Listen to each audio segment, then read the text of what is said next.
Jake, what do you think? Definitely yes, of course. But yeah, maybe to go into the question or the statement. I think when we talk about cities, it could be like the government, but it could also be the public domain, right? And if you take that context, the whole thing is that a city, if you say it that way, could play maybe a larger role in protecting us online. But how to do this? If you look at transparency, I think it's very important, in my opinion, is that all the data on me should be accessible for me. So I want to know what these organizations know about me. There's a conflict there because there's an argument that this data also keeps me safe. So this is a thing that needs to be debated a bit more. Another thing is that I don't only want to know what data is collected about me, but I also want to know which data is shared with others about me. So obviously, a lot of cities, there was Amsterdam in the video, but if it's a large or a small city, not everybody can really, how do you say it, invest by themselves in a modern digital infrastructure of the city. So meaning there's cooperation everywhere, meaning that if there's data collected about me, it's also important to know which data is shared with all these partners, right? And then the third thing maybe is more the notion that if I know which data is collected about me, and if I know which data is shared with others, you could say, well, as long as nothing wrong happens, it's not really relevant or so. It could be the idea. But I think we live in a time that's traditional thinking. So the third comment I want to place, just to start this whole session, is that I'd really like to know which initiatives cities are taking to guarantee my social protection online, because otherwise it's a bit fuzzy and it never becomes very concrete, this topic. So a yes from me as well. Then we have 2 yeses, and I think Jake and Jerry, it's very interesting, but because this is a warming up, I will dive into the second statement directly. And the second one is the city can use the city can use data that involves my person data without my permission. Jake, if you dive into this statement and considering your 3 points that you made before, how do you think about this one? No. Yeah, I can, of course, but no, it has to be based on a permission. Now, in practice, this is difficult. So is it giving permission every time, or is it a one-time permission, or is it like sealed the moment I register to live in that certain city? And that's where a challenge lies. So I personally think I'd love to live in a future where every time there's a relevant interaction with me, with a person, or with a machine, that there's some type of like something that is not very seamless. I like gates, so I like the fact that it's very clear what is happening with, in this case, my data. But there's a lot of situations that I don't want to be, say, disturbed about this topic. So, but then I assume it's not very relevant. So then again, I'm becoming curious, and I hope the whole world is, what do you do with my data if you don't need it? So this is, of course, a topic. But if you need a yes or a no, let's do the no this time. Thank you. You bring in the element of time, actually. So when it needs to be transparent, maybe, but when is also a question to need to be asked. Jerry, quick. Yeah, can the city use my data? I think to align with Jake, yes, they can use my data, but I think it's important definitely to give a permission for certain data. I think if you think about your medical files, other information, and so on, if I link back to the film, for instance, with what Gerberon mentioned about the old city archives in the Second World War, I think we have a horrible scenario. I think today we're speaking about what happens with data and our cities selling your data. And I think there's something that, you know, your informations, your data, your personal data is flowing around everywhere. And it's a little bit out of control, if you ask me. Okay, thank you.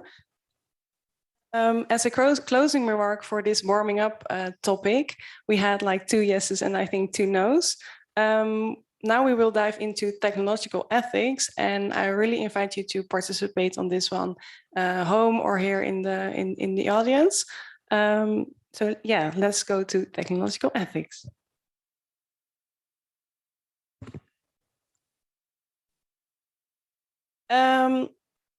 In the topic before, we saw that we are living in cities that are changing, and the question arises how we deal with data, how we deal with person data, but also maybe how do we as humans should be creating new technologies. And the word ethics is about things like right or wrong, and that question arises as well when we make new technologies. In the next video, you will see 2 AI students that share their considerations and thought with us. And after that, we go back into the statements. And again, if you have a question or do you want to make a statement as well, please participate.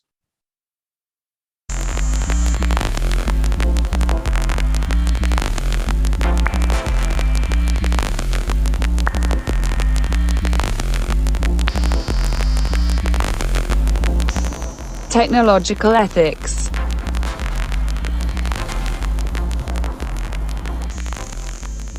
Any technology we have made can be used for either good or bad. It's what you do with it. And bots, AI, anything in that direction is no exception.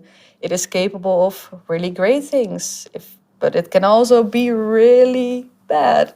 A bot is really a piece of usually online software that has an ability to interact with a human. Many bots are actually getting smarter because of person data right now, because there are online social networks. Everyone is posting things online. Bots will probably be almost fluent in probably at least English, because it's a really occurring language. They will probably be fluent and indistinguishable from humans. A very advanced bot was called Xiaoeyes. 好多了。谢谢你听我唠叨工作上的事儿。已经12点了，你该去睡觉啦。 It's a really natural sounding person. People are actually like really liking her. They really think they have like a kind of a new friend that they can talk to. And it's, for some people, it's really been nice to have someone to talk to, even if it's not a real person. It can help people. So this is where you live? No. This is the data center. Looks like an apartment though. Just not a lot of windows. Exactly. AI becomes smarter the more data it receives. But data comes from humans, and we're not objective, so we have a bias in it. And that's what I find concerning, because if you let algorithms take full control and you don't supervise the data that it uses and the things it does, it can become very vicious, I guess. A nice example of this is a bot named Tay. They had to take it down within like an hour because the people gave it data, but the data they gave it was racist, and they turned the bot basically into a racist Nazi within like an hour of it being released. And as a maker, you do have a responsibility to probably take it down at that point. Everyone has like a profile, I guess, out there. Basically everything you do is traced and tracked. So you might think, oh, I have nothing to hide. Well, put all of the data you have together and suddenly they can find out things you didn't think about. We all know what cookies are, and it's kind of almost logic nowadays that if you Google something or a product, then a few minutes later it's an ad on Instagram. But what we see happening right now is that if I talk to you about getting a new mattress or something, and we talk about it for a few minutes and I go on my phone afterwards, I can guarantee you there's ads for mattresses on my Instagram, and that's just weird to me. It's always listening, and my friends, they do have Siri turned on, and then we're having a conversation, and all of a sudden their phones light up and Siri starts talking. So that means that even though Siri is not like talking at the moment, she's always listening and picking up on certain keywords, and then she turns on. In the future, there probably will be more AI, as AI is a relatively new field, that there are so much advancements going on. It's grown so much. It's getting more and more commercialized and actually used in applications we have. So it'll be everywhere in the future.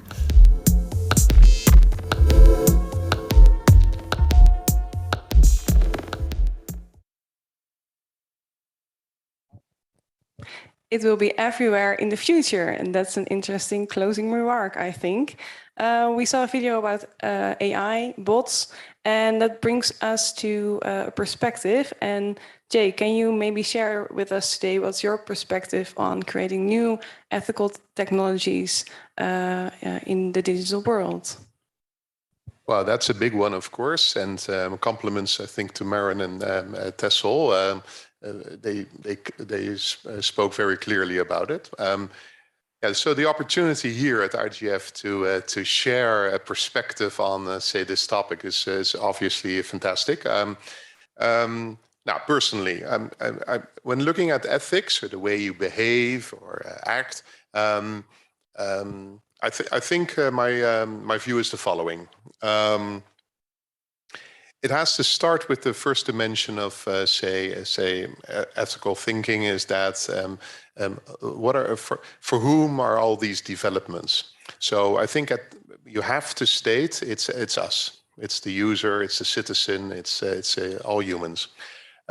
So if I layer this say a slide, the first layer would be that I think that all technological development should at the end support my ethical behavior, meaning that if I have considerations or if I behave online in a connected society, it should support that. It will give us benefits. It's like the benefit of digitalization. What's ethical about it is that we have to keep in mind that it also stimulates those who want to do wrong. So there's a debate there. The other layer is that the moment that all these technological developments are out there, the moment they're out there, it also means that that all this data. Sorry, I think we had a small problem with the slides. I will bring it back to the statement and then we go further. Yes, here we are. Okay, so if the first, part of my answer is all technology development should support my behavior, and it should start with, say, thinking what do we as citizens benefit. If we want to be inclusive, it's a very difficult, statement, because there are also people out there that want to do wrong. So how do you provide a technology that supports everybody? The second is if all these developments are increasingly taking place, then the data will be collected somewhere, stored somewhere, shared somewhere, and meaning that developers maybe have to keep in mind that it's not only about, say, a functionality that is created, but it's also a solution that is being, unleashed to society, which does something directly or indirectly with your data. So the term responsible tech, or some type of responsibility, and how far does it reach for developers? That's the second. And the third, I think, is very important, very abstract, but I think the whole IGF is about that, is that the moment society adopts technology development and the pace it's at, for all the benefits in mind. You also have the industry, you have the citizen with a certain role of involvement, yes or no, but you also have the cities and say the public domain. And I think that there needs to be more balance out there in this topic, meaning that we have to consider giving some control to cities and public domain organizations when it comes to implementing and using all these technologies. Otherwise, I see this battle coming between a citizen and the industry, and I think we all know what happened in the last 20 years. Thank you. Yeah, and I think if we bring this perspective into our discussion of the statements, then we have a first statement. There it is. It always should be transparent what data and AI uses to get her results. And I'm curious, Jerry, what do you think of this statement? It always should be transparent what data and AI uses to get results. I think that one of the key aspects is for people to be able to understand is the knowledge about many things. And I think we're living in a time of technological development that development is so quick, there's so much happening, which is we're not able to understand it. And I think in this part, that sensitization of knowledge about AI is key in the importance for people to be able to understand how it works. So you're also able to actually understand how you can use it, what the convenience is, but at the same time also to make choices in what is possible or not. Because otherwise, I think something is happening. People will become maybe suspicious. You don't like it. Oh, I'm afraid of AI. I'm not going to use it. Things like that. Yeah, so I think it's really important to sensitize people that there's knowledge and education about, hey, what is AI? How does it work? What are computers? And I think it's also a responsibility of the people who create it, but also of cities and governments and other stakeholders to educate about this. Yeah, fantastic. And if you compare it with your input, Jake, if you listen to Jerry, do you have another perspective to bring in with this statement? I think I agree, but I want to add something, and that is that, and not only say the knowledge about how stuff works, but also say the insights of what is actually happening. So, and it's a lot to consume for everybody, and I don't really know how far this is, practically, possible if we would want every citizen, every human being to understand this. We love driving cars. Not everybody knows how the car works. We love flying planes or riding trains, depending on where we are at in the sustainability discussion. But so there's this AI is maybe threatening, but it's also bringing a lot of good in today's world already. So I'm a technology optimist, but that only, in my opinion, is possible if you educate people more. But I find that sometimes a bit taking too much time. So it's really a big question how to do this. Yeah, I think so as well. And if you mentioned before, if you go to the other statement, we see something that developers are maybe have a responsibility of creating technology for good.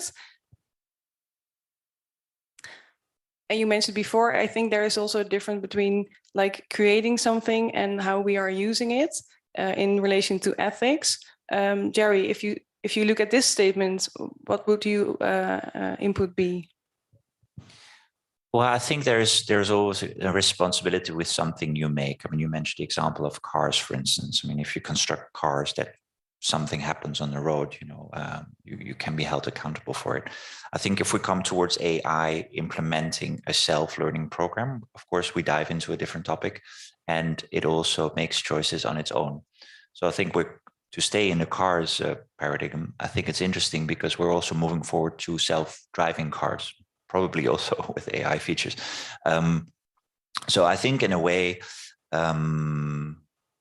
when a product is developed which is bad for health, mental health, or something else, and it could be about food or something else, I think we should look at it in kind of the same way.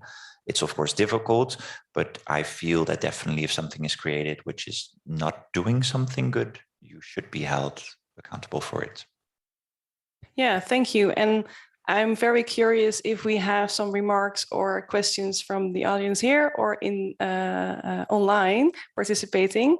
We have in the technical room online moderators, so I'm curious if we have a remark or a question.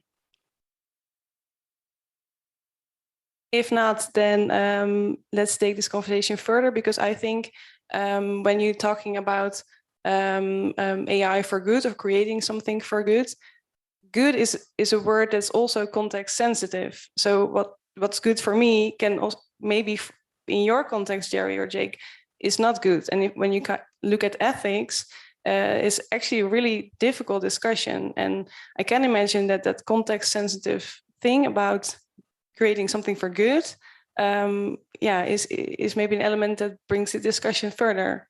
Jake, what would your reaction be on this?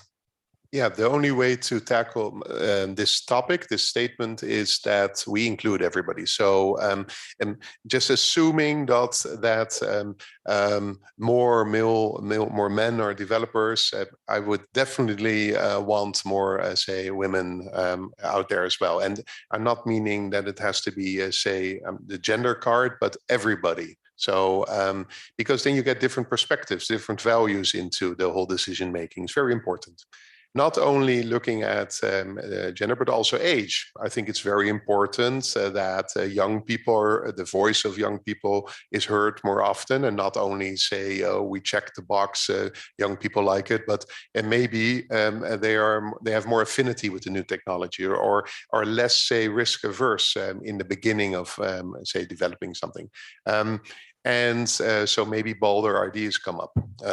But obviously, saying young people, you also have to address the elderly. And then you also have to address, say, those who are, maybe less able. So responsibility in creating AI for good comes, in my opinion, with inclusivity and diversity. So we now have all these UN terms out there, but it makes a point. And the point is that maybe at this moment, and I have two short answers for the statement. Maybe the first answer would be that in this moment, it's not maybe approached very diverse and inclusive. It has to be, because there lies, say, the core of taking responsibility. The second layer is also that, and that is, I think, the main discussion out there. And I also hope that people online bring in a chat or here in the audience, is that you can literally ask from a developer, can you take responsibility in what you're making? I like that as an entrepreneur. But at the same time, the anecdote, the hammer, the person who created the hammer, is he responsible for which nails he puts in the wall, or the atom bomb, or cars, or whatever?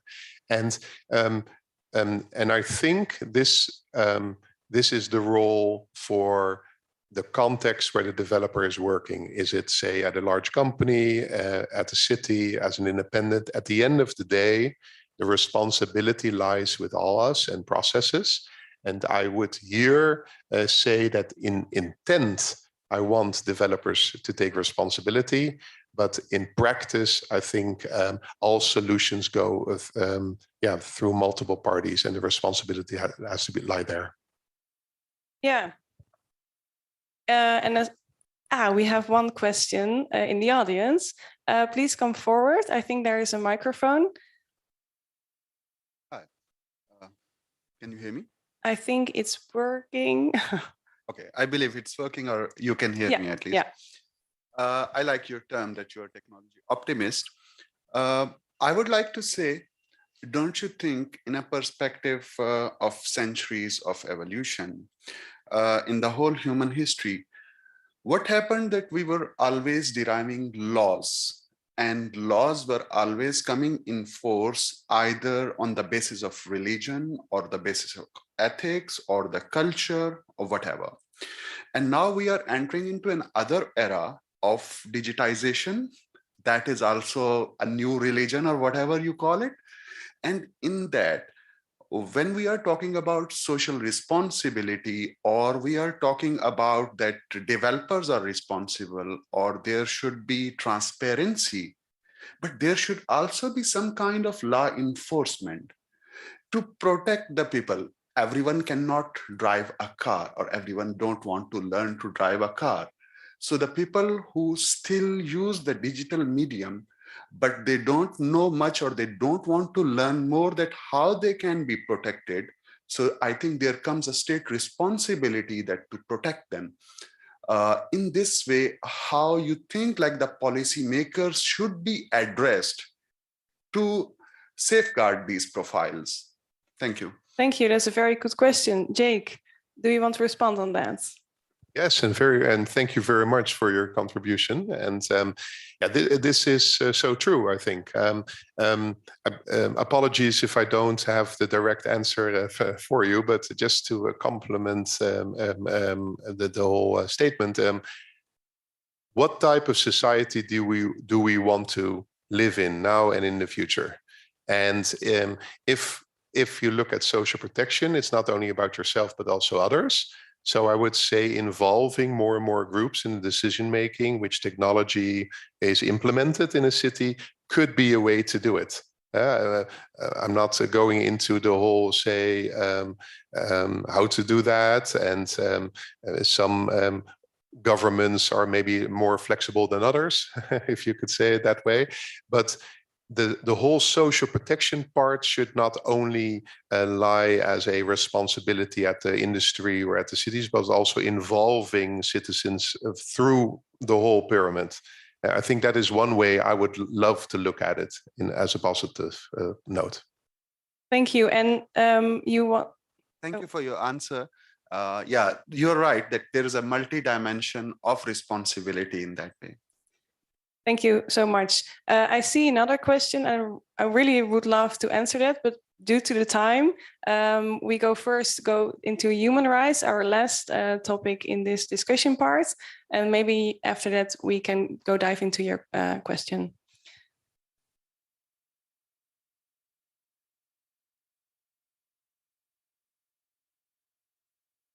Yeah, so if we talk about human rights, some words are already mentioned here. We talked about cities, we talked about digital citizenship, but also how to create technology that's helping us in social protection, but also social protection online. And the notion of human rights is very important. So we dive into now a new video, and afterwards we have two statements.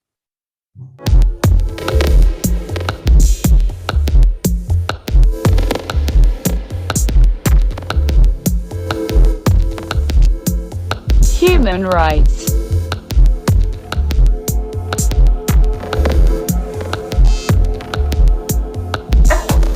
What happened?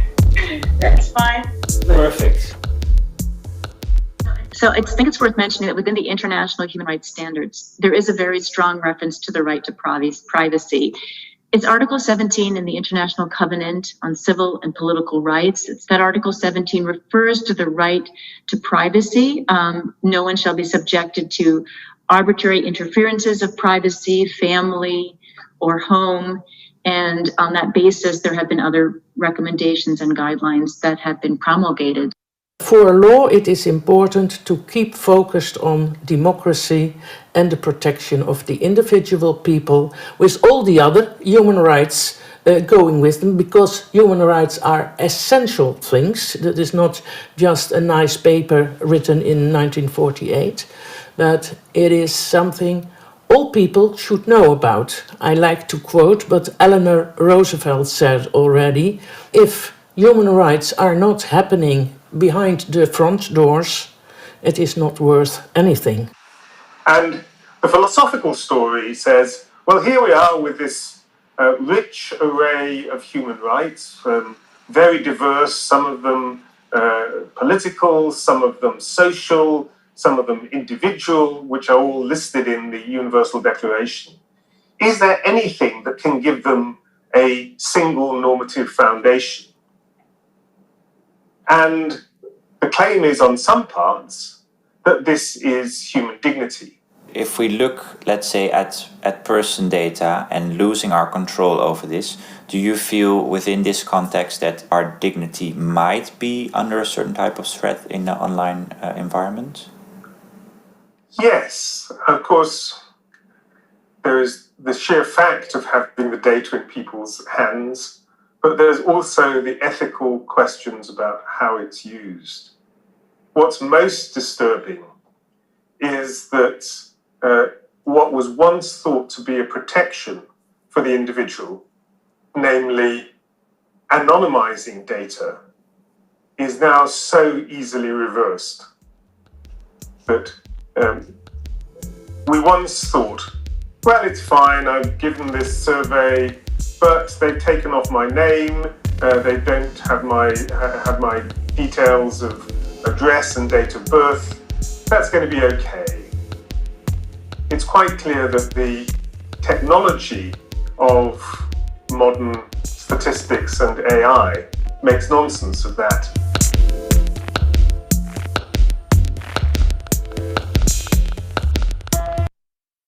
Make nonsense of that.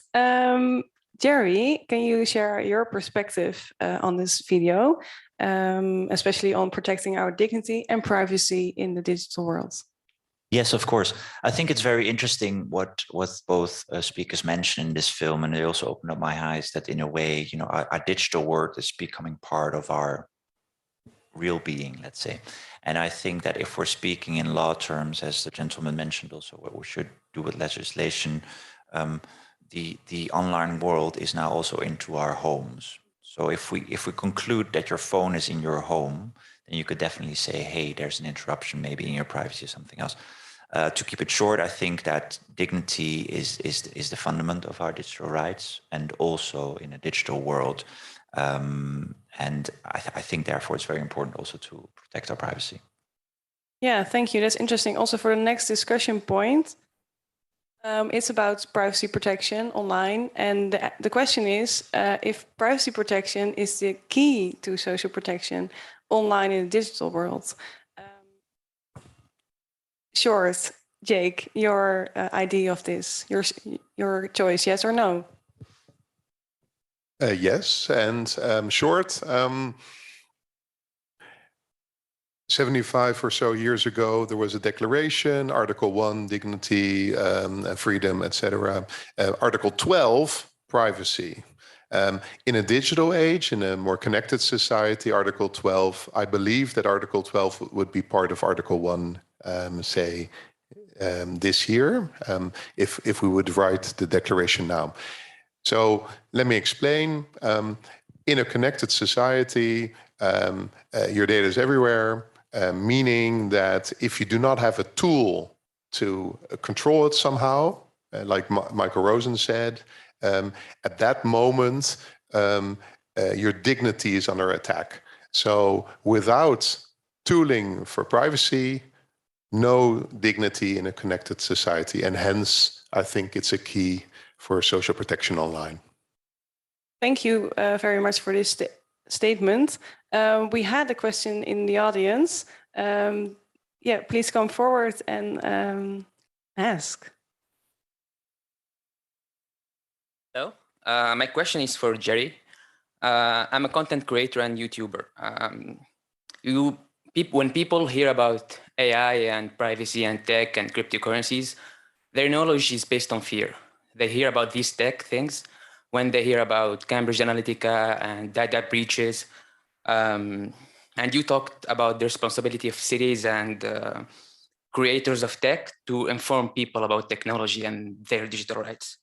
But we didn't talk about the responsibility of media or filmmakers or content creators to inform the public. A great example is the Social Dilemma movie.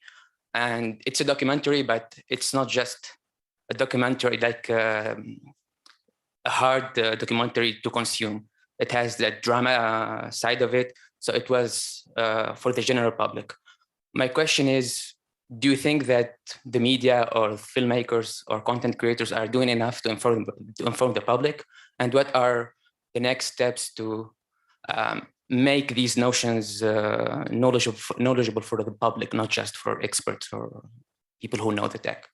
Thank you. Yeah, thank you for this question. I think the reasons that we're making this film, and we're working now on a new one as well about personal considerations, is that I definitely feel it's very important to tell and to make media about what drives people to develop AI, what it means. And I think there's definitely as a content creator, as a filmmaker, maybe even as a journalist, there's a responsibility in your job to also speak openly about what's made. We heard something in our little right? echo. I think it's gone.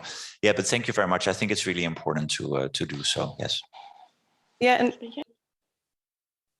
and he's asking as well, what's our next steps? But if we dive into also our second statement, we can maybe bring it forward. Because the second statement is also about how we can all play a role. And I think that's also your question. How can, for instance, the media or content creators play a role in making people aware? Jerry, if you touch that briefly in this context. Yeah, I think step one is continuing, and I would like to invite all filmmakers and data makers to continue telling those stories. I think how do we push it forward? The problem is often that in this type of media, it's not to sell something, it's about awareness. And I think that creating content for awareness is important and something we need to keep doing. I think also that to be not judgmental helps. So I think we should appreciate that what's good, the positivity about it, but at the same time also be critical about what it means for one person. I think also that's why your profile as a foundation, the you is central in everything which is digital online. You are becoming your profile. And I think this awareness is something we need to write about, speak about, and continue doing this. Thank you. And it brings us to, as a closing remark, I think we touched a lot of things today, like from cities to more like the technical parts to eventually human rights. And what we like to do now in the last 5 minutes as well is to look into our future. We call it forward considerations. And first I want to ask Jake, here you are. Like, let's say in half a minute, your forward consideration for the future. Half a minute. So this is definitely possible. The context that my answer is in is that we now live not in an internet for information, but an internet for interaction. Meaning that it's has long been surpassed that the reason we go online is for information, but it's more and more also that we interact. So all the solutions that we are seeking are solutions that involve everybody that has access to internet, meaning there's a challenge to give everybody access to internet and educate them. If I go into what you just said in the audience, I would say that everybody is this creator, so it has to be aware of what she or he is sharing. My statement in short is that I think that if there's something out there like fake news or fake information, how do you tackle that if there's also fake identities? So I would like to seek a future in where people take responsibility that when they go online, it's authenticated, that you know who it is or it's anonymous, but then that way you also can validate the information that is shared. So it's like an indirect approach to making it a more clean internet. And I would tackle, say, the digital identity topic before the digital, say, information topic. Thank you. And Jerry, what would your perspective for the future be? I think if we look at human rights online, education and knowledge is important. And I'll keep it very short. I think we should start to think and to talk and to debate about our digital rights in the world. I think it's something which is step by step happening, but I think it's something which is very, very important, not only for the Western world, I think also for the Greater South and other parts of the world, where soon everybody will be connected. Thank you. And as a closing statement, I like to say also some words from today. I will walk to my thing here. As we saw today, in the different elements we discussed, you can say social protection online is not guaranteed yet. It's a challenge. And we all have the opportunity to do something about it. My ideal world would be that we have a world where our privacy is protected, our dignity is valued, and our basic human rights are also guaranteed, also in that digital world. And I think today we started a conversation here at IGF where we discussed these things briefly, but my last words here would say an invite to you all to play a role in shaping the society of tomorrow. Because I think we are writing the future every day with our decisions and actions we make. So having said that, we will watch one other video and then we're coming to an end.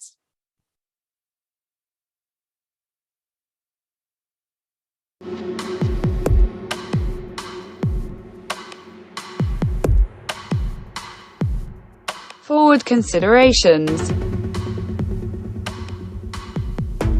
The things you do, the things you say, the things that make you the specific human being you are should be yours, not some data that can be used by any company.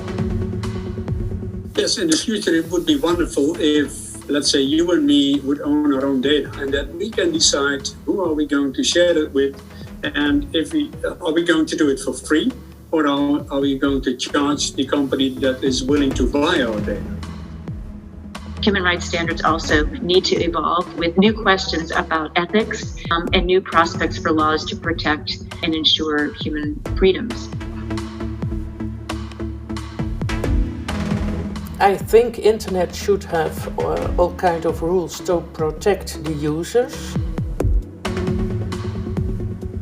What is your right over your image? Those are things which will demand rethinking and reorganizing legal systems in ways which really we haven't even got close to. On the short term is 30 years from now, in my perspective, that's 2050. As a city, we are climate neutral, we are climate adaptive, data safe, and we are, of course, a circular city. Do we need a data governance board on a global level? And my answer would be, yes, we need that. On balance, I think computers have transformed our lives in wonderful ways. So yeah, I'm balanced between hope and fear.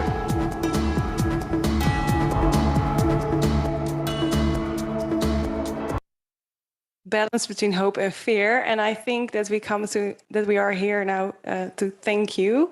Thank you very much for participating in our session. First, of course, thank you, Jake and Jerry, to have this discussion here on the stage, but also to everybody participating in their homes. Thank you, and I hope you will have a great day today.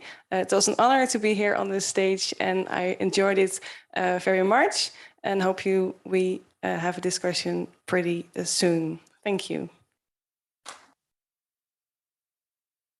We all live in a digital world.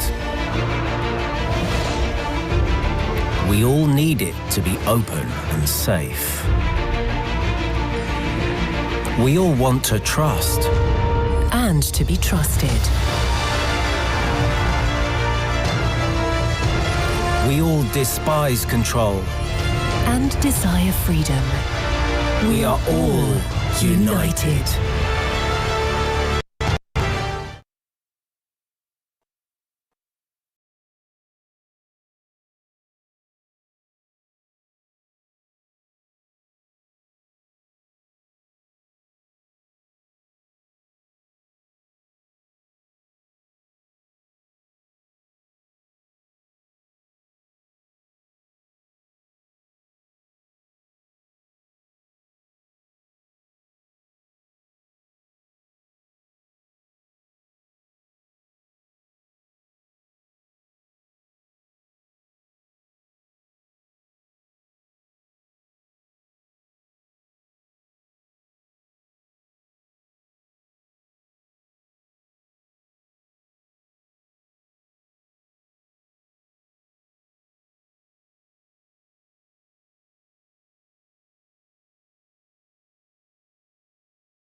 We all live in a digital world.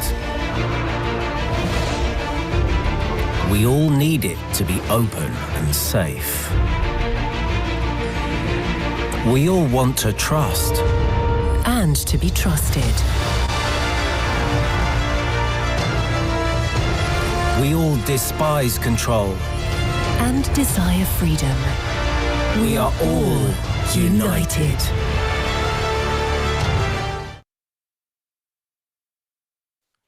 Ladies and gentlemen, welcome to Samsung discussion panel, Digital Well-being, a fad or a real need for every generation. And digital well-being is ability to keep maintenance between online and offline, and then in the ideal world, technology and internet support everyday life. Then rather leading astray and doing harm. However, technology and internet is a tool. It's not a reward. We at the Samsung company consider digital being as a very important issue. That's why we educate users about wise and conscious digital participation. In Poland, we have a program Well Connected, which is known Samsung Cyfrowy Kontakt, which doesn't offer off-the-shelf recipes. However, it invites users to develop their own approaches to a sustainable digital consumption. So today I invite you to immerse in yourself in technology, internet, even be hooked on your smartphones, but in a sustainable way. Today we will discuss the digital being topic. We will find out how different generation perceives online presence and how they cultivate healthy habits. So please accept our warm welcome and welcome our experts. So guys, the floor is yours. Thank you very much, Magda. Thank you for introduction of our panel. Once again, ladies and gentlemen, I would like to welcome you to the first day of IGF, Internet Government Forum, which is hosted this year in Poland, in beautiful city of Katowice in Silesia. In beautiful city, and it's snowing today for the first time in this year. So I hope it's also going to be interesting opening for all the IGF. And the first day is devoted to challenges of the youngest generation and digitalization. So that's why our today panel about well-being, digital well-being, is going to be quite much connected with young generation. And I may say we all are young in digital world, which is just changing. And that's why our panelists, our extremely interesting panelists, are from all the generations. And let me just introduce them. So first of all, we have Beata Borucka, mądra babcia, smart grandma. She is a blogger, she is a creator of Silver TV. Daria Durkowska. Daria is a student from the Jan III Sobieski School in Jastrzębie-Zdrój. We have Nikodem Bończak-Tomaszewski. He is a CEO of Exato. It's a public sector. Marcin Perfuński, blogger and creator of Super Tata TV. It's Super Dad TV, and he is a super dad. He's got 5 Yes, 5 daughters. Yes, so super dad. And Franciszek Jaskulski. Franek is a student of psychology and a graduate of the same school as Daria. So yes, very interesting panelists. I'm Sylwia Czubkowska. I'm editor of Spider's Web Plus magazine. It's an online outlet dedicated to digital issues, how digitalization is changing education, social life, economics, politics, well, whole world. And I'm going to be a host of today's discussion, but it's not everything. In the end, we will have a special guest, Professor Jacek Przalski, pedagogue and researcher from University of Adam Mickiewicz in Poznań. Professor Przalski will have a short summary of our discussion. And last but not least, we have Agata Jakuszko-Sobacka.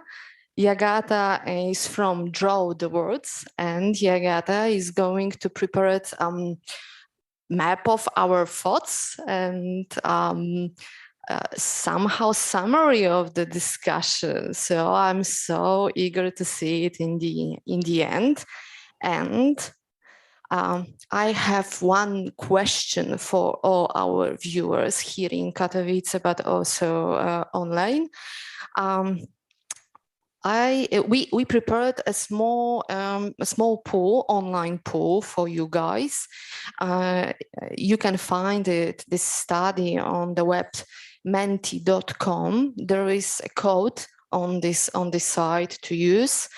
If you put the code, there is a question to you, and I'll be very grateful if you can answer this question, maybe in the end of our panel, wherever you find it easy for you. And the question is, have you become more careful about your digital well-being since the outbreak of COVID-19? And there are 3 answers to choose. Yes, I limited the time I spend online. Yes, but I failed to change my habits. And no, I don't feel such a need. This is also the question I'm going to ask our panelists. But in the very beginning, I have a short question, such a warm-up. Ladies and gentlemen, do you remember, are you able to somehow measure how much time do you spend online each day? What is your screen time? And have you ever, in the last few months or few last weeks, feel guilty about the amount of time you spend online? Maybe we'll start from Beata. Yes, why not? Hello, everybody. And I have a pleasure to be here with you and represent the silver generation. And I'm a blogger, so my screen time is, I think, pretty long. And being together online with my society is at least 5-6 hours a day, definitely. But then I have a pleasure screen time, and I'm doing stupid things, procrastinating my sleep time. And this is the moment when I feel guilty, especially in the morning. Because you're tired. I'm tired and I just feel the lack of sleeping time. So I'm tired and this is a moment when I feel guilty. Too much stupid things on the screen, which are giving me nothing except pleasure. I'm playing cards, I'm scrolling the TikTok. So this is my very, very honest answer. Thank you. So 5-6 hours of such a spending time on work and some things that you don't find as a, well, just a pleasure. Yes, 5-6 hours. It's not so bad, I think. Nikodem, and your screen time. Well, I turned off my screen time during pandemic because it was very frustrating to see it all the time. Basically, at the peak of pandemic, it showed me that I use my computer, iPad, or iPhone all the time, except when I am sleeping or eating. And I wonder, how is it possible? Because I have some hobbies, which demands, I don't know, manual work or some sports. And I don't need, I thought that I don't need a smartphone during the time. And then I remembered that, for example, as a sports shooter, I have a special app which tracks my progress. So it's always on. The same I am climbing. I use climbing videos or podcasts to show me some techniques and so on and so on. So I felt like in the Her movie, I think it was a movie when artificial intelligence is all around you and it's totally aiding your life. And I thought about it. And how can I limit this time? And I think that as a CEO, for me, I am a CEO, I am father of 3 daughters, I have lots of hobbies, some other responsibilities, and for me, it would mean to slow my life down. And this is not possible. I will ask you about your ideas of better using this screen time, but only right now. How much? 10, 12 hours? At least. At least. What can I say? I have the same problem, but Marcin, 5 daughters, blogger, radio, work at radio. I just don't know when can you spend more time on online, because you've got so much on your plate. So do you remember what's your screen time? Yes, my job is needed internet, so I think I spent time on my work 6, maybe 8 hours at the day.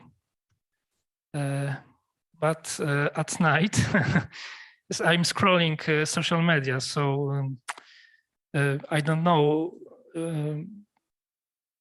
how long I watching TikTok or Instagram. But are you able to somehow summarize? Is it more than 6 hours? 6 hours per day? No, 2 3 hours. 2 or 3 hours. To the entertainment. For the entertainment, yes. And summary, is it closer to 6 or closer to 10? Closer to 10. Okay. But I'm not feel guilty. You don't feel guilty? No, I'm just adapted to the situation. Okay. And the youngest generation, Daria, what's your screen time?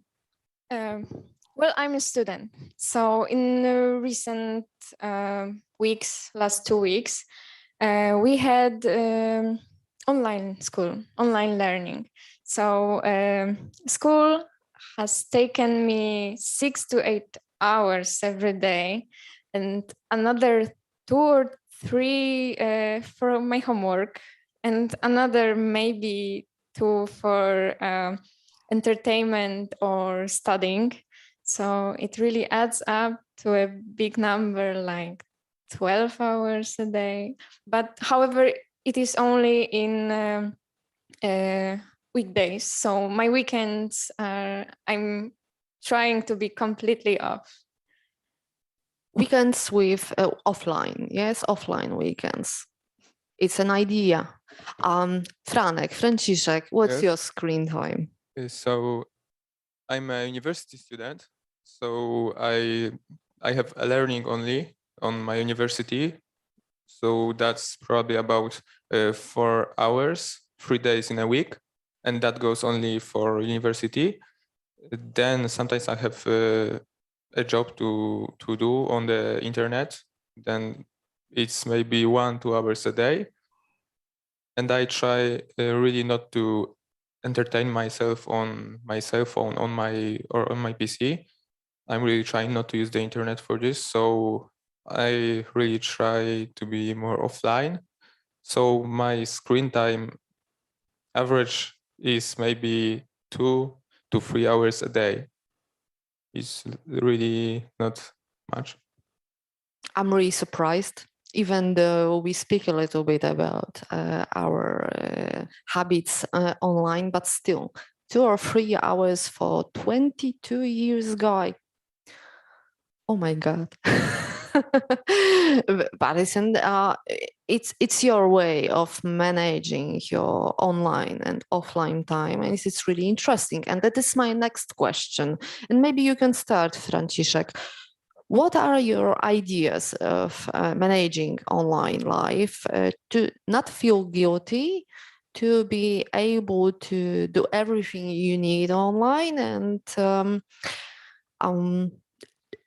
not to have any problems connected with work, with school, and so on, and with meeting your friends right now, but because also our whole life, more or less, during this last 2 years became virtual very often. So, what are your special ideas? I think that you should ask yourself a question. Why do I do this? Why do I sit on my phone? Why do I check my social media sites? What it gives me? Like, I just found out that scrolling Instagram or Facebook really is giving me nothing. It's just wasting my time, wasting a lot of time from my day that I can spend probably learning something, getting to know more things, gathering more experiences in the things I like to do. So I really tried to stop my life, because when I use the phone, and I use the phone a lot, I was using earlier before the pandemic, or maybe a little bit earlier, I was using the phone almost 10 hours a day. And I was in such a rush that I didn't have a time to do the things I loved to do before. So I just tried to stop my life, like to slow down a bit. And I found out that using the phone is not helping in that. So I really tried to do other things, and I just started to put the phone away and focus on something else, not to be distracted by it, because we've got a lot of notifications on our phones and it's distracting us all the time. And we are just not having time to do the things we love, the things we need, the things we want to do, because we are still in touch on the phone. So you decided on somehow a diet from yes. Online diet, something like that. Yeah, I can say that. Yeah. Nikodem, do you also try to practice some kind of this diet ideas to balance your online and offline time? For example, you don't use smartphones during the weekends, or maybe you switch your smartphone for evening, or some other ideas? No, not really. I am the guy that I think that the experience is different for those who remember the times before internet, like me, and for those who were born who are basically the same age or a little bit younger than iPhone or other smartphones.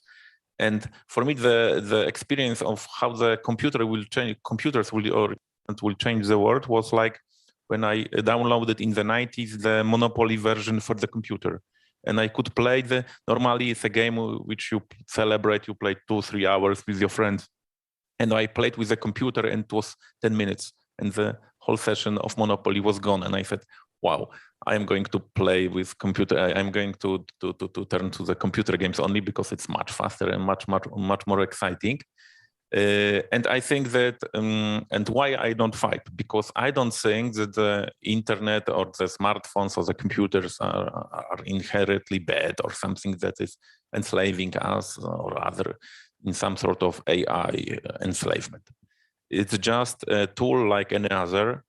And the problem is that in the internet sphere, we have a clash of two waves. One, the huge wave is a wave which I called commercial. which is driven by the commercial need to enhance turbo capitalism and to make us a good customers, obedient consumers who instantly consume all the time. And this part of internet, I think this is the bad part. This is the bad part. It causes the distraction. It keeps you on the edge all the time. It tells you that you have to buy new things to be happy and so on and so on. During pandemic, it just flourished because online shopping went crazy, e-commerce, and we can see it in Poland. So right now, the biggest booming startups in Poland are the e-commerce platforms. And the other wave is a much smaller wave, which can give you the real knowledge, real skill, which pass on the real skills. The internet changed basically how we gain knowledge dramatically. Because when I was way young and I had I was a teenager and I had a new hobbies in the 90s, I had to go to the library, do some research. I had to find people to teach me some new things and so on and so on. It took a lot of time. Right now, basically on the YouTube or using Google and other tools, other apps, I can learn new things very fast. The transfer of knowledge and skills is instantaneous. And I think that this is fantastic, and this is a part of the internet which we should cherish. But the problem is that it's hard because the commercial wave is much stronger, much more cool, much faster, and it always drags us to itself. It's like I noticed that, for example, if you have a hobby and you watch the feed on Instagram, for example, after 2 months, you are convinced that you have to buy many new things to be good in this hobby. And even it could be running. For running, you need at least, I don't know, 500 euros to spend to run. I mean, it's crazy. But I understand it's not only the e-commerce that you are talking as in this part of the digital world that is getting more and more overwhelming. It's also the digital platforms as platforms, algorithms in social media, VOD, and so on and so on. Yes. I think that problem began when the Google was defined its business model as being an other platforms for advertisement. This was the moment which was like a breaking point how the internet should be shaped, because Google is a really ingenious algorithm for search. Nobody till now could repeat its algorithms. So in terms of invention and innovation, Google is just stunning. But so it was like a great tool for in terms of managing knowledge. But the moment they started to think of their company as a platform to sell ads, this is and then everybody repeated this model. This was the moment when the internet became commercial. Yes, what can I say? But Beata, do you also see this commercial part of the internet as I don't want to use the word enemy, but as something so overwhelming that you have to use some special ways to put yourself on, the balance between online and offline? And if you have such ideas, what are they? Please share with us. I'm sure you have gorgeous ideas. I'm sure. I'm not so sure as you are. But nevertheless, I am not an e-commerce animal. So enemy or animal? Animal, not enemy. I'm not also an enemy of e-commerce. I like real contact with people. So for me, the most important thing is I love shopping, but real shopping. Because I love to speak with sellers, to speak with people in the shop, to try things, to touch things. So, of course, I use an e-commerce platform and I make some shopping on the internet, but it's not my hobby. So e-commerce is not what takes me, what makes my screen time longer. More is I'm looking for funny things, for interesting things. I want to be updated because I'm a owner and the leader of Internet TV. So I'm looking for interesting subjects, for things I can show to my society. So it's scrolling, reading, and when I'm preparing the program for my TV, I have to get to know what I will talk about with the expert I'm inviting for the program. So I use the internet as a very useful tool for very fast getting to know whatever you want. Because if somebody is not taped in, is kicked out. So everything you can tape, you can have. But nevertheless, I have let's say a dietary supplements to make my screen time shorter. Is, for instance, I stop taking my cellular phone for a walk with me. So when I go for a walk with friends or alone or a Nordic walking, before I had my cellular phone in the pocket. Nowadays, I'm leaving the cellular phone at home. And it's a very good thing. For me, the best thing is the isolation from the device. Because when I have the device, I'm compulsively checking what's going on. So isolation from the device for me is the best way to make my screen time shorter, but it's not the only one thing I'm doing.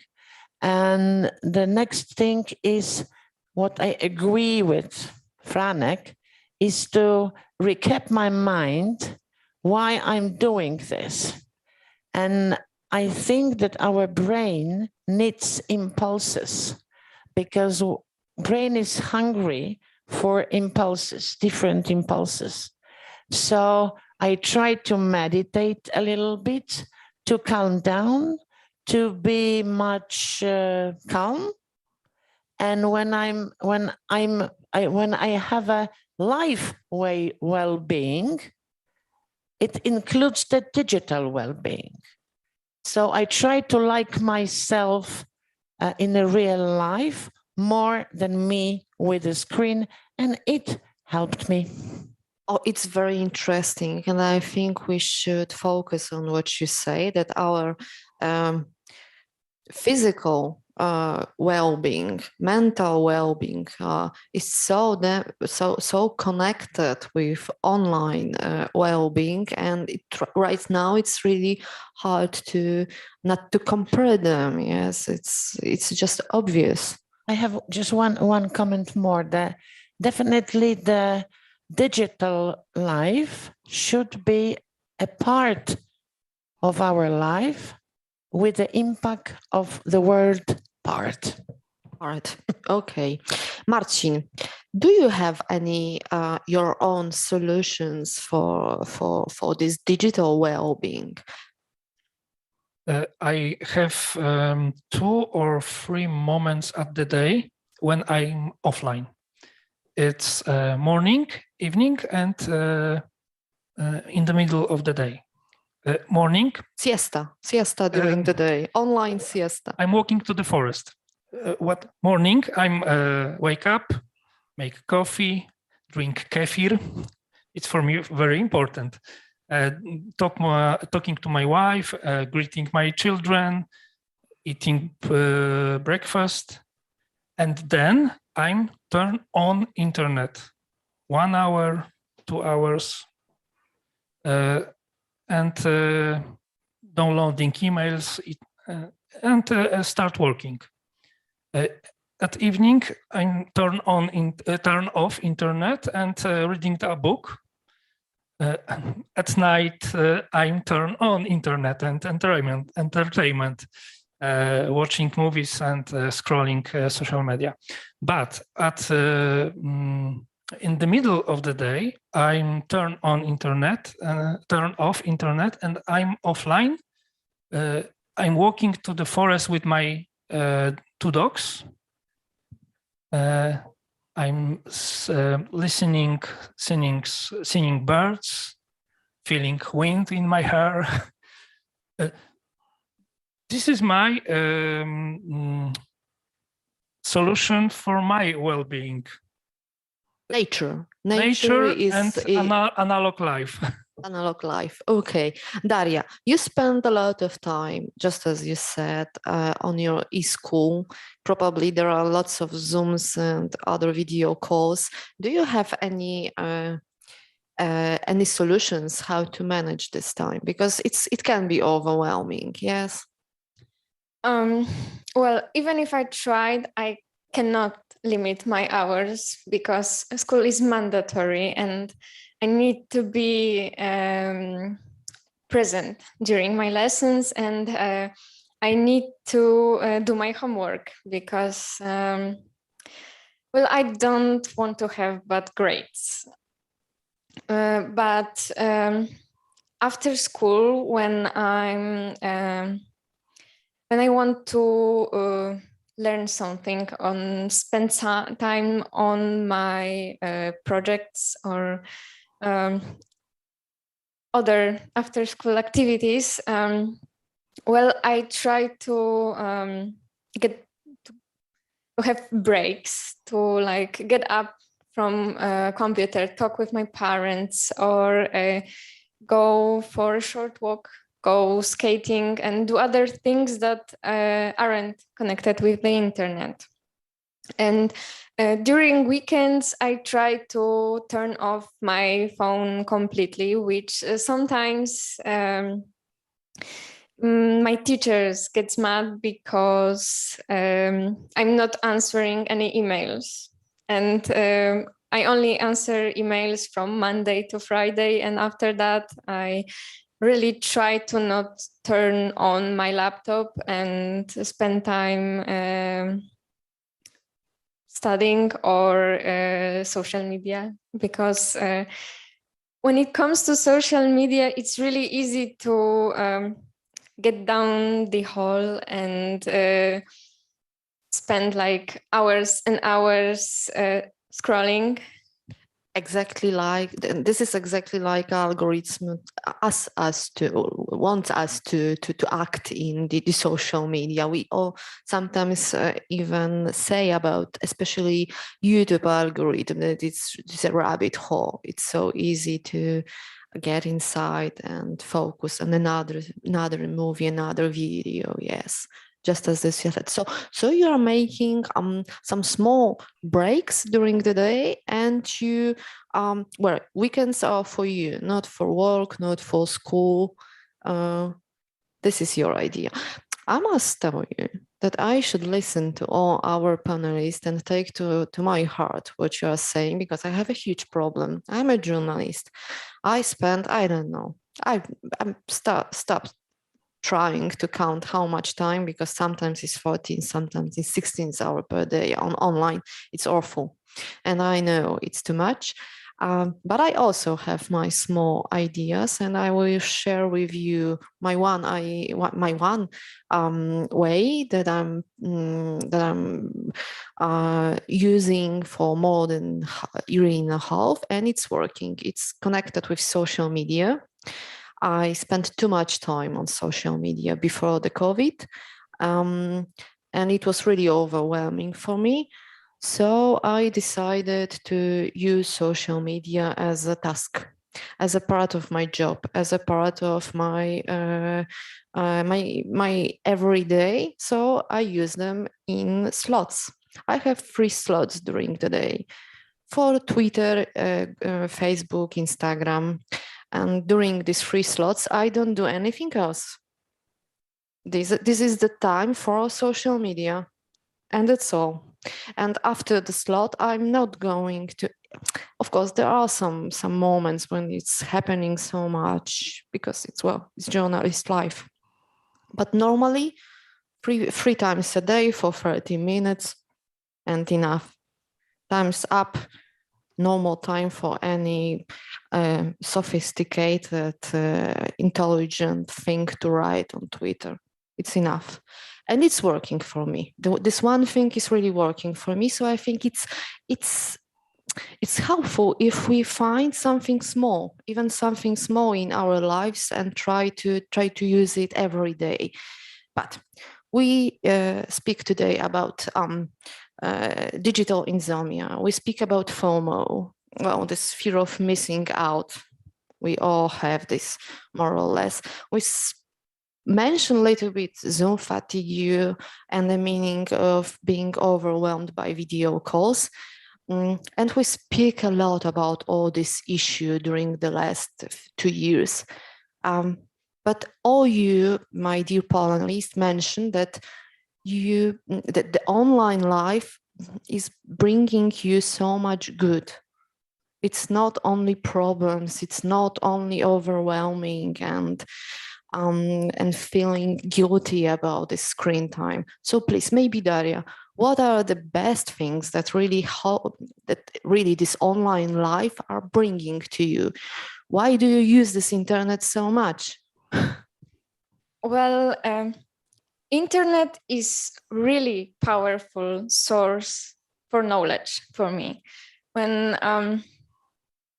I have a lot of hobbies, and when I wanted to learn, for example, knitting, so when I just searched on YouTube knitting tutorial for beginners, and in 20 minutes I learned basics and everything, and I could start knitting and be even good at it. So there are a lot of resources in the internet. Sometimes they are free, sometimes you have to pay fees. But for example, internet courses. There are thousands of internet platforms with courses, and we can learn basically anything from the internet now. From Khan Academy to TEDx and so on and so on. And also practical courses, just as you said, on YouTube, wherever you want to find. This is wonderful. So knowledge and practical knowledge. Yes, wonderful. Nikodem, what's your pros for using this online life? Just like Daria said, it's a great way to transfer information and skills very fast. And for me personally, it's a great tool. I think the only tool I can imagine to keep the very fast life pace. It wouldn't be possible otherwise. Yet maybe I will sound like an old man, but I think that basically today we say boomer. Boomer. No, I'm boomer. I think it's after World War II. This is my parents. I'm not that old yet. But yeah, as a boomer, I will represent boomers. I think that basically the commercial part, especially for the generation which is the same age as smartphones, and I think that for them, basically we should treat those tools just like we treat alcohol or tobacco or anything else. So I think that it should be limited for the kids, because the commercial part is just too strong, too fast, and too smart. It will always adapt, and just like you said, it will always follow you into the rabbit hole and suck you in. And I have a friend, he's a teacher, and he said that, for example, he has a problem with his students because he tried to engage them in some sort of real activities, and he had a problem because for them he said, let's go to the mountains for the hike, and they all watched before they start to prepare for it, and they watched first hikes in the Tatras, then in the Alps, then in Himalayas, and after that they said that walking the little mountains like Gorce is no fun. It's not real experience. That it's better for them to watch somebody and relive this experience with him than to have a much smaller experience in the real life. And I think that this is a problem for the younger generation. And I observe it with my own kids. At first, I was very open, and my oldest daughter didn't have any limits on smartphone. And I joke that my youngest daughter will get her smartphone during on the wedding as a wedding gift.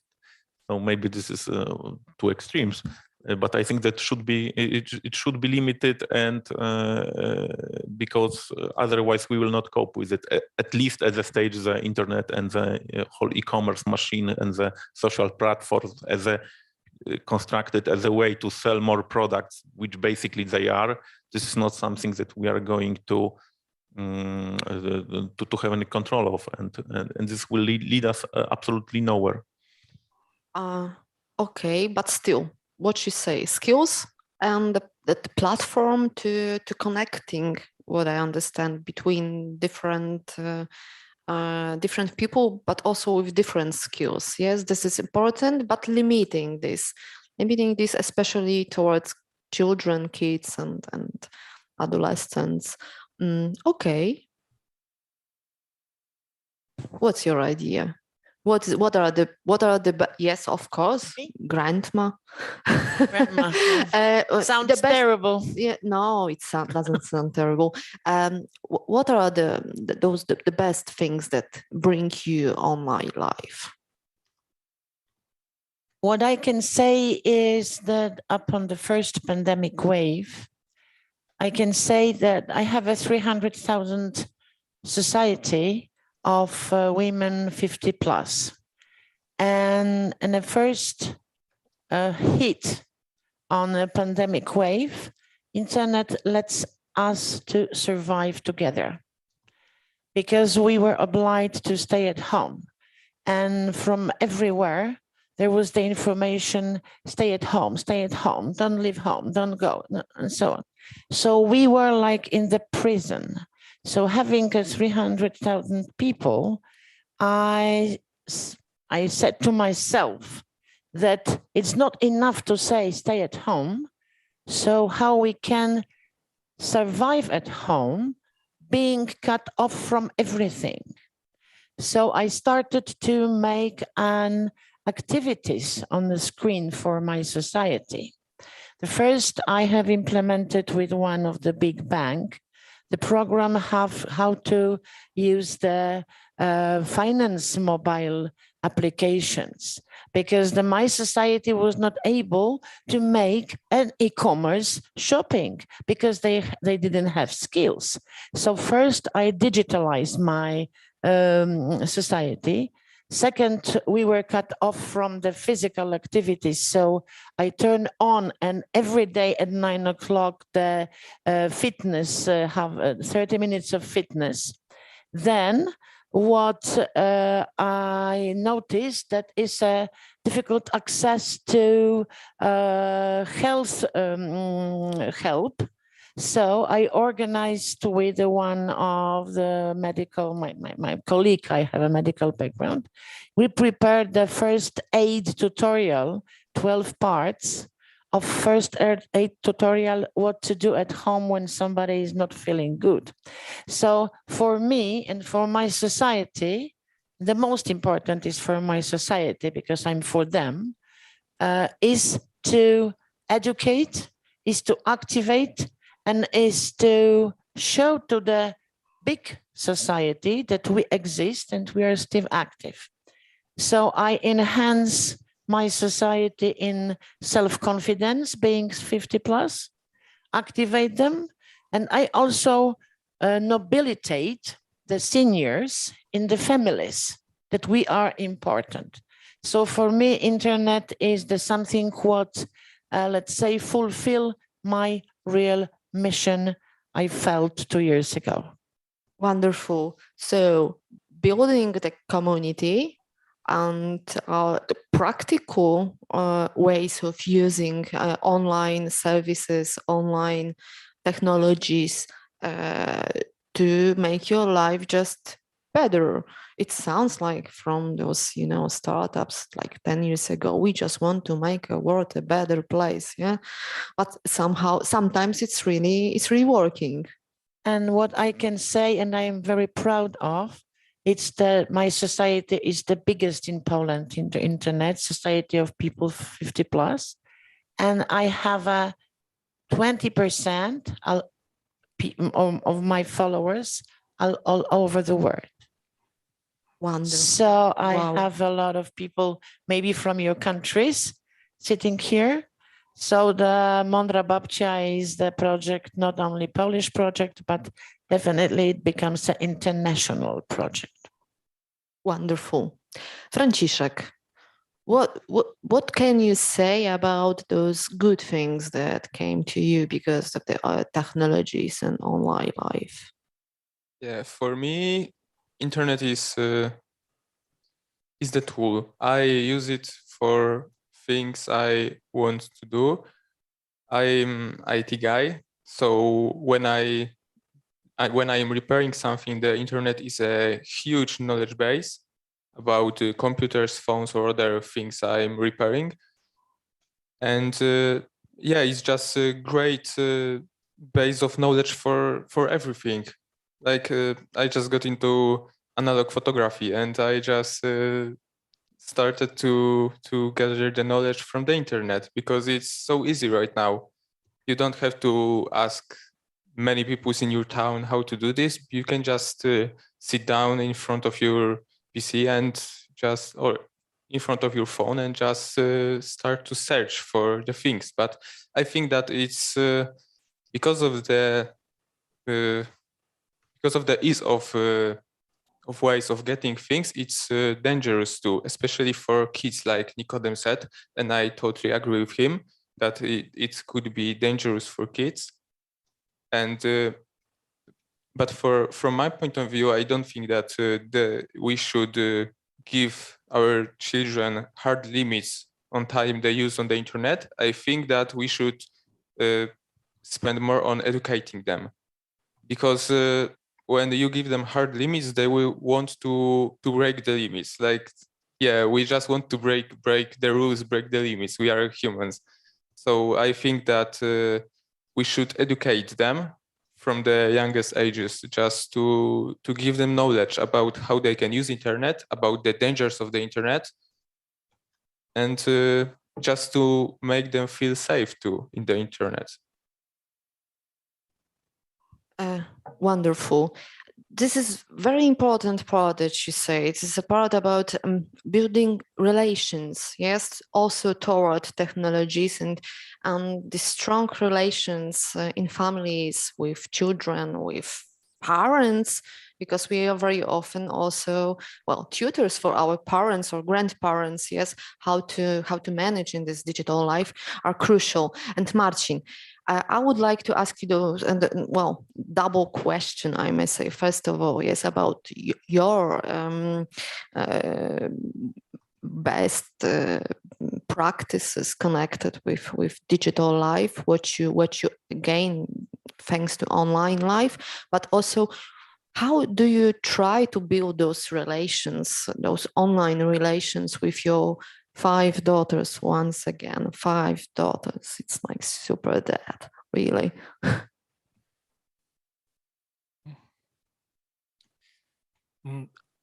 I agree with Franciszek. New technologies is only tools, but we must understanding how it works. And the best way to the understanding for our children is educated. So I think, but one moment. Small child likes clever rules, and for them. Strict rules are needed for small child. Yes, like this is what you want to say. Like smaller child needs clearer rules. Yes. Yes. You maybe used internet 1 hour and stop. Okay, for them, but young adults. it's not simple for them. So no, I be in the internet with my daughters together. Just being a part of their lives, yes, online. I watching YouTube with my daughter and talking about this film, this movie, this influencer. I talk with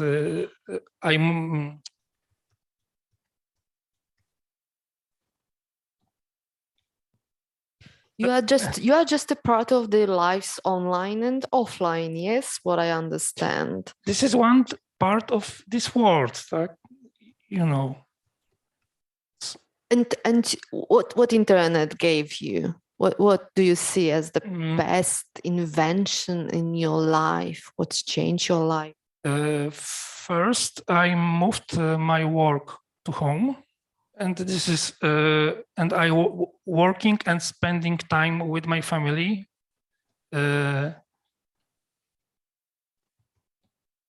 Together.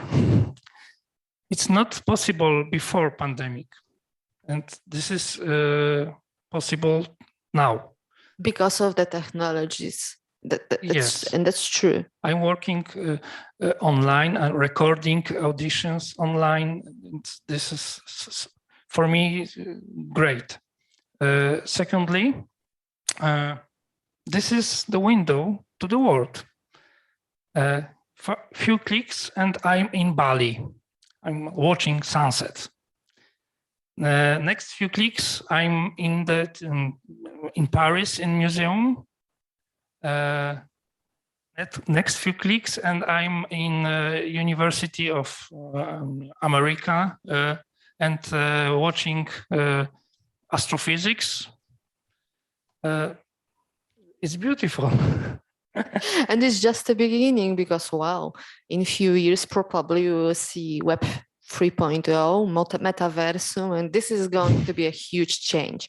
But right now, we can use those few clicks and connect with Professor Jacek Brzalski. I hope it's going to work because it's technology. It's always the biggest problems with technology. And Professor will have a small summary of our discussion. Do we have a connection? Oh, yeah. Yes. Good afternoon. Morning. Nice to see you. I hope you feel well, quite well. So please tell us, what do you manage to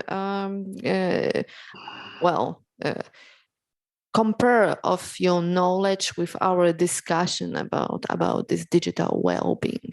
I was listening very carefully and with a great interest, because normally the most often we ask only young people about digital well-being. Everybody is concerned about toddlers, about teenagers, but this time, and I think it was a good idea, we asked all the generations. So that's advantage. That's advantage for sure, because this discussion reflected that the issue of digital well-being is actually the issue for all of us, not only for young people, because normally adults say, okay, we take care about young people and their digital well-being, taking for granted that we as adults, we have no problems with this, and we are really controlling all of this and managing all of this quite well. And when I was listening, these personal stories, very interesting stories. On one hand, stories on screen time. On the other hand, stories on the, let's say, ways to cope with digital well-being. I was thinking all the time, to what extent it reflects what we learned from our research during closure of schools during COVID. We surveyed 3 groups. We surveyed also actually 2 generations, but a very wide generation, because we surveyed young people, we surveyed teachers, and we surveyed parents during the school closure. And what we learned that the screen time that was discussed in depth during this discussion, the screen time really doubled. in all of the groups, not only in young people, but also in teachers and in parents. But we have to remember that the screen time, it's not one indicator of digital well-being. We can have two persons with exactly the same screen time, with one person in minutes or hours, yes, with one person feeling digitally okay and with high level of digital well-being, while the other person at the same time with the same, exactly the same screen time has nothing to say like this, that that my digital well-being is high. Because it's more about the quality of usage, not the quantity. And it was very much reflected in this discussion. When young people in this discussion, when teachers, when also the older generation, when you discussed, everybody was talking about how they use for what, in what places, with whom, in what situations. So even in this discussion, we clearly have seen that this is more about quality, so not the quantity. So it's not really, it's really difficult to say something like, okay, we've got this limits, and we can say, okay, this number of hours is healthy, and if we cross the border, it's already we are on the side of unhealthy or not healthy usage of digital media.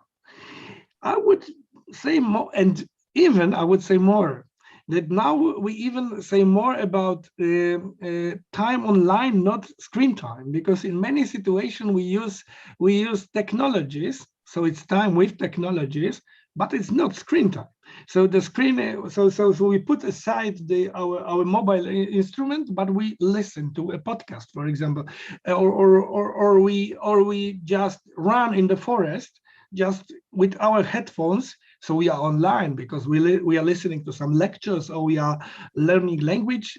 But okay, it's not a screen time, but certainly and definitely it's the time with technologies. And the last but not least, I would like to say that our research, Zdalne Nauczanie.org, it's the research about remote education, very wide research in 34 schools all over Poland, with great big samples of teachers, students, and parents. We really learned that, because we measured digital well-being as such. So we measured this with a proper questionnaire, and we have to say that the indicators of problems with this well-being were even higher in teachers and parents than in students. In students, they were high, but in some cases of some indicators, they were even higher in adults. That means that we need a new approach to the problems, and the approach is to mostly work on digital well-being as our problem, I mean across generations, not the problem of young people that we try to fix as adults, taking for granted that we can do this. So we need this more, let's say, open and holistic approach to the problems. Thank you very much for the possibility to be there and to listen to this discussion. It was very interesting, and I must say, very much in line, what was said during the discussion, very much in line with quantitative big surveys we do.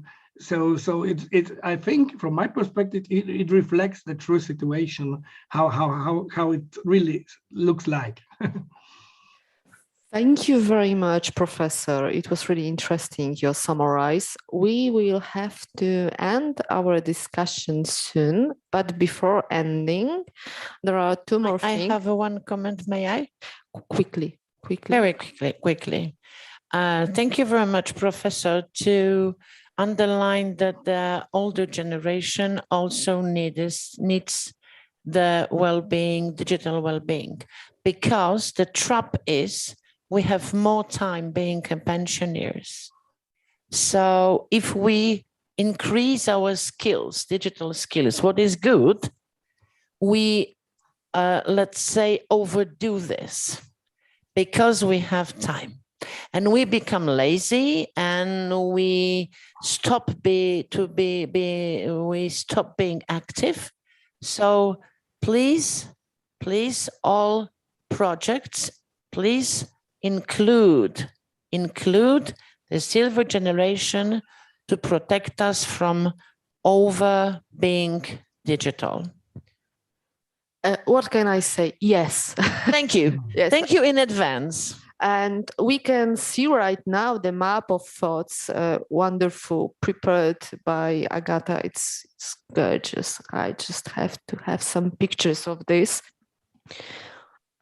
Well, wonderful, really. And in the very end, we shall also see the results of our poll from Menti. Yes. What are the answers? Nobody answered. Really? Nobody? I'm ashamed. You did? And we don't see it? Technologies, as always, the biggest problem. And there is one more comment if we are waiting for the results, is that I feel that we don't feel that we've got a problem to have a too long screen time. So maybe there is no answer because it's not me. I don't have a problem. So at least one voice. At least one voice. I hope this Menti will work in a moment, and maybe after the panel we can put it on the Facebook page under the information about the panel, because it's interesting, this poll. So once again, thank you. Oh, yes, it's working. Oh, and it's 28. Yes, I pay more attention on my online time. Yes, but I fail. It's 11 and 17. No, I don't feel such a need. So more or less, half of the people see some problems and they pay attention. And I think it's really interesting, and I think it's quite common to our society. So thank you very much once again. Thank you, my dear panelists. It was a pleasure to speak with you. And I have so many ideas for my online life right now to manage this. Thank you, Professor. Thank you. In the end, please participate in the other panels. They are so interesting. Thank you very much. Thank you.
We all live in a digital world.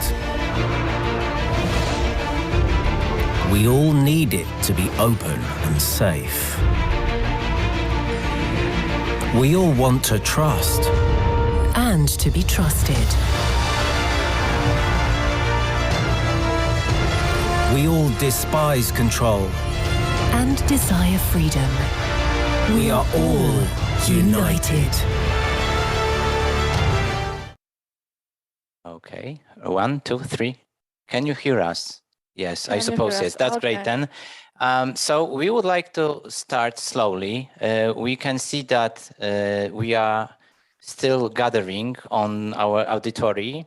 So if you are with us online, please send us some emoticons or whatever you would like to share with us. Just let us know that everything is fine and that you are with us. Right. Okay. So just few seconds and I think we can start. Okay, so yeah, we hope that everything is fine. We will see in a moment because we are going to ask you some questions and we will ask you to vote in our poll. So let's move on. So first of all, who actually are we? So I'm Simon. And my name is Karolina. And we both work at the Copernicus Science Center where we are an event specialist and we are asked to present you our new exhibition, The Future is Today, Digital Brain, which would be really exciting because our new exhibition is something really new. Right. So in order to start, I will also introduce you that we'll use the Mentimeter platform. And we would like to do a short test if you are all connected and if we can work together like that. Yeah, so the best way to handle the application is also for you guys that you are with us on site. Just open the website menti.com and type there the code number that you can see on the screen. And the same, please do for you that you are all online. Right. Yes, I see some likes, so I see you are connected. Yeah, you can send us likes. That would be really appreciated Really by nice. us, and it will show us that you are actually with us. Yeah, that's a really relief. Thank you for that. Okay, so you can also scan the QR code, obviously. So we can move to our first question for you guys. So in order to introduce and to get some interaction, we would like to ask you, what's the level of your energy today? We give you a few seconds to give your response. Yeah, and we will see the results in a moment and we will comment on it because we are really interesting. We are charged up and ready to go. Okay, so I think we can show the results. Okay, it's working. That's and perfect. it is so good news. Yeah. We are very happy. We are all here all together. Okay, so most of us are around 4. That is a really great news. So now this is our task to keep it and uphold it till the end. 1 person is, 2 persons are around 1. So we will try to charge you a little bit up. But the most important thing, it's working. And Right. it's a really great news. So if we are connected, let's get started. Yeah, so firstly, just a short outline. We will start with a short discussion about trust, especially in the context of artificial intelligence. Then we will move to the relations that we can establish, for example, with a technology, and again, especially with the artificial intelligence. And in the end, at the end, we can think about perspectives and the future that the technology will lead us on. Yeah, we will see if there will be time for Q&A part. If not, just leave your questions on the chat and then we will respond to them later. Okay, so move on. So we would like to start with our first exhibit that is on our exhibition that welcomes our guest. And we would like you to ask yourself a question. Do you think that the boy that you can see on the screen actually trusted our exhibit? So let's just watch the movie and then we will discuss it.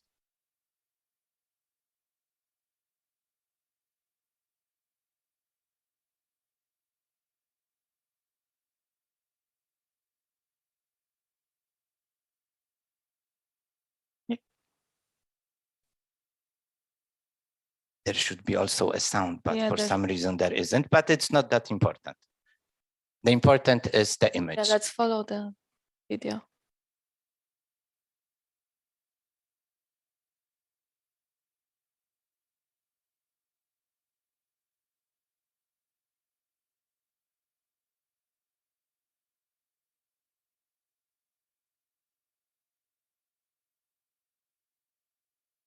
So maybe we can comment a little bit.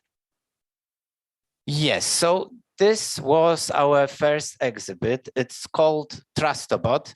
And basically you trust it with your mobile. It takes it up for like 5 meters and then drops it and then catches it on that basket. But I think that the most important part of this movie is the reactions of that boy, because that is the boy who entrusted our exhibit with his mobile. And as we can see, he was pretty tense. Even if he didn't ask himself whether he trusts our exhibit, we can easily read it from his nonverbal language, because he has his finger crossed. He was quite nervously looking up and down.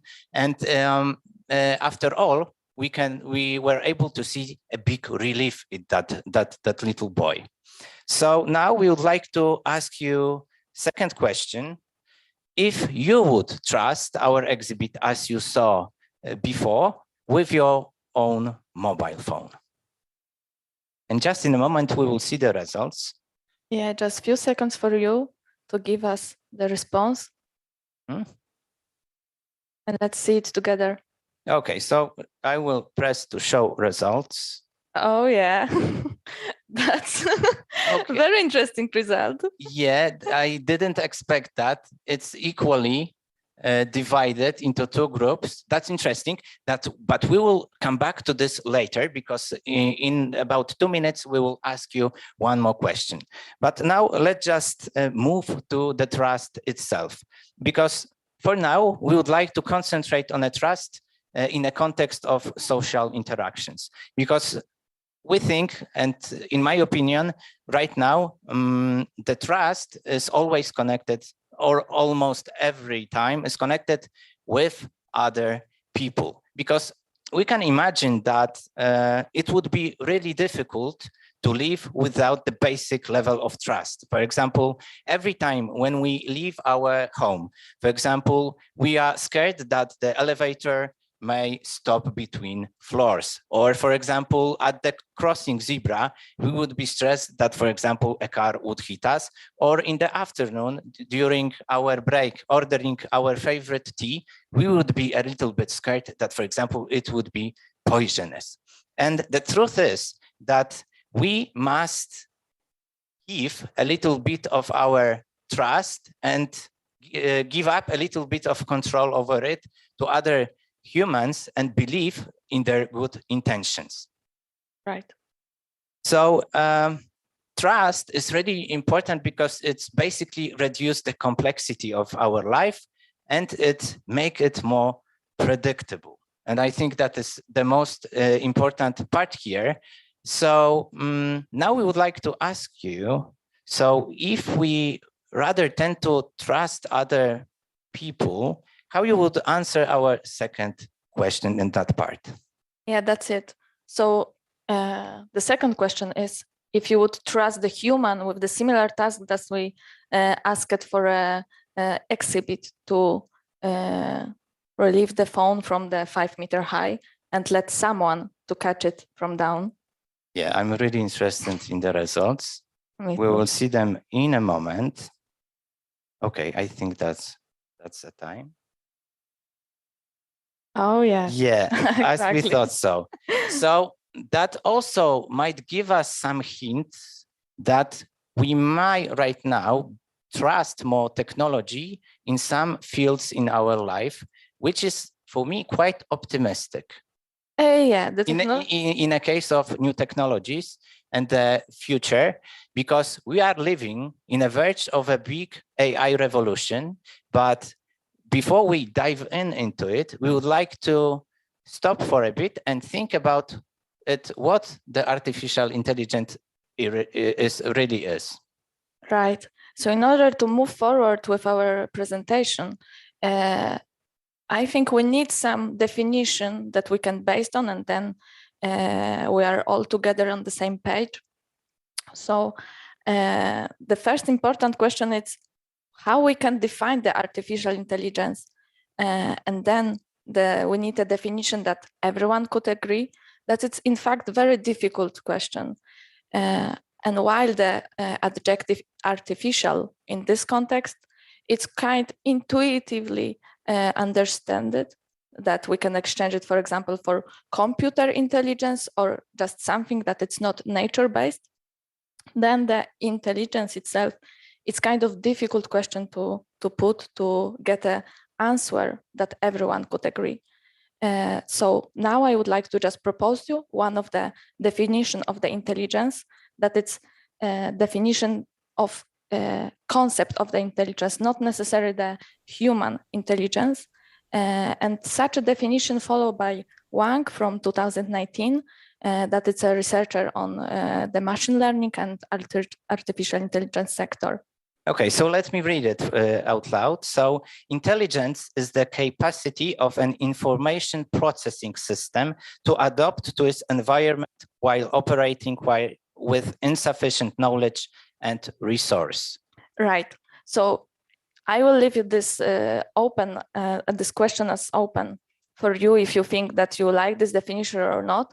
But for me, important fact here is that the system that has to make a decision is never 100% sure if such a decision is correct, because it's not operating with the full data set. Okay, so we can, based on this definition of intelligence, and now we can move forward to the definition of artificial intelligence. And here I would like to propose to you the definition that it's already agreed from almost 40 countries that are members of the OECD organization, that it's Organization for Economical Cooperation and Development. And this definition was agreed through the first regulations that were established for management of the artificial intelligence in the international concept. So I can ask you, Shimon, to read the definition. Okay, so I can read it for you. So an AI system is a machine-based system that can have a set of human-defined objectives, make predictions, recommendations, or decisions influencing real or virtual environments.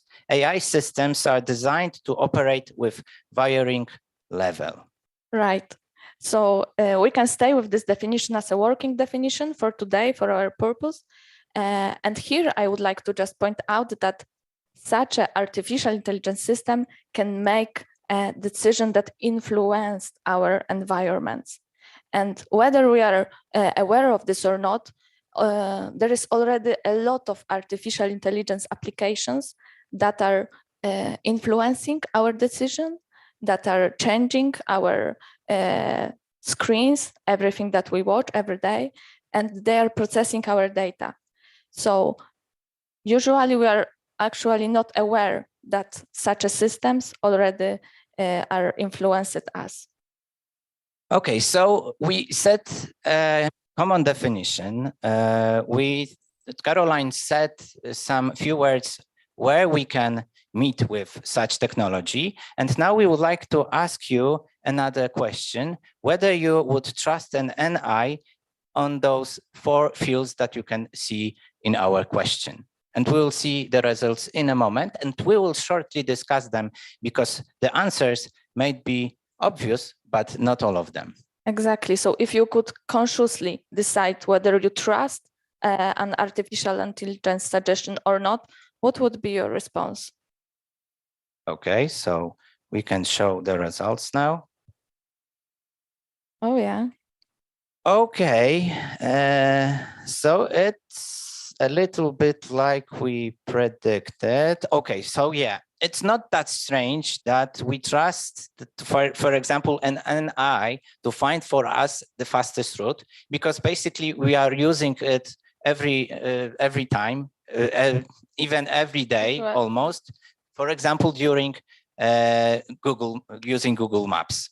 But next questions are a little bit more complicated because, okay, we can entrust someone with our money or with our medical health and diagnosis, but we got used to depend on the opinion of the experts, of the true person on it. We don't have that much experience with, for example, financial investments or medical diagnosis made by AI, but I think that it's quite optimistic that there is almost 21 answers indicating that someone would trust the medical diagnosis made by AI.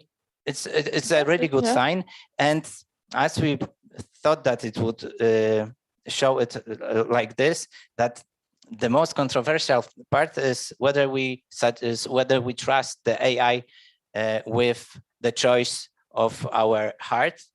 It's not, for me, it's not that strange. It's quite obvious because love is something that we would like to take a choice, right? Yeah, and born in our heart, and it's something that can't be explained by just a simple code.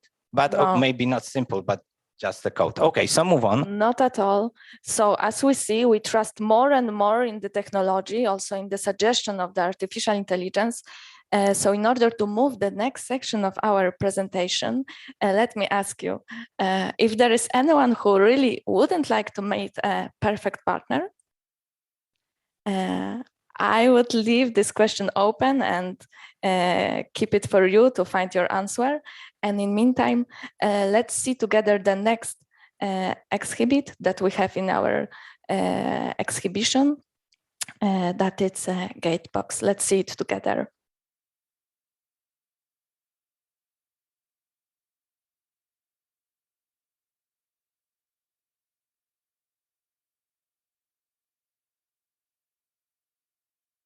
So it is basically speaking Japanese, so we can see that there are subtitles, but for some reason we have some technical problems with sound.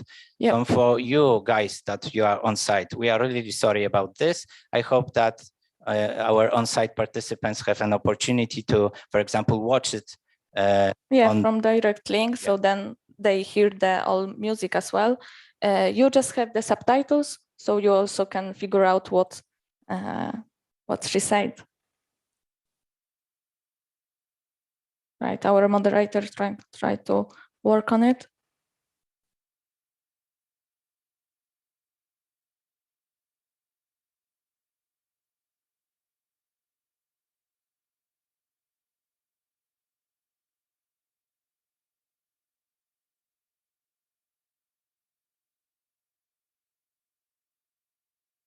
Okay, so I think that you, Caroline, may describe it more precisely, especially for those you guys that you are with us on site, but maybe our moderators will handle the sound and it will work in while later.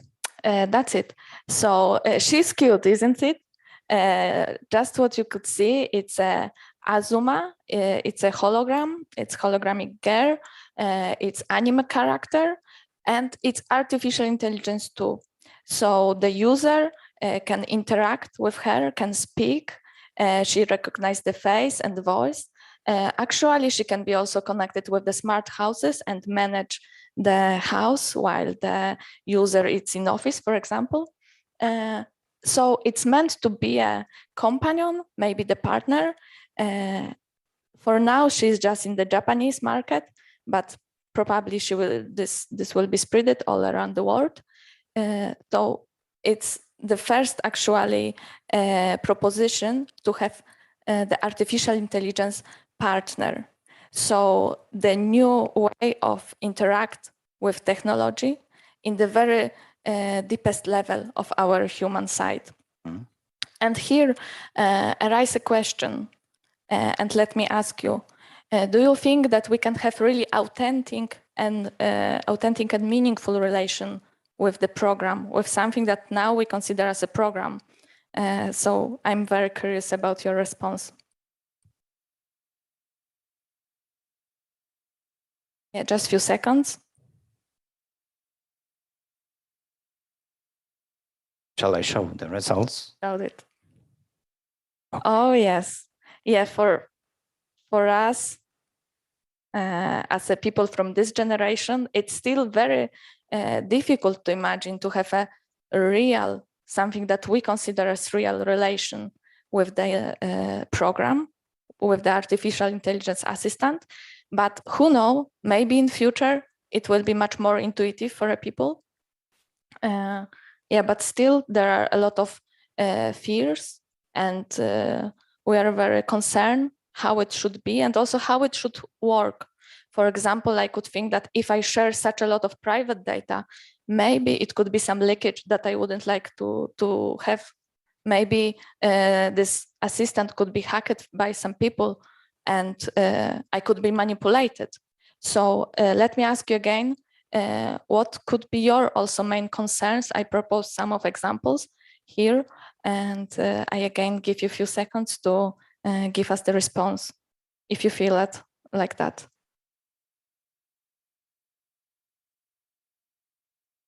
Me personally, I would be very sad if such artificial intelligence would leave me alone. Yeah, you know, I heard that during pandemics, the replica application was, however, it is on the market for few years now, but it became really popular during that period because many people felt a bit lonely. And replica is basically the artificial intelligence, but it is just a chatbot. But I installed it also a few weeks ago. And it was kind of amazing because it is gathering information about you. It asks you a lot of confidential questions, and then it can relate to the things that you said before.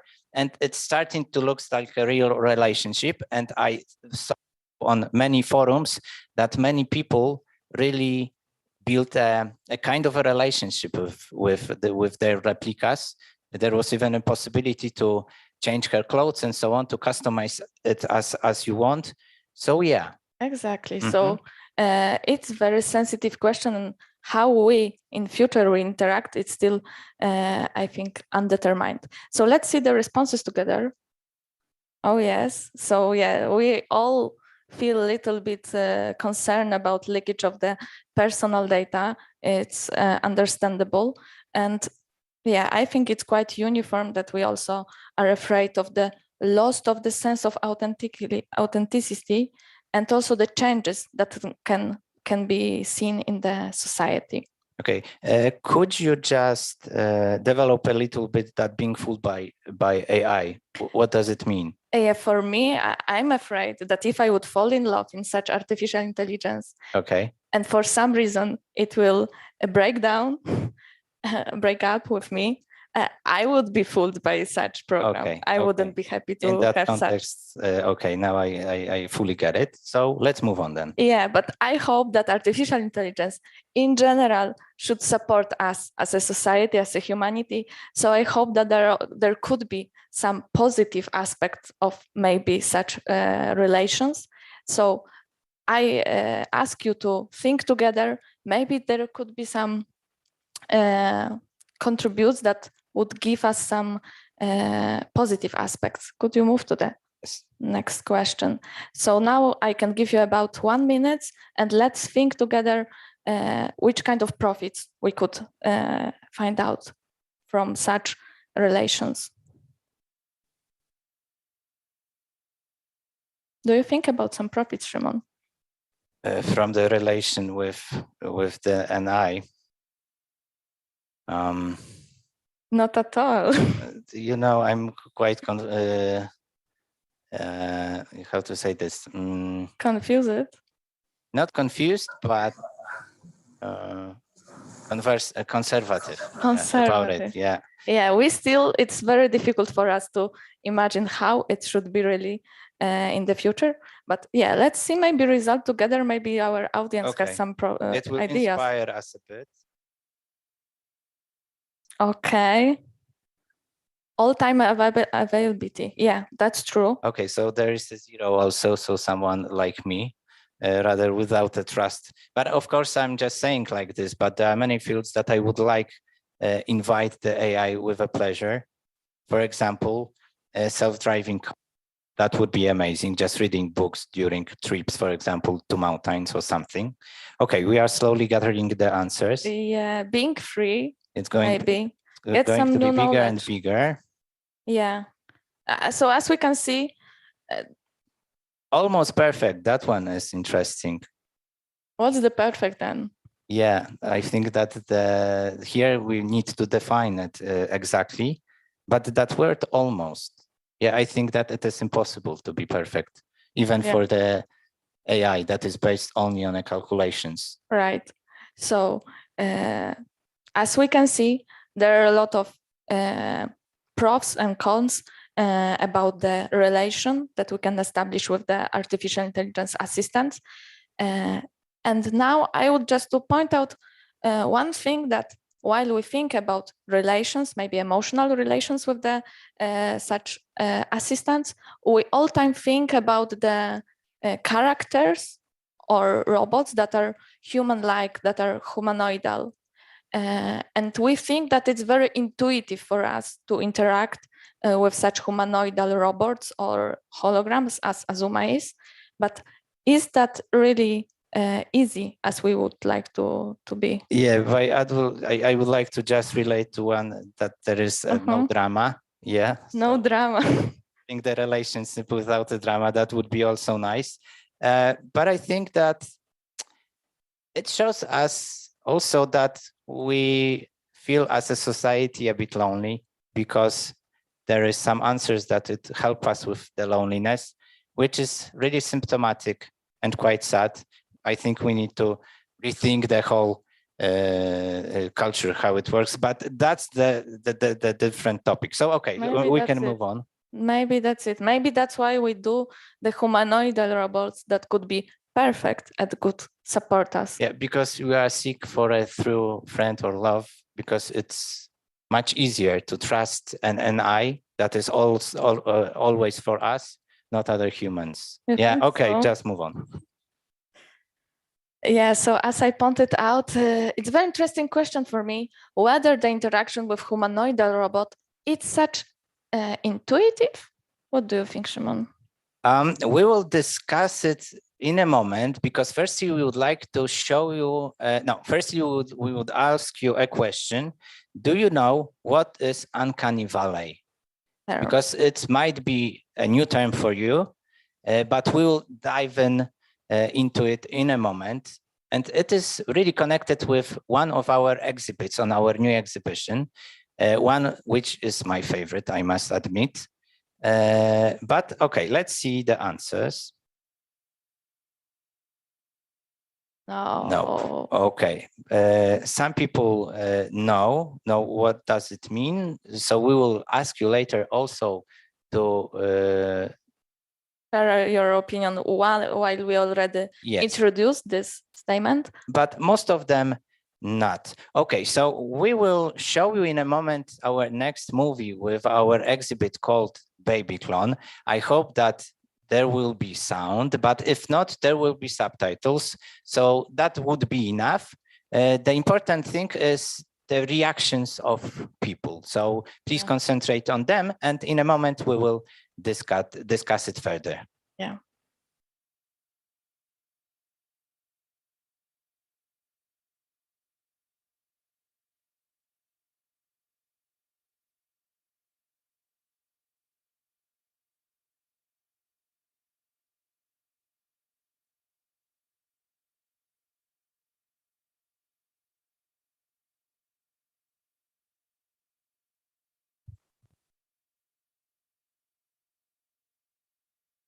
Dla mnie to, że to może być tak realne. Jest takie dość niepokojące. Człowiek ma ochotę to powiedzmy sprawdzić, czy to w ogóle żyje. Moje wyobrażenia na temat robotów się kończą na pierwszych częściach Gwiezdnych Wojen. Byłem ciekaw, czy też pachnie jak niemowlę, ale nie. Emocjonalne poruszenie. Byłam ciekawa, czy będzie reagował na mój dotyk, na przykład po rękach i po brzuchu. No i troszkę dość przerażająco jednak oddycha. To... Ciekaw byłem, czy nie jest chory. Czy chora. Jakoś nie pasuje mi nazwa robot do tego nijak.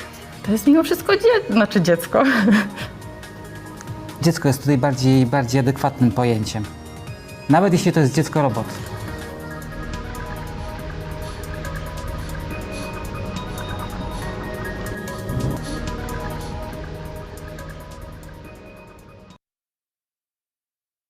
Okay, so let me introduce you to, as I said, my favorite exhibit on our exhibition, the baby clone. And as you were able to see, people were pretty confused how to even name it. Is it a robot? Is it a baby? Is it a doll? Because it is also looks like a realistic doll. It breathes also. So I remember when I first had an opportunity to interact with baby clone, and I was really curious about it. I mean, I approached it at once. I take it, I touched it. I felt that it is actually cold, not hot, not warm, which was a little bit strange, but still I was really interested in it. And after some time, I felt, I don't know if I can call it a parental instinct because I'm not a father yet, but it was something like this because I really wanted to take care of it, even though I was fully aware it's just a robotic doll. And I started to examine it a little bit. So I twisted a little bit its ankle, and then Caroline, she was next to me, reacted a bit differently. You can describe it. Yeah, for me it was very difficult and strange feeling. Why I saw that Shimon it's twisted its leg and the baby doesn't react, I automatically feel sick. I couldn't watch it anymore. I had to just move out to don't see it anymore. So I had very different and strange feeling. Yeah, so basically, as you were able to see from the reactions of our participants and from our stories about it, the uncanny valley is something that probably is a real thing. We will discuss in a moment the scientific background behind this. Just a moment. Okay, I wanted to say something more, but okay, we can just move to the next slide because the concept of the uncanny valley introduced for the first time Masahiro Mori in his publication in 1970. He was a Japanese engineer. He was working in a field of robotics and automatics, and he wrote that article, but he pointed out that it is not scientific article. It was something that he had a chance to observe and based on his own experience, because for most of his time he was working on a prosthetic hands, which were more and more realistic. Some people that interacted with such hands for the first time, if they didn't know that it is artificial, but it was attached to a real person, they firstly shake the hand, but then they felt that it is a little bit cold and it feels a little bit strange. And when they realized that it is artificial, actually, they were starting to feeling something that he called later uncanny valley. So as we can see on that graph, it could help us understand what does it mean and what is the etymology of that concept. So we can see here the graph, the relation between familiarity and the human likeness. And at the very beginning of the graph, there is an industrial robot. So it is something that is designed only to make some works for us. So it could be, for example, a robotic arm that really precisely cuts something in a glass in a factory, for example. But as we go further on our graph, we can see that there would be a humanoid robot.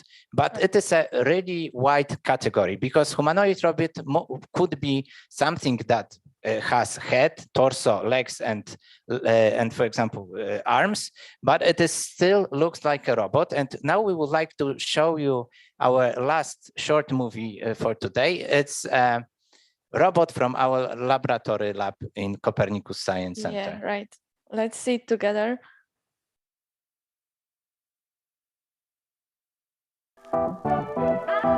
Look. My favorite. Hello everyone, would you like to have some fun? Would like to see me dancing? Let's get started.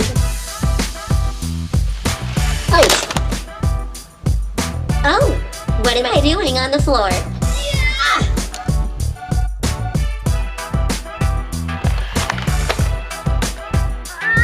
Whoops, I can't get back on my feet. I'll have to wait until someone helps me.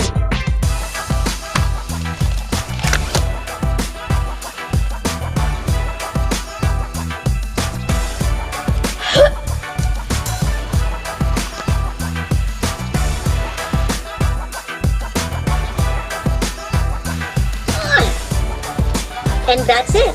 Back on my feet. I feel better like that.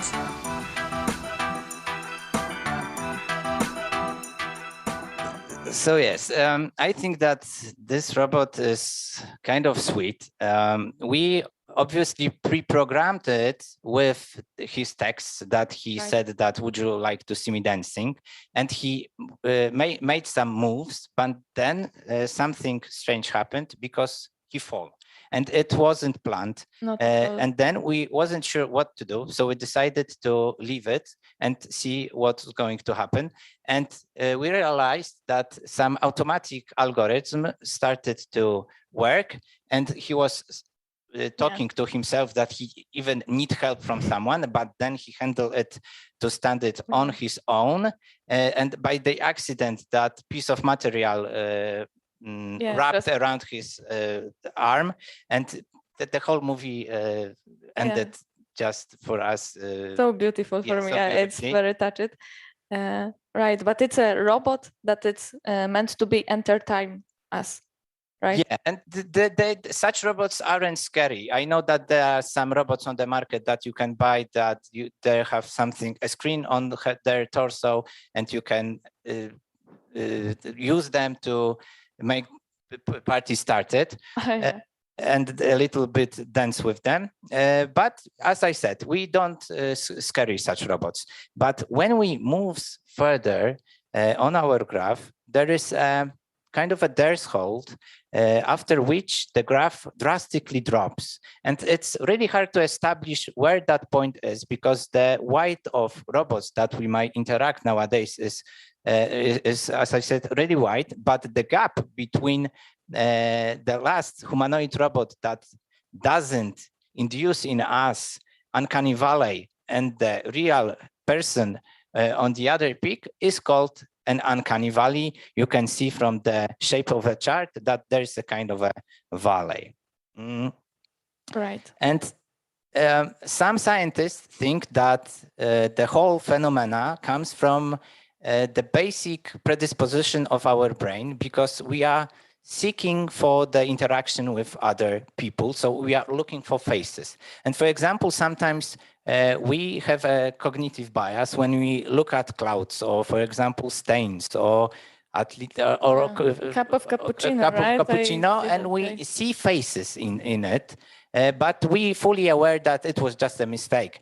But the different story is when we by accident think that a humanoid robot actually is a real person, and when we realized after some time that we have mistaken it, we feel a little bit uncanny. Exactly. So that was my feeling when I saw for the first time the baby clone, and I think exactly that was the uncanny valley feeling. Yeah, and that slowly brings us to the question whether you had an opportunity to feel something like this. If you never heard about such phenomena, maybe you can recall such situation. Because when I was preparing that presentation, I realized that a few years ago, when I was watching the remake of The Lion King a few days ago, this photo obviously is not from the original movie, it's just real lions. Nevertheless, I felt a little bit strange, and later we were discussing about it, because, you know, they were like real lions, but they were walking around the safari, singing about their love and making fun.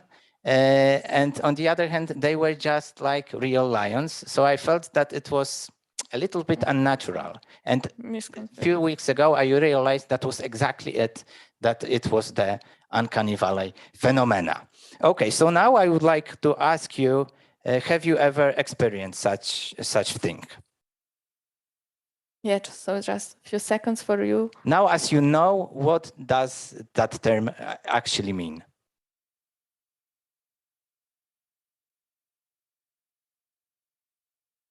Mm-hmm. Some of us, yes. Some of us, yes. To those of you who never felt such concept, I'm afraid that we are going to experience it more and more because, yeah, we are going to be surrounded by humanoid robots. That's it. So maybe we should think more about the design of the robots, also the one which maybe will help with the older people or some other usage. Yeah, and that was exactly the point of the article by Mori, because he wanted to point out that such phenomena may occur, and it would be a tip for designers of a robot to design it not that similar to real person. Yeah, maybe it would be too much uncomfortable for us to interact with such a robot. Yeah, okay. So we can slowly move on to a summary. Yeah. Unfortunately, our time is up to finish. So we would like to just to sum up quickly. We are very happy to have opportunity to be with you today. And as we introduce our exhibits from Digital Brain, we passed through the trust that we could give to the technology, that we trust more and more in a lot of areas of our human side also.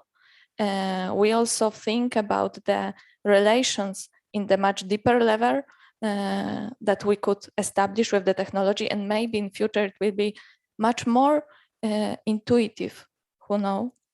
At the end, we really have to think how we will design the robots that will surround us in the future, because maybe it's not as obvious attitude as we would think that such humanoidal robots should be such comfortable for us to interact, to be with. But there's also one thing that I was thinking about it recently, because right now when we talk about artificial intelligence, most of the time we think about machine learning. So it needs a data, and that data can provide only humans, exactly. at least most of the data. So it's a bit of our responsibility to shape the artificial intelligence, whether it will be based on a reliable source of information. So everyone is an expert in his own field. And I hope that in the future, all the programmers that are responsible for projecting such artificial intelligence would depend on our impact that we give now. Yeah, I think that's the really optimistic thing, that we are commonly responsible for the shape of the artificial intelligence in the future. At least I believe so. Right. So having this responsibility, yeah, please be aware, and everything that you share in the internet could be used in the future by the programs. Okay. Okay, so in the end, we would like to invite you, if you ever have an opportunity to be in Warsaw, to come to the Copernicus Science Center and to see our new exhibition on your own, because it is yeah, very inspiring, and also give us this new impact of awareness, how the future will look us, or the future it's today. And the whole exhibition brings a lot of questions that we can ask ourselves and think whether we have our own opinions on the shape of the future that we are slowly going to engage, and maybe we can still have at least a minimum impact of the shape of it. Yeah. Okay, so that's it for today. We are really thankful for the technical issues, that they were just few of them, and that you were all with us today. Yeah, thank you a lot. And yeah, if you have any questions, you can write to us on our IGF page, or for those of you that are on site, you can just come to us and talk with us. Okay, thank you. We all live in a digital world. We all need it to be open and safe. We all want to trust. And to be trusted. We all despise control. And desire freedom. We are all united.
Welcome, everybody.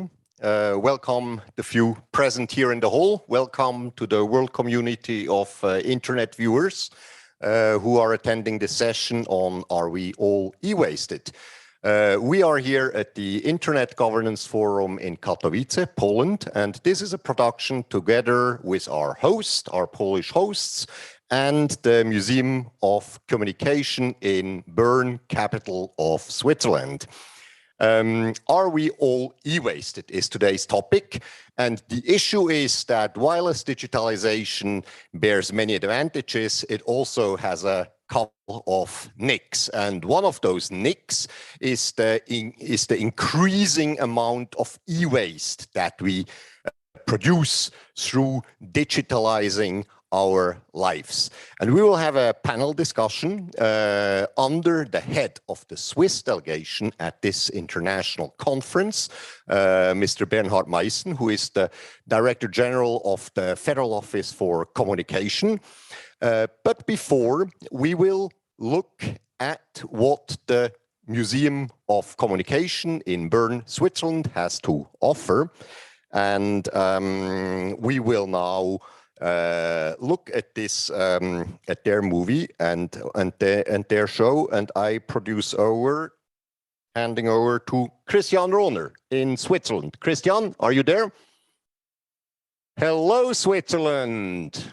Hello. Hi. Thank you very much. We will immediately start our nice little film.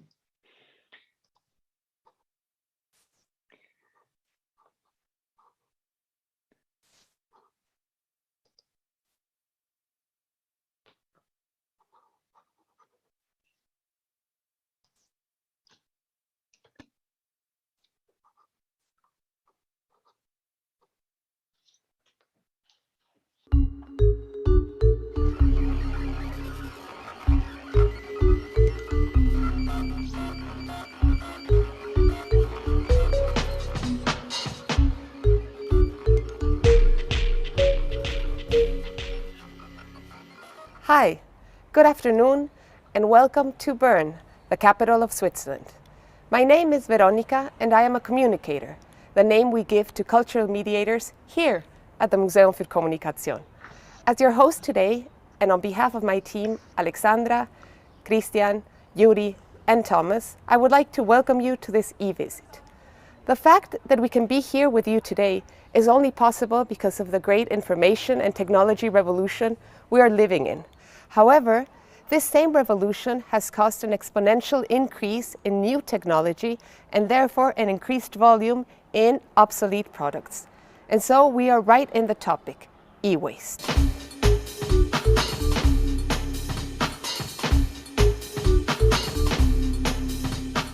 As you know, e-waste is one of the fastest growing waste streams.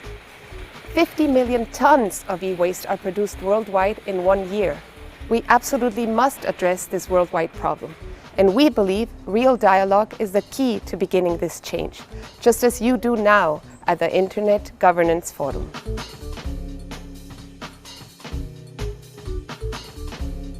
The Museum of Communication, with all its staff, is really interested in living, immediate and real communication. Since 2017, we do more than just collect and retell stories. What we want to do is actually talk and initiate a dialogue. Hörst du mich?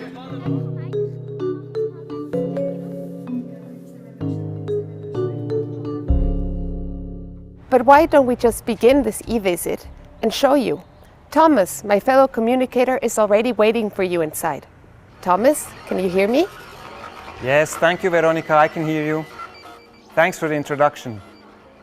Behind me, you can see the entrance of our main exhibition, the heart of our museum. Let me just log in.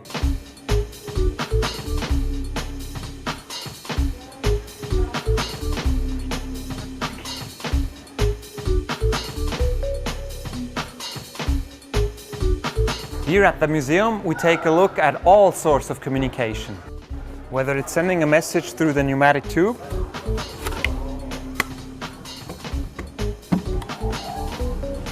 finding a path through our maze in ensemble, reenacting our favorite movie scenes, or having a virtual conversation. Hi, I'm Mike. In our exhibition, it's impossible not to communicate.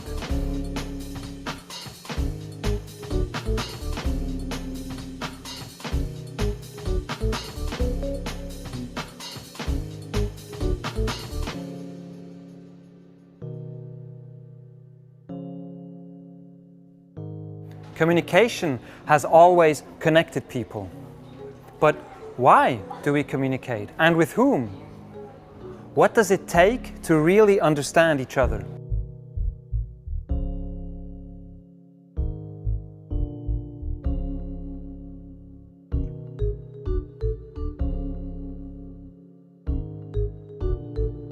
Each year, 100,000 people find their way into our museum.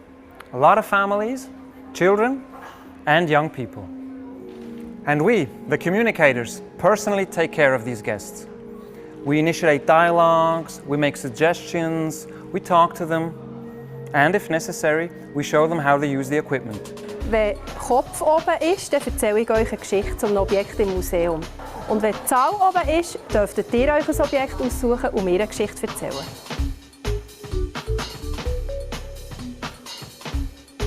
Okay, perfect.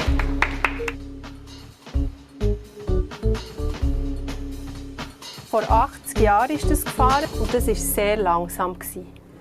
Today, you are our visitors. Today, we are interested in initiating a sustainable dialogue with you on a topic that's part of our next exhibition. For that, I'd like to hand over the floor to my colleague, Alexandra. Alexandra, can you hear me? Hi, Thomas. Yes, I can hear you. Can you tell us what the exhibition is about? It's an exhibition about the environmental crisis, and e-waste will be one of the topics. Okay, so we'll hear more details on that exhibition later on. But for now, the title of this e-visit is Are We All E-Wasted? Alexandra, can you tell us what that means? Let me try and answer this question with a question for you all in the audience in Katowice. How many of you have come to the conference without a mobile phone? Not many, right? Well, you're not alone. Over the last 20 years, mobile phones and vast access to the internet have made many things easier for us. Not at least communication. But this comes at a price. The resources we use to build these devices cause many environmental and social problems. And after we're done using the devices, they turn into e-waste. Of course, mobile phones are only one example for devices that eventually turn into e-waste. However, they are one of the most visible and omnipresent. You could say that we carry a part of the problem in our pocket every day.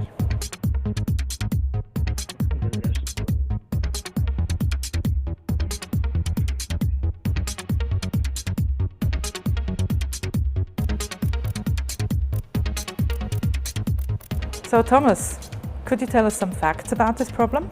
Here are the facts. Swiss people buy a new smartphone every 16 months. We're world champion in the production of e-waste. 100 years ago, in Switzerland, there were a bit more than 3 telephones for every 100 inhabitants. By 1980, that figure had already risen to 70.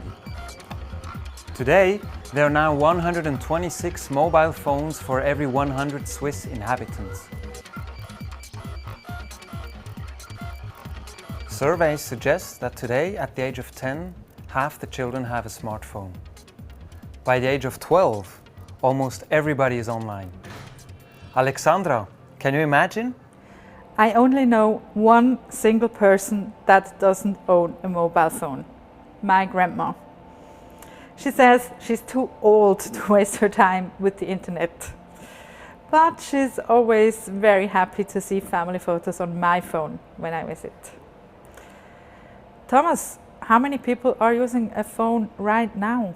Worldwide, over 3.5 billion people use a smartphone today. There are over 20 cell phone manufacturers who are always bringing new models on the market. Today, over 1 billion smartphones are sold each year. Instead of increasing, life cycles of devices are shortening. Metals, such as lead, arsenic and mercury, are accumulating and contaminating our environment. Toxic e-waste often ends up on landfills in countries with inadequate infrastructure because they are not properly disposed of. Child labor, for example, in the gathering of raw materials, is still omnipresent today.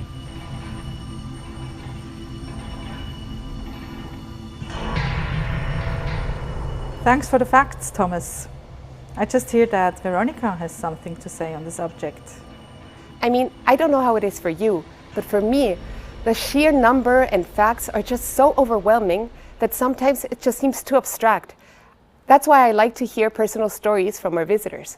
Whenever I do a guided tour, for example, I always ask the school children to tell me how many mobile phones they have had until now. The most impressive answer came from a 13-year-old boy who said he was already on his mobile phone number 8. Isn't that impressive? Yeah, I have to admit, this is my 8th mobile phone. And in the context of this, I have the first question for you.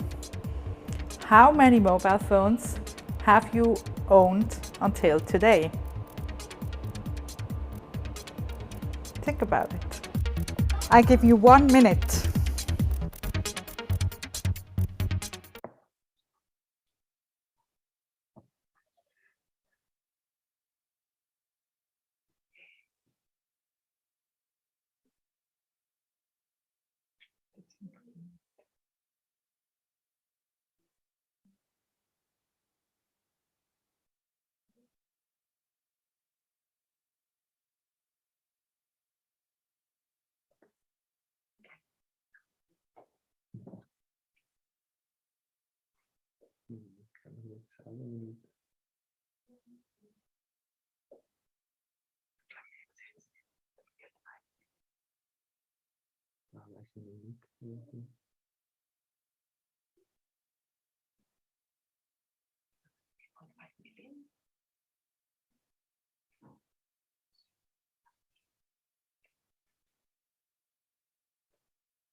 I wonder what happens with all the phones that are not being used anymore.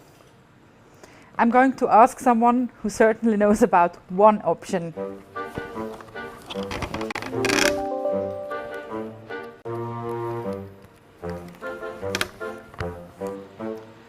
Yuri is the curator of our collection. He focuses on objects connected with information and communication technologies, ICT. Because we can only show a small part of all collected objects here in the exhibitions, the Museum of Communication has a depot. The depot is our large storage area with thousands of objects documenting the history of communication in Switzerland over the last 100 years. Yuri is one of 10 people who work with our collection.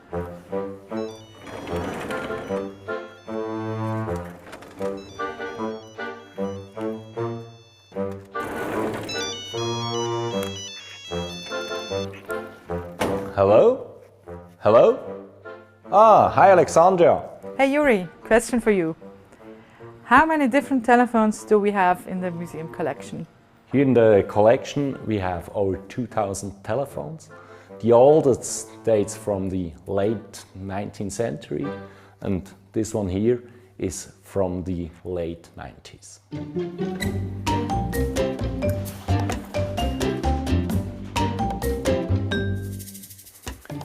There are analog and digital devices. There are rotary dials and push buttons and telephones of different materials and shapes.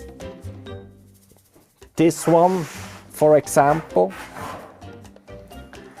is a telephone from the late 19th century.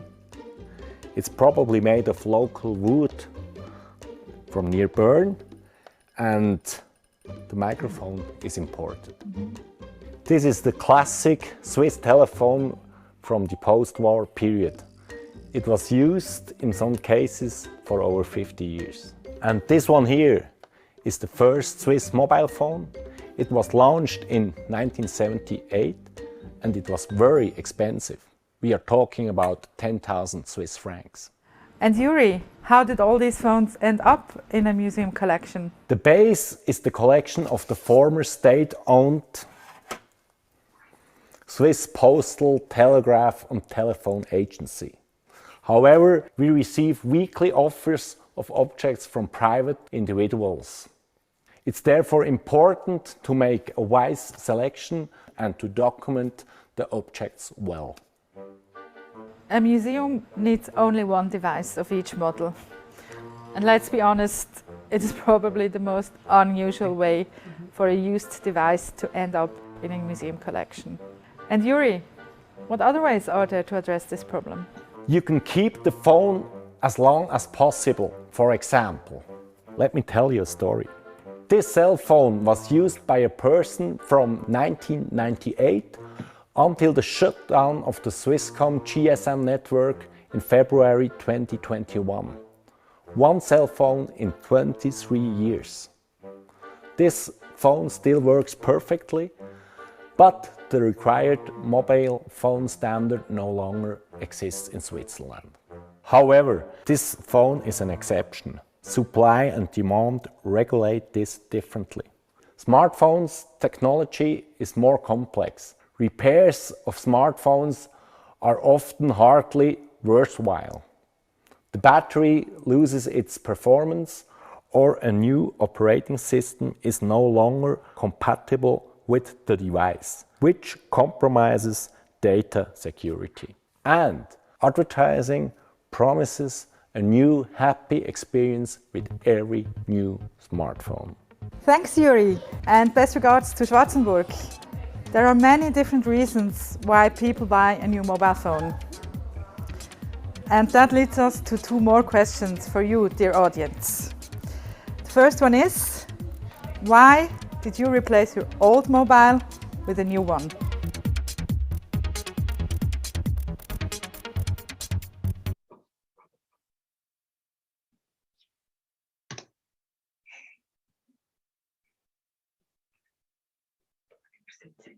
Da sieht man, was sie sehen. Oh, funktioniert nicht. Das ist wieder Promo-Page.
And now to the question that leads us back to the issue of e-waste. What did you do with your old phone after you were done using it?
I handed my old phone in at an electronics collection point.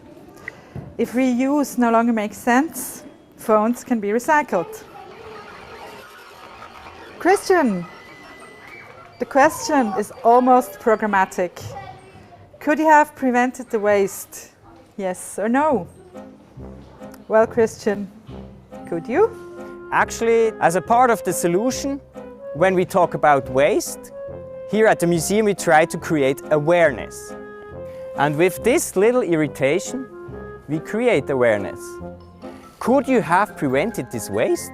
Yes or no? When you never think about it, you're never gonna change your throwing away habits. In front of our lovely museum, a lot of people are eating lunch. Now let's have a look in these two bins. First in the no bin. I could not have prevented this waste. But come on, you're not serious, are you? You really need so much packaging for your sandwich? Aluminium could be brought to the recycling station. A lot of waste could have been avoided by just changing your buying habits. But I know it's not very easy when you're in a rush at lunchtime. I was very happy when I read that the EU forbids one-way coffee cups, like this one, by 2030. You can change habits very efficiently with the law too. Now let's have a look into the yes bin. I could have prevented that waste. Wow, that brings us back to our main topic, e-waste.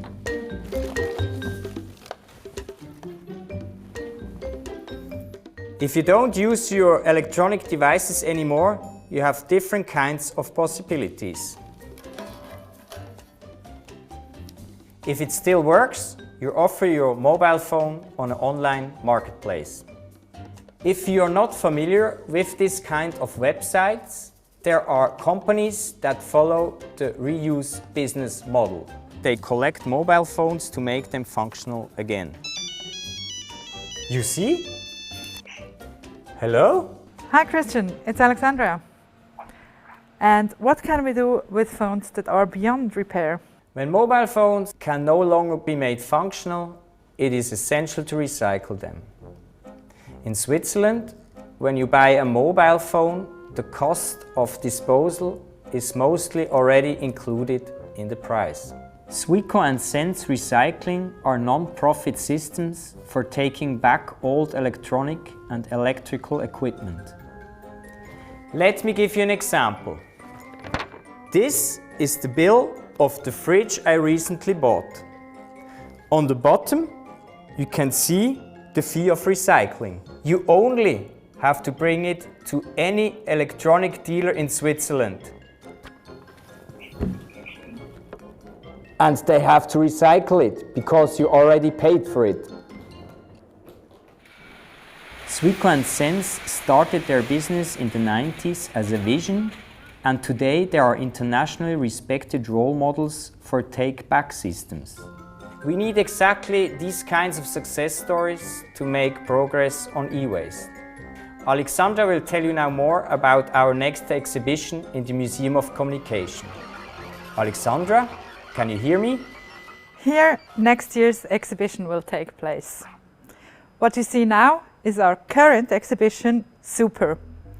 It revolves around digitalization, biotechnology, and self-optimization.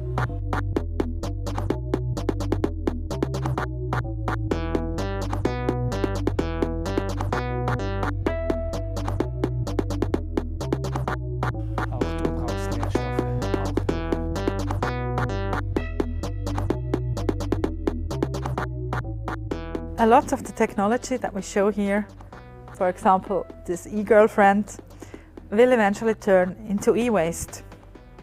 The same can happen to the devices that we use to show content. This is an issue that we as a museum must recognize.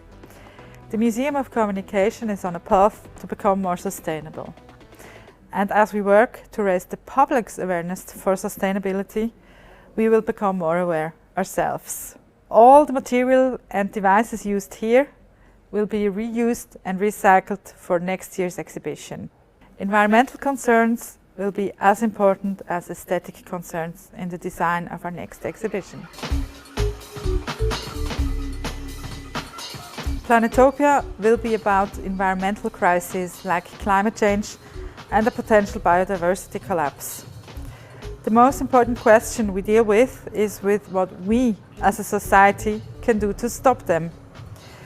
We believe that talking and listening to one another is key to engage with environmental challenges ahead. We want to be a museum that actively participates in public discourse and that helps to stop the destruction of our planet. Preparations are already in full swing, and we already started our dialogue. Just like me and Veronica. Thank you, Alexandra. Dear e-visitors, on behalf of my team, Alexandra, Christian, Yuri and Thomas, we'd like to thank you for your attention and wish you a successful conference. Now it's your turn. I invite you to turn to your neighbor and continue the conversation. The sustainable dialogue has begun. Are we all e-wasted?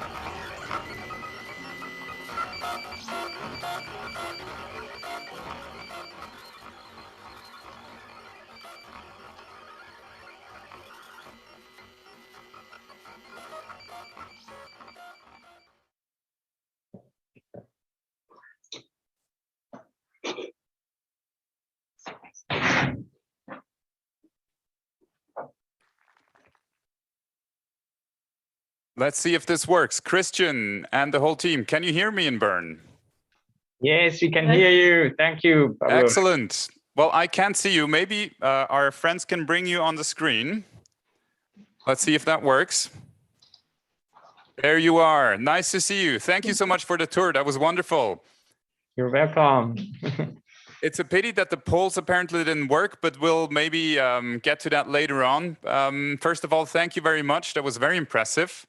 I wanted to have a few minutes with you and the audience online and here in Katowice to see if there are questions. For all those online, you can ask your questions in the chat, and the team here at the Museum for Communication in Bern will be happy to answer them. To get you started, I would like to ask one myself, which is, what's the reaction of the people who visit the Museum of Communication in Bern when they come to this little corner that you have dedicated to e-waste?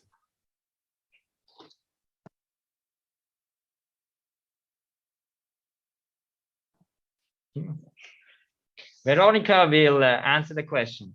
Thank you, I will Veronica. try, at least. Okay. It really depends a lot on the age group, I think. We try not to moralize and not to tell it's right or wrong. Whatever answer they give us is correct.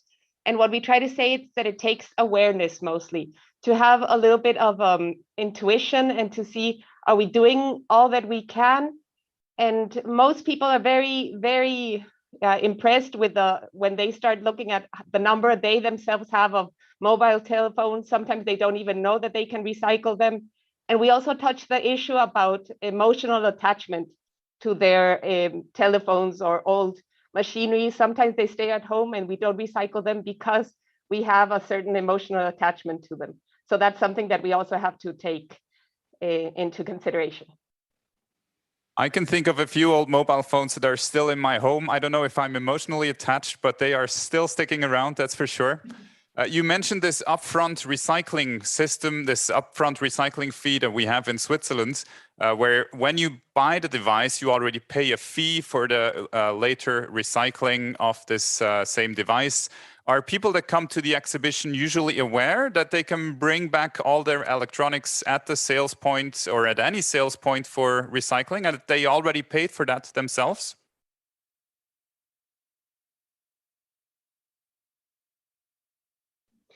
Thomas has an answer for you, Paul. Thank you, Thomas.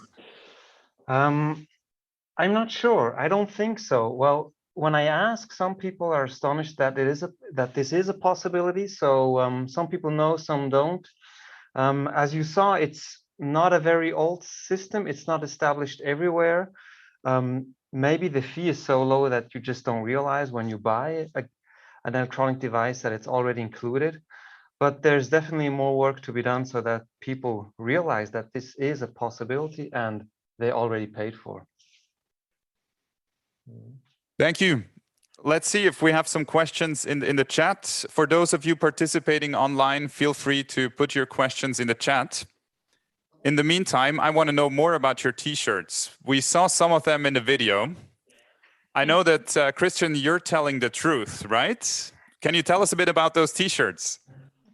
Yeah, all our communicators wear a t-shirt like that, and they have their name on it that you really can know with whom you're talking with. And they have a front, but they also have a back. So you really have to do sometimes a turnaround to see what is on the front is meaning. In my case, yeah, it's a little bit ambiguous. So what's on your t-shirt, Veronica? Well, mine says in French, "Celle-ci n'est pas une communicatrice." And it's a little bit a play with the "Celle-ci n'est pas une pipe" from Magritte, because I'm wearing it and I'm saying that I'm not a communicator, but actually I am.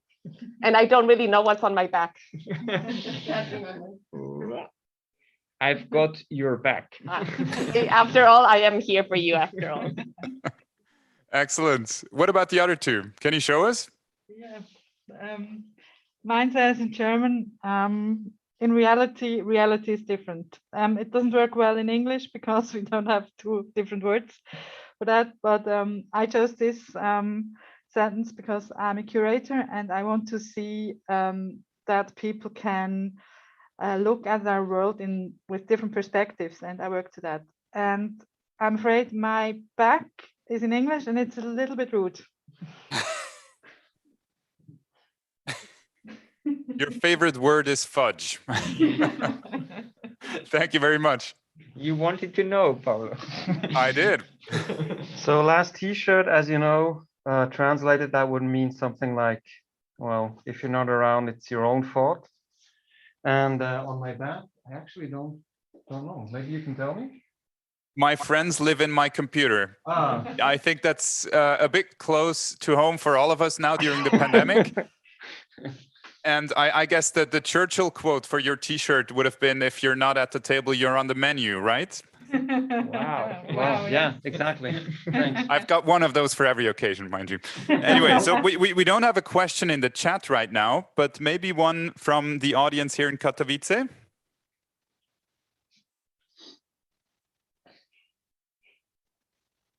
Yes, please. Try it out, otherwise I'll paraphrase it for you. It doesn't seem to work, so I'll paraphrase it for you. Go ahead. I'll tell the friends in Bern about your question. As you wish.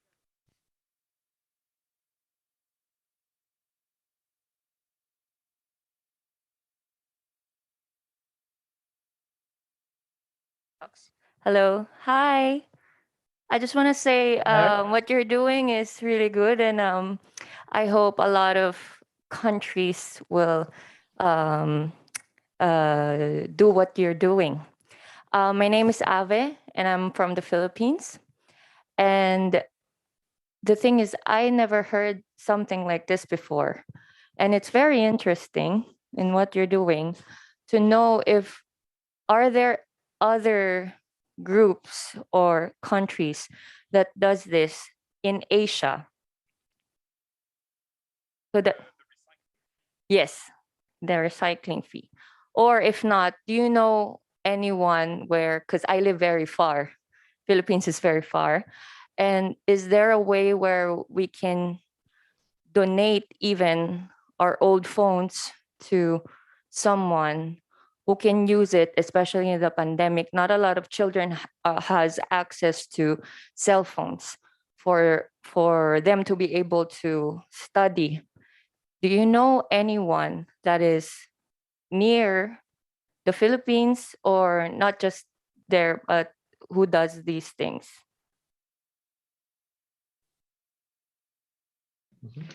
Yeah, hi. I'll try to answer your question as best as I can. To be honest, we're not too familiar with the situation in Asia.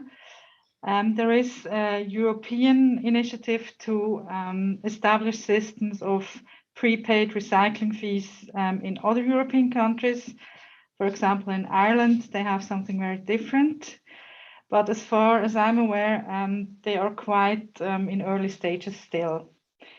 And to your other question, I think we do have some charities here in Switzerland that collect old phones and try to make them functionable for people in other parts of the world. But to be honest, I don't have a name for you at the moment. Thank you. Any other question from the audience? In that case, well, thank you very much. We will continue here in Katowice with the panel discussion, and we look forward to hearing more from you from the Museum of Communication in Bern, especially your next exhibition, Planetopia.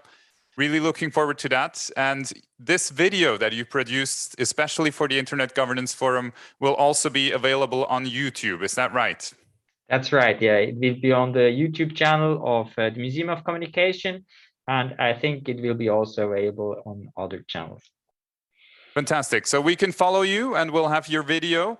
And on behalf of the Embassy of Switzerland in Poland, I'd like to thank you for doing this tour, for making your video available, and for joining us here in Katowice, live from Bern. Thank you very much to the whole team. Thank you. Thank you. You're welcome. Bye. And with this, I'd like to ask our panelists to the stage. If you will join me.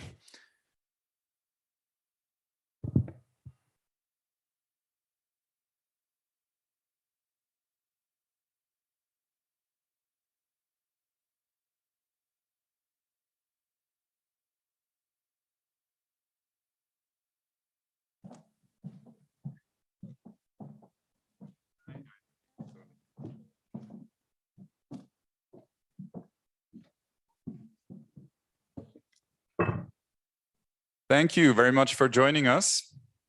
I hope all the microphones work, otherwise we'll pass it around. But we'll start with Bernhard Meissen. You are the director of Switzerland's Federal Office of Communications in Bern. You're also the head of the Swiss delegation here at the UN Internet Governance Forum in Katowice. And of course, the Internet Governance Forum, as the name says, is all about the governance questions around the internet. How relevant is a topic like e-waste for this forum and for the multilateral discussions that you will be having here? Yes, microphone is working. Thank you for this question. At the Swiss government, we consider the interlinkage between digitalization and environment sustainability highly important, because it's two topics are in the really something that we think it's important to go forward in this way. And you saw in this video a little bit how this is yet working in Switzerland, because we see the internet and other digital technologies such as, for example, blockchain or artificial intelligence can pose challenges to the environment, for example, in terms of energy, the consumption of energy, and as you see, the e-waste. On the other hand, there's also the hope that digital technologies can help us to protect the environment, for example, through innovations and tools that allow for collecting environmental data, furthering more efficient use of energy and other things. And the IGF, we think and we believe it, is ideally placed to discuss the quickly emerging intersection of environment and digitalization, and to shed more light on the interplay between these two megatrends we see all over the world. Thanks to its bottom-up IGF, the truly multi-stakeholder approach to the policy discussions, IGF can act as a main place where to forge alliance, to networks, to develop tangible outcomes, and to address these challenges. So we are very glad that IGF is putting this topic, and we see it as very relevant. Thank you. We'll continue at the other end of our little panel. Justyna Szczepanik, you're a member of the University of Warsaw Advisory Team for Climate and Sustainable Development, and you're also a coordinator of the EIT Climate KIC, which is short for Knowledge and Innovation Community. How important is this topic of e-waste and of the sustainability aspects of digitalization for the University of Warsaw? And maybe also what kind of solutions have come out of your work there? First of all, I would like to thank Swiss Embassy for inviting me to this event. I'm really happy to see that e-waste topic is so important, and so many people are interested in sustainable digitalization. Also very important to University of Warsaw. We have recently announced an agenda for climate change and sustainable development, which has defined our objectives for the upcoming years. One of the milestones is to achieve sustainable consumption by 2025, and we will aim to extend the life of electronic devices by buying equipment which could be repaired for as long as possible. So we're also going to create an online platform to facilitate the exchange of electronic devices, equipment, and office supplies among our employees and students. It's a quite large community. And furthermore, the University of Warsaw has become the first university in Poland which has joined the Race to Zero initiative. This initiative is supported by the United Nations. Those involved in this campaign pledge to take immediate action to halve greenhouse gas emission by 2030. So I hope we will make effort to limit our negative impact on the climate and on the environment. Thank you, Justyna. And we'll continue with Florina Vashpi, who is also part of the Swiss delegation. You are a researcher at the Bern University of Applied Sciences, and you're also an independent consultant in the IGF Policy Network on the Environment. What's the role of this policy network? Thank you so much. First of all, I also want to thank a lot for the invitation. As you said, I am from Bern, or I live in Bern at the moment, and I often go visit the Museum of Communication, and it's a real pleasure to be here with the colleagues from Bern. I feel very honored. Thanks also for the great movie. I hope that inspires many of you, if you ever come to Switzerland, to also visit the museum. And to answer your question, yes, you're right. So I'm also a researcher at the Bern University of Applied Sciences, and also consulting a new network that's called Network on Environment and Digitalization. That's a new intersessional initiative of the IGF that's basically been born out of the huge interest that the topic of environment and digitalization was met with at the IGF last year. So that was when the decision was taken, with support of the Swiss Office of Communication, to launch into this new venture, new policy network. And we actually have our session this Thursday, December 9th, where we will present a report that we've been working on for the last month, which is about basically how we can use digitalization to use to achieve the sustainable development goals that many UN member states have set for themselves. And with regard to the topic of e-waste, I think that's relevant for many of the subjects that we discuss in our report. So we've chosen to focus on one, environmental data, food and water systems, supply chain, circularity and transparency, and overarching issues. Could you maybe give us an example from that report that you've prepared, something that really struck you? Sure. So one thing is we've been working with a multi-stakeholder working group where we also have representatives of the EU Commission. One is Ilias Yakovidis, who's working for DG Connect, and he's been very helpful in discussing with us the possibility for a digital product passport. So for me, I don't know, maybe our colleagues from research can also tell us if that's a subject for them, but at least for me, that was something I found very interesting, and I'm hoping that other countries will join the efforts of the EU Commission. So this idea of establishing a product passport, similarly as for human beings, we have a passport to identify where we're from and important characteristics. Similarly, we could imagine a world where we have a passport for products. So helping consumers know where a product is from, how it can be recycled, just creating more awareness. So for me, that could be one instrument that we could push for, and which could help raise awareness for e-waste as well, because I think there's a lot of knowledge missing still for us to know, as we've heard in this movie, where is a product coming from and what's really involved, like what emissions are involved in the creation of a product. Thank you. And last but not least, Sofia Piwowarek, you are the head of development at the UN Global Compact Network here in Poland. The Global Compact, of course, is an initiative by the United Nations to mobilize private businesses for sustainability and for human rights. How do you address a topic like e-waste in the Global Compact Network? So first of all, I would like to thank you, the Swiss Embassy, for having me today.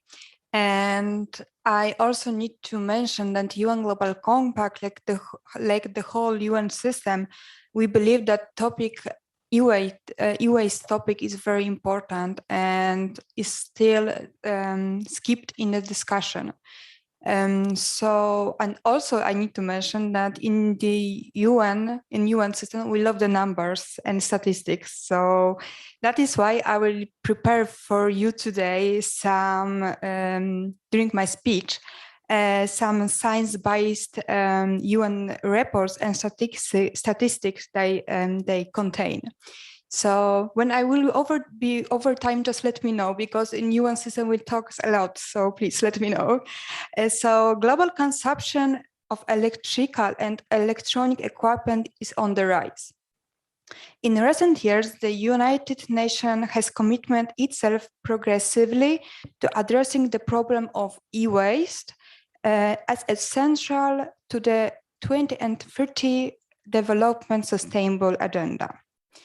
And I really need to highlight the need for strong collaboration among United Nations organization. And I would like to introduce you, but I'm pretty sure that all our distinguished guests know this group. The group is called the Issue Management Group on Tackling E-Waste. This is the over 20 organizations active in tackling waste have undertaken over 150 e-waste initiatives since 2004. Also, there is one very important report that was issued this year, last year, sorry. The name of the report is the Global E-Waste Monitor 2020. Report found the world dump a record 53.6 million tons of e-waste last year, which is enough to form a line 125 kilometers long. That's an increase of 21% in 5 years. From the other side, at the same time, the amount of e-waste we collect and recycle has increased globally from 70% up to 70.4%. It's not as much as we expected, I think. So even countries with a formal e-waste management system in place are confronted with the relatively low collection and recycling rates. So in Poland, nowadays, the rate is around 60%. So it place Poland in the Global E-Waste Monitor Index at 7th place.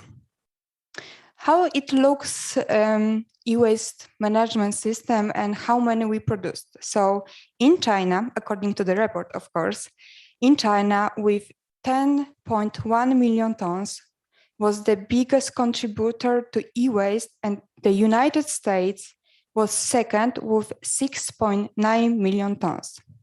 India, with 3.2 million tons, was third. So these three countries together accounted for nearly 28% of the world e-waste last year. The amount is really huge, and for me, it's very surprisingly. So while the overall damage done to environment from the UN recycled waste may be incalculable, the way in which we produce, consume, and dispose of e-waste is unsustainable. And the last very threatening amount is 98 million tons of carbon dioxide equivalents were released into the atmosphere as a result of inadequate recycling and of course, undocumented refrigerated and air conditioners. So last UN reports for today, promise. The report United Nations system-wide response to tackling e-waste, which we also issued last year too. Members of the Issue Management Group on tackling e-waste clearly said there is still less attention among companies paid to reduction of e-waste and poor practices during the design and on the production stages. Thank you very much. Thank you for that. And also thank you for the impressive numbers. So if I heard correctly, 53.6 million tons of e-waste globally, right? Yeah. Out of which 70% is recycled now. Yeah, unfortunately, yes. And we already know that this amount will increase this year, unfortunately, because of the pandemic. Because we're all at home, we need even more devices, and we want a new one to keep us happy and connected with our friends and family. Thank you for that, Sophia. And Bernhard Meissen, is e-waste an important topic for the Swiss government that you represent here as head of delegation? And also beyond the mandatory recycling fee that we heard about from the museum in Bern, what else is Switzerland doing to manage e-waste? Yes, thank you for this question. As we heard these numbers, very impressive numbers, I don't know on which place Switzerland is on the recycling list. Check later. But I think, yes, you see e-waste is to become the fastest growing waste stream worldwide. And so we really need to make something against that. And Switzerland has implemented various measures to regulate e-waste management. You heard in the video about this fee. these measures start with a strong and convenient voluntary take-back system. I think that's very important. It's voluntary and it's quite normal to take back the things you don't need anymore. Where consumers, they can take it to dedicated recycling collection points, and any electronic shop takes it back. So it's really easy when you buy a new thing, bring back the old. And when it comes really normal, then it's a big step forward in this direction. But I think it's not enough. Special disposal companies in Switzerland process e-waste by first removing the batteries and the potential dangerous components, and then sorting, shredding, separating them into the different components parts, then metals, plastics, glass, all the other materials. That's quite important work. And so up to 70% of these components can be recycled. I think that's also very important. And then Switzerland established regulations to prevent illegally dumping of e-waste to developing nations, because it's always an easy way. It's away from Switzerland, it's far away, the problem is resolved. So we tried really to make strong regulation that is not possible. And so Swiss government is importing such waste materials to countries that are not in the EU or OECD, so it's prohibited. It needs really such a law to avoid this problem. And so I think for 50 years now, Switzerland is actively encouraging to supporting environment-friendly electronic and electrical waste disposal and practice in other countries. So that's the way we try. But overall, I think it needs really to consider the entire life cycle to the devices, and from the designer to the user, everybody has really to think about what's going on. And it's also a part of education that we get something that's normal, that we see, okay, it's part of all this life cycle. It starts not when I buy it, and it stops not when I don't use it anymore. It starts much earlier and it ends much later. And so it will go forward in the good direction. Thank you. And there are also development cooperation projects, right? So in countries like Peru or Ghana, the State Secretariat for Economic Affairs is supporting them in handling e-waste that they inherit from other countries. Yes, it's also a project we try in these countries. We have the countries you mentioned, and we are looking forward to find other countries for make this experience. Thank you very much. And over to Justina. What role can innovation play to make our digital lives more sustainable? You are working as a coordinator for the EIT Climate Kick. What kind of support can you give for innovation in this field of e-waste and sustainability in the digital space? Innovation is essential, but there is always a but. Not as we have doing it now, and this is the problem. We need a new model of innovation, a model which can harness the power and the dynamics of the whole system to catalyze the much deeper and faster changes. And EIT Climate Kick is a climate innovation agency working to catalyze these transformations. So they using system innovation as a portfolio. And thanks to that, they create new tools, how we could change the whole system. And they are assuming that no one has all the answers and all the solutions. needed to meet the climate emergency. So we need to work together and build a whole portfolio of projects where innovation is key tool. And they treat innovation, education, and entrepreneurship as fully integrated activities, working in combination in a system innovation portfolio. So we could merge this together and tackle, merge this together, sorry.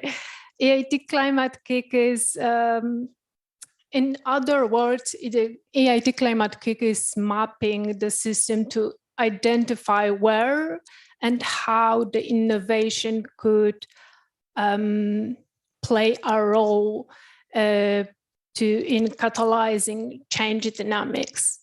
So they start to design relevant some of the leverage points and address the opportunities and the barriers. So the aim is to drive climate adaptation and resilience through circular economy approaches and to generate new business models to achieve Paris goals. Can you give us one example, specific example from? Yeah, for example, this Climate Kick has a large project called Deep Demonstrations. Deep Demonstration is quite an initiative to change the policy, the management, and the, for example, in education system, how we could change the policy management at schools and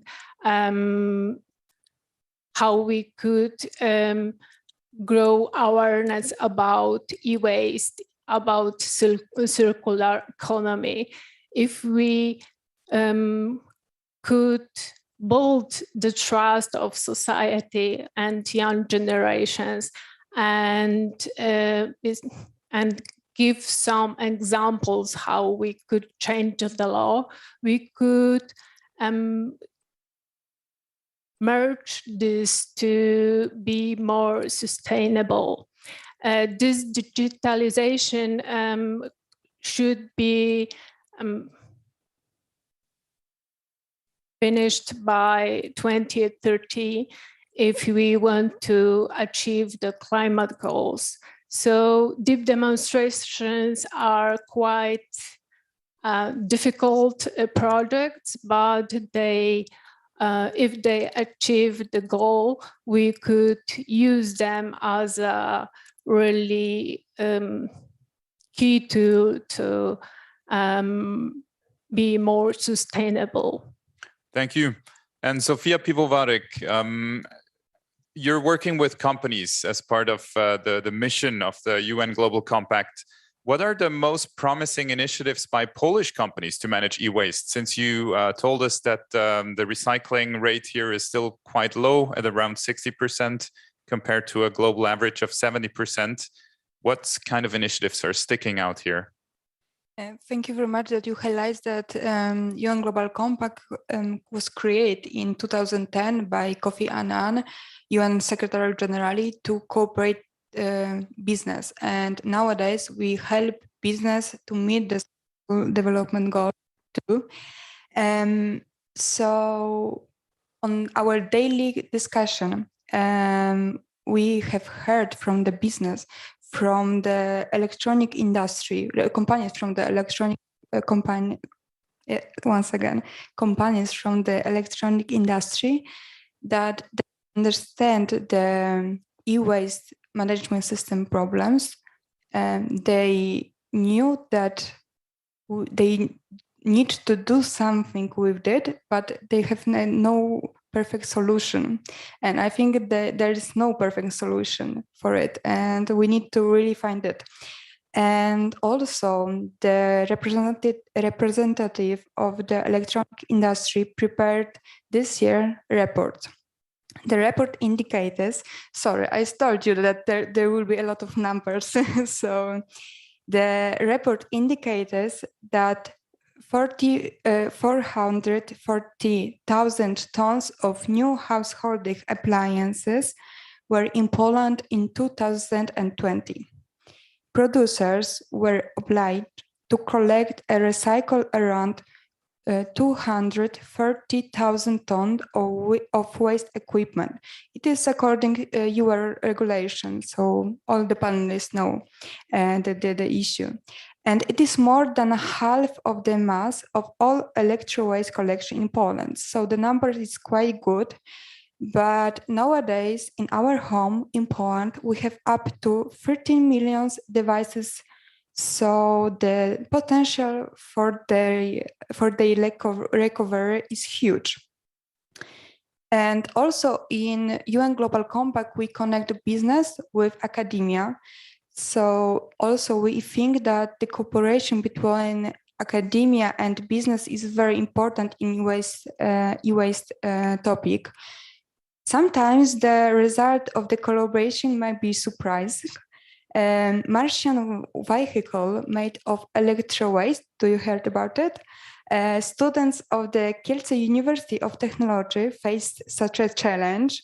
And last year, as it turns out, they coped the new task extremely effectively. So, of course, business is now very interested in this project. So I need to also say that there is no longer business unusual in Poland. Revolutionary transformation is needed. It is technology possible for us to produce items that are durable, modular, easy to repair, and designed for the recovery of raw materials. And also it was mentioned in the movie today. And Polish business understand it. And it will be a little more expensive to produce in a new way, but the result is worth it. A washing machine would not work for a few years, but a dozen. The average annual cost of ownership for the customers would be much lower, and the problems with waste would be smaller. So also there's a lot of good practices for the consumers. And also I need to say that in a movie, and also Justina mentioned that education and the customers' education is very needed in Poland, because I think Polish people don't understand how disposes of used electronics. So also there is one very important issue that the companies in Poland faced is shadow economy. And I understand that it's a very, very difficult topic. And UN Global Compact, we counteracting shadow economy for many years in very different industry, but in electronic equipment industry too. So fight against the shadow economy is important for the Polish economy, but also for the Polish education system. Why?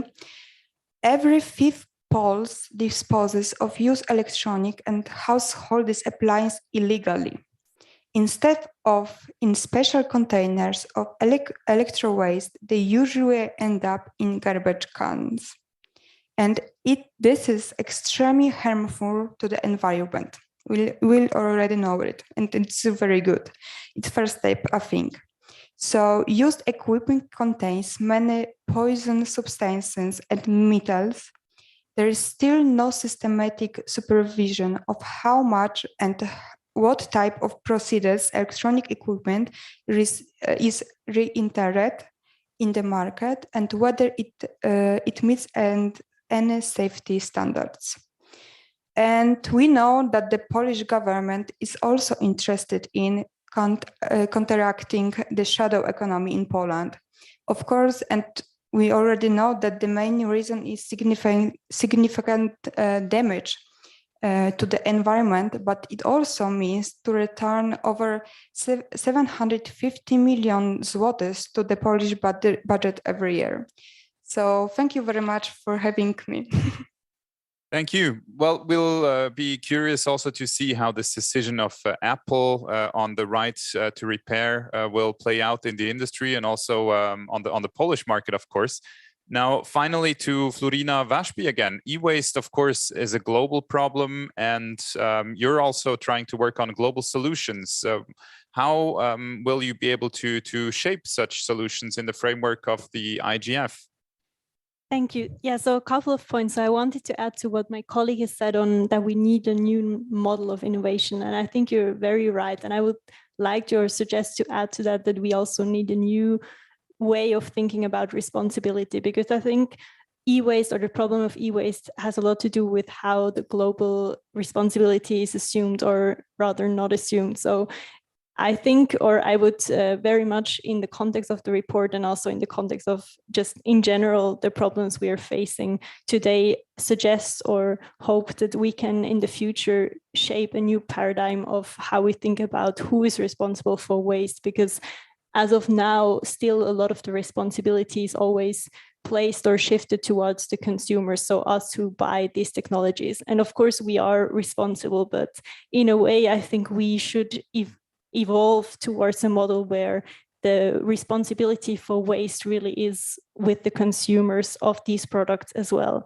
And I think my colleagues touched upon this as well, that there is designed like into a lot of devices, the waste is already designed into in a way, because it's impossible to recycle them or reuse them when they go default. And so I think that's one problem. And Mr. Meissner has touched upon the difficulty and complexity of recycling e-waste as well. And I think that's an important point to stress in the global context, that a lot of countries, especially those where the e-waste is ending up currently, don't actually have the competence or the knowledge or the financial resources to really recycle that e-waste that is ending up there. So even if Switzerland may not send out e-waste in the global south anymore, it's still happening, right? So from a global perspective, we could think about how can we support the countries to be able to recycle the e-waste that they're having to deal with, which is in a way a global inequality. And yeah, it's not fair to a lot of regional communities that didn't ask for that kind of toxic waste.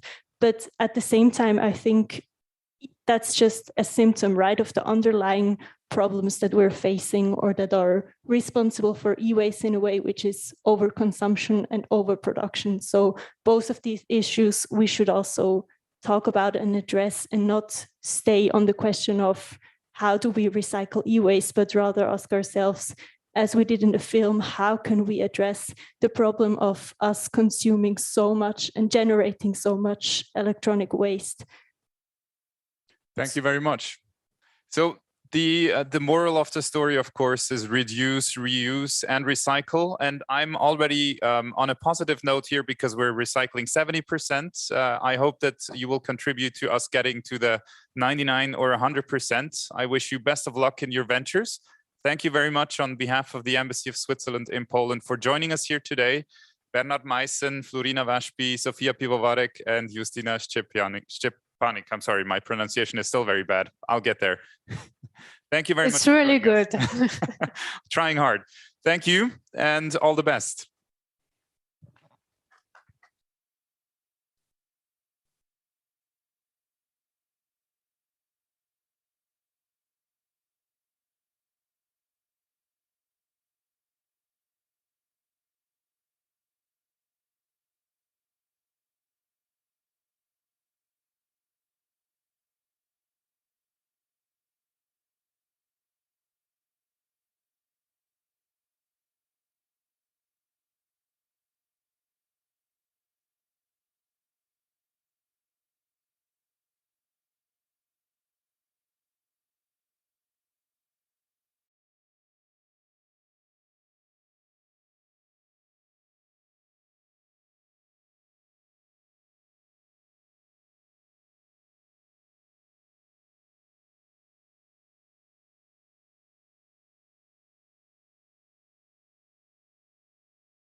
We all live in a digital world. We all need it to be open and safe. We all want to trust. And to be trusted. We all despise control. And desire freedom. We are all united. Good afternoon, everyone. My name is Michał Giersz. I'm extremely happy to be your host this afternoon and this IGF meeting. When I thought about what we are going to discuss today, I had two thoughts about it. To be honest, none of those thoughts is mine. The first one is just two simple words, and it's Internet United, the words that are present everywhere in here. And the way I understand those words, they are a lot about equality and even chances, no matter your ethnicity, no matter where you're from, what your religion is. But I think Internet United and the unity about it is about equal chances and mutual respect. And this is one part that I think is most important right now when we face IGF and why IGF maybe especially. So this is one part that I thought was extremely important, just presented in those two quite simple yet very complex words, Internet United. But then when you think about it, when you think what it really is, you come up to this point where you think, even at the IGFs before last year, the one that was remote, and before, we had so many bullet points, so many ideas, so many thoughts that this brings us to a point where we think maybe we have enough of those bullet points already. Maybe we know what we are supposed to be doing and we should start doing it. And this is where the other thought comes in. And again, it's not mine. This one was made quite popular by the great Elvis Presley. And I have the idea that this is going to be somewhat of a theme of this meeting. And this is a little less conversation, a little more action, please. And that's what this all is about. Because if you think about common respect and equal chances, equal, say, information, access to information throughout, especially those almost 2 years of the COVID situation, you would think disinformation was never as strong as it is right now and as it was throughout those 2 years. So access to information is one part of this equality thing that we are all facing just right now. And information is one, but then we have huge challenges, huge threats as well, but chances that will be coming and we will be facing them. We will be trying to reach out to them whenever they show up. But access to information is one. The whole COVID pandemic has shown us how unequal the world is, how different it is in the north and in the south, how unequal it is, the way that we are able to cope with that problem. So this is another thing. And the third thing, maybe apart from disinformation and the COVID pandemic, is probably or surely the global warming that we are, again, differently facing in the north and in the south, in the west and in the east. So those are at least three of many, many points that we are facing together. And then having back in our minds a little less conversation, a little more action, please, I think is somewhat of a message that we at IGF will be sending to IGF, and we will have in our minds to always remember that we have those bullet points. We've made them very clear. Now we need to act. But if we are addressing, then we are addressed as well. So please welcome to the stage UN Undersecretary General for Economic and Social Affairs, Liu Zhenmin, to read out United Nations Secretary General Mr. Antonio Guterres' written statement. Your microphone. Thank you. Thank you, moderator. Thank you. We have a so brilliant young man to moderate our Global Youth Summit for the court with IGF. Your Excellency, Minister Christopher Schubert, High Representative of the Prime Minister of European Digital Policy and Poland's Plenipotentiary for UN IGF 2021, Excellencies and distinguished participants, young people from Poland and around the world, I'm honored to be here to deliver a message on behalf of the United Nations Secretary General, Mr. Antonio Guterres, and I quote, I send my warmest wishes to all participants in the Internet Governance Forum 2021 Youth Summit. The COVID-19 pandemic has highlighted both the potential and the challenges of technology. As more and more aspects of our lives move online, we must make sure that the Internet is open, free, and secure space for everyone. That requires clear rules that guarantee our human rights and freedoms, give us control over our personal data, and protect us against hate speeches and disinformation. We must ensure diversity in those who create and develop new technology, and we need to address widespread concerns about giving huge corporations extraordinary control over issues that profoundly affect our lives. We must also accelerate our efforts to close the digital divide by ensuring that the 3.7 billion people excluded from the digital realm gain access as a matter of urgency. Ultimately, we need a new global digital compact, a multi-stakeholder agreement between governments, the private sector, and civil society to accelerate connectivity, avoid fragmentation, protect data, and ensure digital human rights. Young people are the designers of this digital future. You must participate fully in shaping an internet that is of a force for good.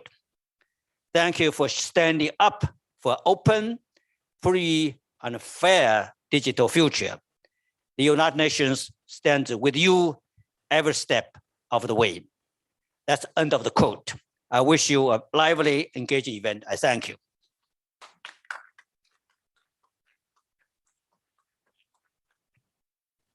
Thank you, Secretary, and thank you for those very important words. Prime Minister?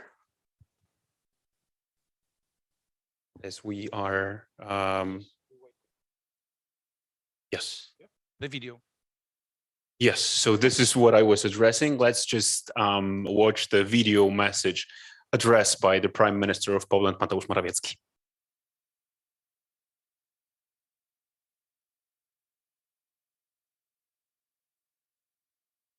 Szanowni Państwo, należę do pokolenia, które pamięta jeszcze czasy bez telefonów komórkowych i bez internetu.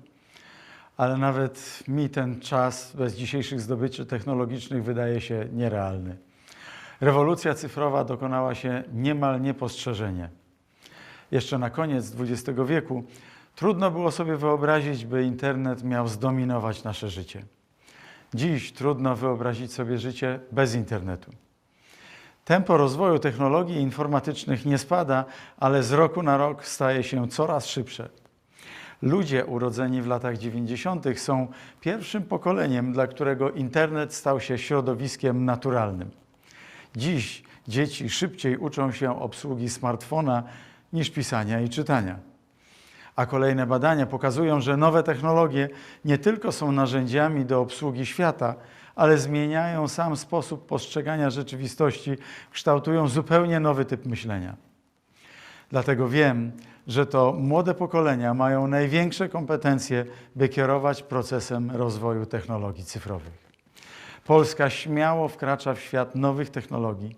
Naszą ambicją jest, by usługi cyfrowe służyły zmniejszaniu dystansów społecznych i poprawiały komfort życia. Ale widzimy również, że na tym nowym, nie do końca rozpoznanym terenie pojawiają się także ryzyka. Zagrożenia dla naszej prywatności, czy ryzyko oddania kontroli nad naszym życiem w ręce wielkich korporacji. Wiemy, że internet to przyszłość, ale do nas należy decyzja, jaka to będzie przyszłość. Pewnych decyzji nie możemy oddać w ręce sztucznej inteligencji. XXI wiek należy do Was. Jesteście najlepiej wykształconym pokoleniem w historii ludzkości. I jestem pewien, że dokonacie rzeczy, o jakich moje pokolenie nawet nie śniło. Dlatego z wielką uwagą będę obserwował debaty w ramach szczytu cyfrowego IGF i już czekam na wnioski i rekomendacje. Wiem, że to właśnie tutaj wykuwa się przyszłość świata i życzę sobie i Wam, żeby to była przyszłość najlepsza z możliwych. This was the message by the Prime Minister of Poland, Mr. Mateusz Morawiecki. And now, if there were words about those calls to action, then please welcome to the stage, you've met already, Mr. Krzysztof Schubert, High Representative of the Prime Minister for European Digital Policy and Poland's Plenipotentiary for United Nations IGF 2021. Good afternoon, ladies and gentlemen. Hello, IGF youth community.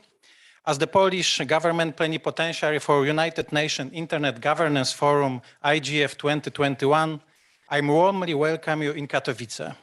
I'm so pleased to be here with you, even the COVID-related conditions are not really that favorable.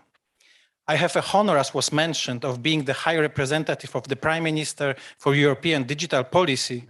To be honest with you, I'm a former business person as well, former Secretary of State, Oxford University visiting fellow, and the most important from my perspective and this meeting, long-term IGF and MAC member. So the interactive dialogue with the young generation is extremely important to me. These days, Poland became, under UN umbrella, the heart of international debate on the future of internet. We have been trying to get this opportunity for several years, and finally we succeeded. The UN has granted us efforts and actually international arena, and has granted us the IGF host country role of 16th edition of United Nations Internet Governance Forum. Just to recall that the UN IGF has been organized annually since 2006. Today, it has been held in many countries, including Germany, France, Switzerland, Mexico, Brazil. This time is for Poland, and the next year for Ethiopia. Dear guests, when preparing for these sessions and having in mind the audience, two areas resonated the most: digital technologies and investment and funds. Let me start with digital transformation. During the COVID-19 crisis, digital technologies, as well as the internet, proved to be strategic in organizing our lives to the extent we would never foresee before. We have spent this time as well very productive here in Poland. Because the time is very limited, I will just give you a few examples. To support health and law enforcement authorities, we launched the home quarantine monitoring application and voluntary contact tracking tool called Protego Safe. This day, we rely on those solutions to control and stop the spreading of COVID-19 virus. Another tool which proved much useful is the online patient account. This application gives Polish citizens access to all medical data, prescriptions, referrals, other information. But most importantly, we use this system to facilitate access to vaccination program. The service allows you not only to set a date for a vaccination, but also generate COVID digital certificate. Furthermore, in 2017, we have created a public mobile application called mCitizen. It's a digital wallet for documents and services. It allows you to store most important services and documents like personal ID, student's ID, driving license, or of course, COVID digital certificate. The application is used on daily basis already by 6 million citizens in Poland. Concluding few words on the investment and funds. So first of all, it is crucial to support startup and SMEs, such they play a very important role in digital transformation, developing new products and services, which is a key for the future. Today, innovation in 70% is within digital space. There is continuously more and more different found available on the market, starting from national programs, international programs. In case of the European Union, we have quite a lot of digital-oriented programs, as well in the venture capital space, private equity, and the latest co-investment funds supported by public money. By the way, this topic we will be discussing more in details tomorrow in high-level plenary, investing in digital growth. Dear IGF International Community, again, I'm very happy that we have met today online and on site in Katowice, the city of innovation and the hub for new technologies. I wish you a very interesting discussion and findings today, and please do not forget to join the high-level sessions today and later tomorrow. Please do not forget as well to share your opinions on IGF in Poland, in Katowice, on social media using the hashtag IGF2021. The future of digital world lies in your hands. Thank you very much. Thank you, Minister, especially maybe for the words that covered international cooperation in the area of internet and electronic services, as facing those challenges of the last 2 years would be probably impossible if it wasn't for that. But if we are talking about international cooperation, this would not be possible without the Foreign Service. So please welcome to the stage Mr. Arkady Żegocki, head of the Polish Foreign Service.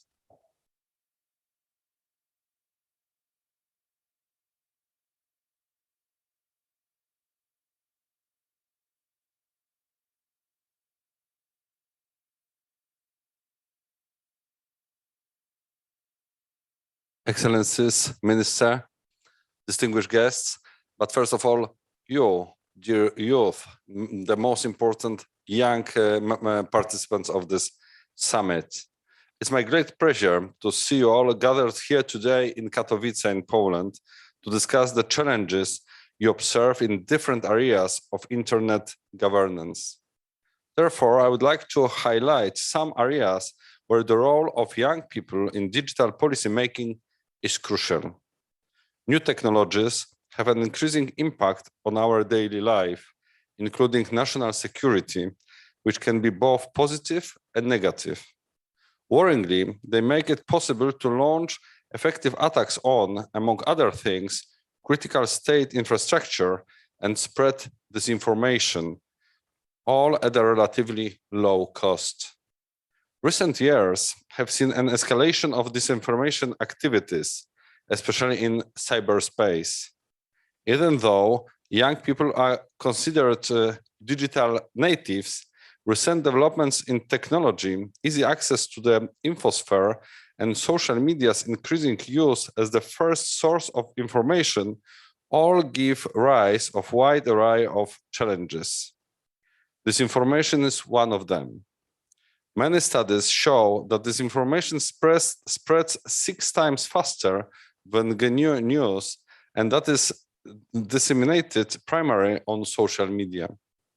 Because of this new challenge, as the head of the Diplomatic Academy, I stressed that the modern education must be expanded with dedicated modules of digital diplomacy, cybersecurity, and combating fake news, along with other forms of disinformation. That is why Poland is also stepping up its cooperation in these matters with many other countries, such as, for example, UK, Lithuania, Estonia, Germany, Romania, the Netherlands, and the Czech Republic. Such partnership allow an in-depth analysis and search for new training solutions to address these challenges. In a long-term perspective, it is imperative to put emphasis on providing internet users with unbiased access to reliable information, raising awareness of disinformation and building resilience. In this context, youth has a major role to play. You are one of the earliest adopters of digital content. What is more, you are the most active internet users, sharing content among friends, among others, and discussing the news both online and offline. In an obvious way, you are also exposed to fake news and disinformation. But on the other hand, youth have the admirable qualities of being sensitive to falsehood, as well as questioning and verifying information. That is why I believe in and call for a cautious approach to all unchecked and unverified information. I'm absolutely convinced that the role of the digital awareness educators could be facilitated by young people, mainly due to their high level of digital skills.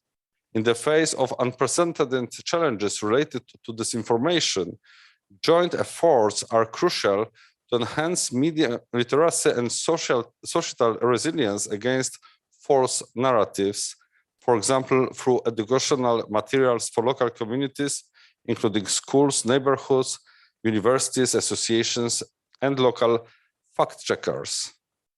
As an academic, most of my life, I have worked with young people, trying to pass on my knowledge to them.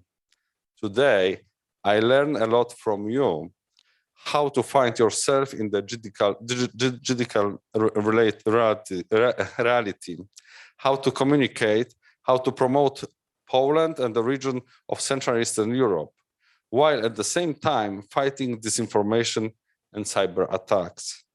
So I believe that together we can build sustainable and inclusive digital ecosystem. I'm looking forward to your proposals and to our future cooperation. Thank you. Thank you for those remarks, especially that together with the YIGF committee just before YIGF, we had pre-events. And what you have just mentioned, we have especially addressed, which was the issue of disinformation and how important it is nowadays to not just have bullet points about it, but take action about addressing disinformation, as it becomes one of the most dangerous, probably, weapons, even if it does not have real bullets. And cooperation on the, say, international level is, of course, extremely important. And we will be discussing this as well. For his remarks, please welcome to the stage Mr. Piers O'Donoghue, Director for the Future Networks at Directorate of DG Connect at European Commission. Thank you. Thank you very much, distinguished guests, ministers, your excellencies. Ladies and gentlemen, it's a great honor to be here speaking to you, and I'd like to thank the Polish government for its efforts over 2 years to organize the IGF, which is so important to us in the European Union and beyond. And now the way that the IGF works is also very important to us. These are things that we take seriously. And that is why this focus on the role which younger people can have in shaping the internet of today and in deciding how the internet works tomorrow is essential for us. Because as several speakers have already underlined, we are going through a major transformational moment, and the COVID crisis has, if anything, accelerated that. I don't have to tell you about what the impact has been, but we do certainly see that as well as the reliance on electronic tools and technologies, the use of the internet and online technologies, it also, of course, forces us to reflect on the downside, particularly exclusion, digital exclusion, those who cannot connect, those who do not have a safe, trusted, and open connection to the internet, and how that reinforces in a negative way some of the exclusions that we see across the world. That has to be a focus of the IGF. It is certainly a priority of the European Union and the European Commission. So we have a focus on ensuring that there is a framework for how the internet operates.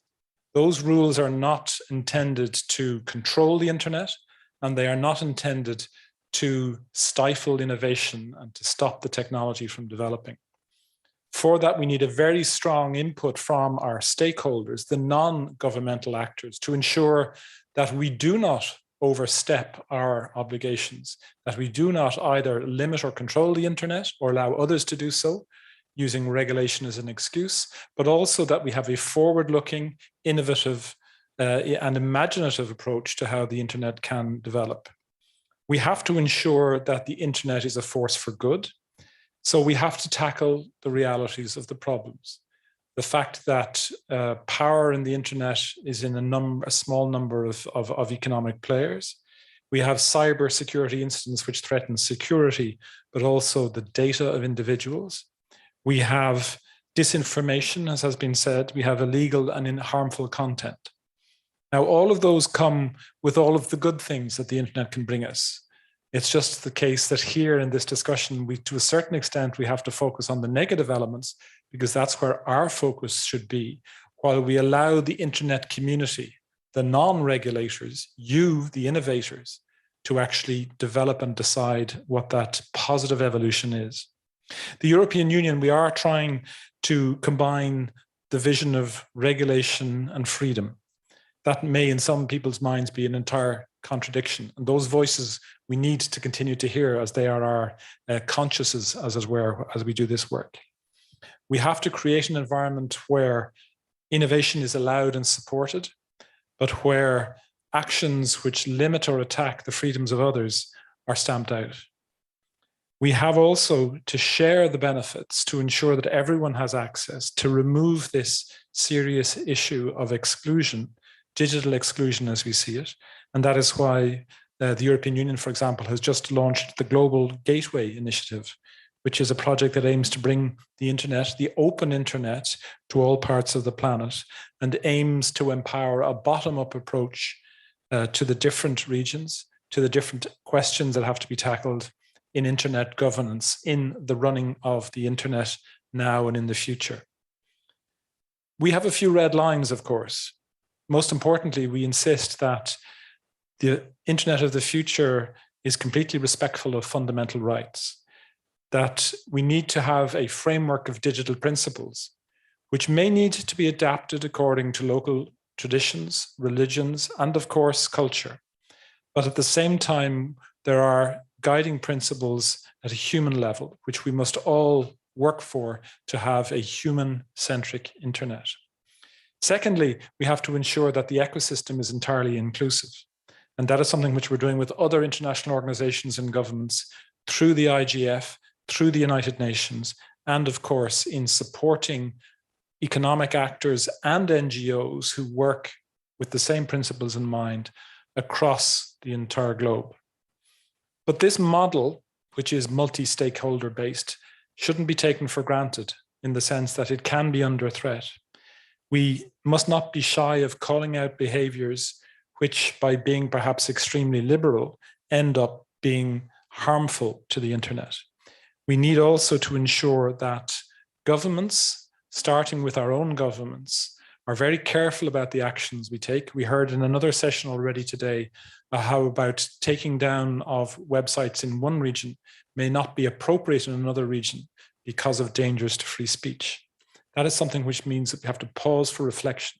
That is something which shows the role of youth IGF, because it is the young people who will create greater awareness and who have greater understanding, who will enable us to achieve our objectives of diversity and empowerment.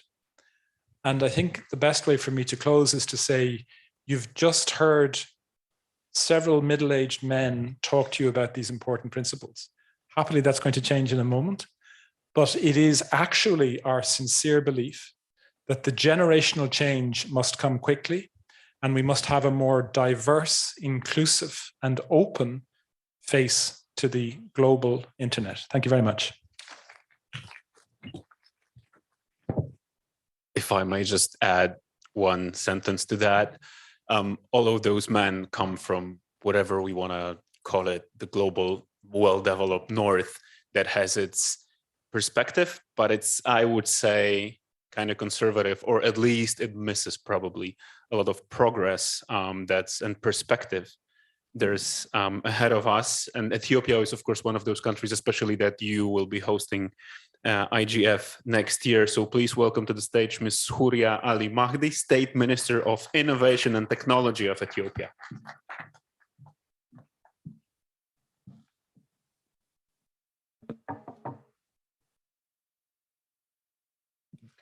Thank you so much.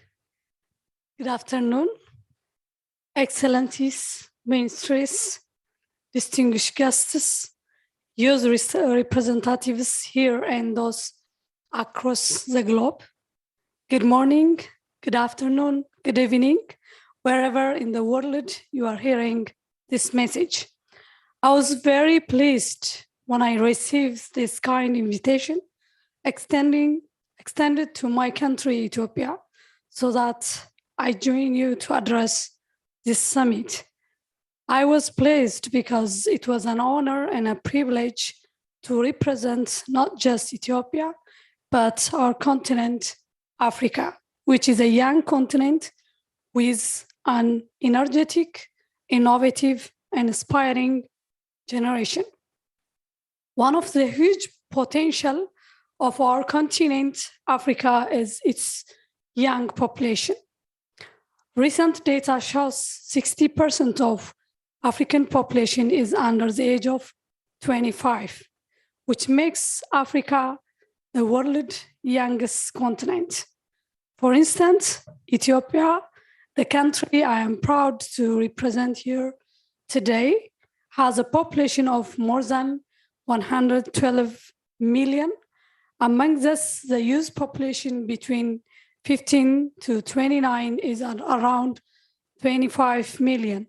In Ethiopia, more than 300,000 youths graduate from universities every year and join the job market.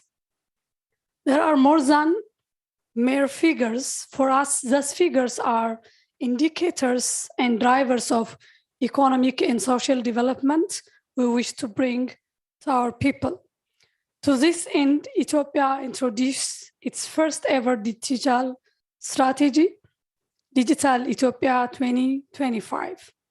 Ladies and gentlemen, Digital Ethiopia 2025 umbrella strategy realizes the digital economy extends beyond just the availability of digital products and services. Several interlinked elements such as connectivity in systems, comprehensive regulatory environment, digital interaction, and ecosystems are essential to create a thriving digital economy. The Ethiopian government is also diligently working on the digital skills of the youth to equip them with the skills to meet the employment requirements of a digital economy and embrace innovation and help maintain competitive edge. We are doing this because we believe with the right technology, enabling system, and legal frameworks, the youth could change the continent and the nation. Governments, civil societies, academia, and the private sector should assist the youth to change the internet into knowledge, innovation, and job. I would like to argue the youth, particularly those in developing nations, to exploit the opportunities of the digital age to their and their society advantage. You are the hope to your society and your nation. You are your own future.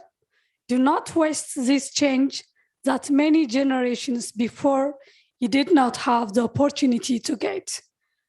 Let me conclude my remark by wishing a fruitful discussion and expressing my hope that the outcomes of this youth summit strategic voice that will enable the advancement of internet governance for youth all over the world. Finally, as the next host, the IGF 2022, on behalf of Ethiopia, of people and my government, we look forward to seeing you all in Addis Ababa, the capital of Africa.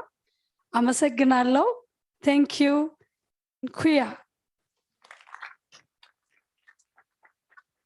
Take on what you have just mentioned about age, but not age-wise only. Probably the next IGF would be more of an why IGF than any of the IGFs before. Thank you very much. And last but certainly not least, please welcome Mr. Wojciech Pawlak, the director of NOSK Institute.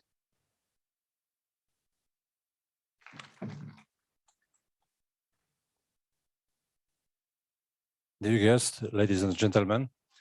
First of all, I would like to congratulate the global youth community on organizing this event in Katowice. It wasn't obvious under these gloomy COVID circumstances. So I'm truly impressed with your commitment and determination to participate in the world debate on internet future.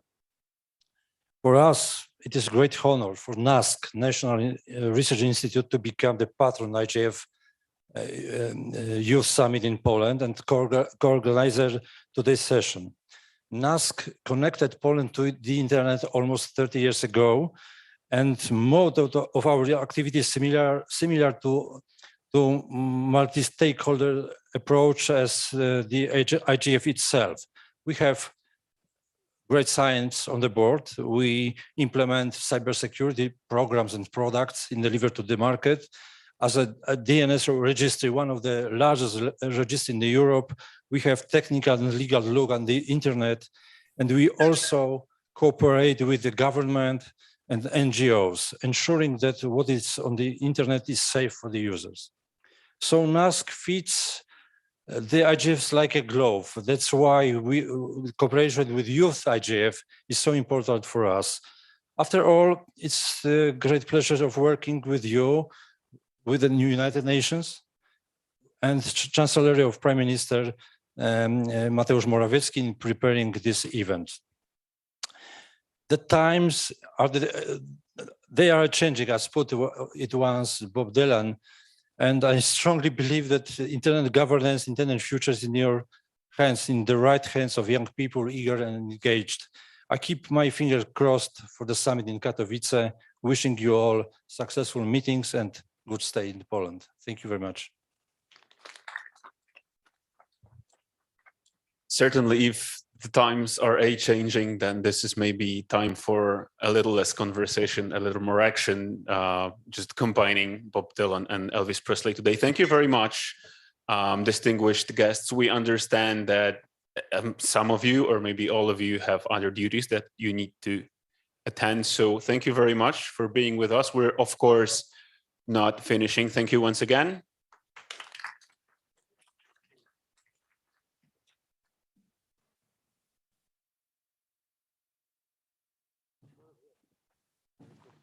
And to be honest, from the very beginning, I was kind of pretending in terms that I'm not the real host of this event. I have met the real hosts before several times. We had discussions, we had pre-events, but now I want you to meet the real hosts of YIGF, who are the members of the YIGF community. So please welcome Emilia Zalewska, Marta Musidłowska, and Rafał Prabucki.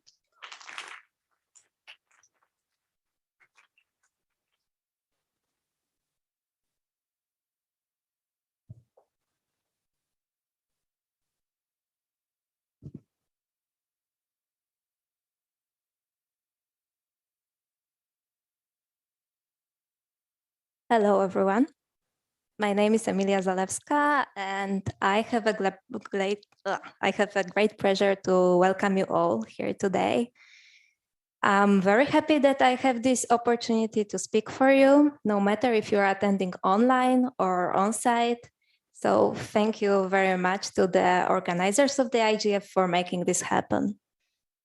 Today, together with my colleagues from 3 youth initiatives, Youth Coalition on Internet Governance, Youth Observatory, and Youth IGF Poland, we will have the pleasure to present you the result of months of our hard work. But before this presentation, together with my colleagues Rafał Prabucki and Marta Musidłowska, we would like to introduce you to the ideas and the process that led us here to this place. It has all started with suggestions. Almost a year ago, we received after the last year's IGF. We have had an opportunity to carry on a lot of conversations, consultations with other young people. And in most of them, usually there was one thought that came to the fore. And it was the need to get more inclusion of young people into policy-making processes. It was how to find new ways to connect young people with decision makers. It was how we could transform the postulates that will be created at this youth summit into the actual performance. So, as it was already quoted a lot, how we could have a little less conversation and a little more action. I think we are quoting songwriters quite a lot here. So, hence, we decided that this year we will focus on those policy-making processes. So we will create the specific proposals of solutions that could be implemented in the various areas of internet governance. To highlight their practical dimension, we call them points of action. So we wanted each of them to answer 3 key questions. Firstly, what is the challenge? Secondly, what is the solution to this challenge? And the third one, who could support us in implementing this solution? What I would like to put in the spotlight in my short speech today is the third part. It is the importance for young people to have support of somebody more experienced. Because if we took a closer look on some exemplary stories of youth who achieved success in different fields, we could usually observe some pattern there. And this pattern is the presence of a mentor figure, somebody more experienced, already successful, who noticed the young person, their ideas and their potential, and decided to support them. Without such an assist, a lot of brilliant thoughts by young people would just disappear in the void. So here today, you are the first broad audience, such a broad audience, in front of which we will present the final results of our project. The points of action, which are specific forms of expression of our ideas as young people in different fields of internet governance and the challenges we observe there. So we are asking you to listen to these ideas and support those of them that you find valuable. You are representatives of governments, local, national, and international organizations, academia, private sector, and many others. And you already have experience, knowledge, resources that we as young people still need to gain on our career path. And it will take us some time. So here today, we are asking you to support us. His Excellency Secretary General Antonio Guterres, in his message for the International Youth Day, said, "I urge everyone to guarantee young people a seat at the table as we build a world based on inclusive, fair, and sustainable development for all." Today, we are inviting all of you to our table. And what we hope that we will also find a place waiting for us at yours. Thank you very much. And with that, I would like to pass the floor to my colleague, Rafał.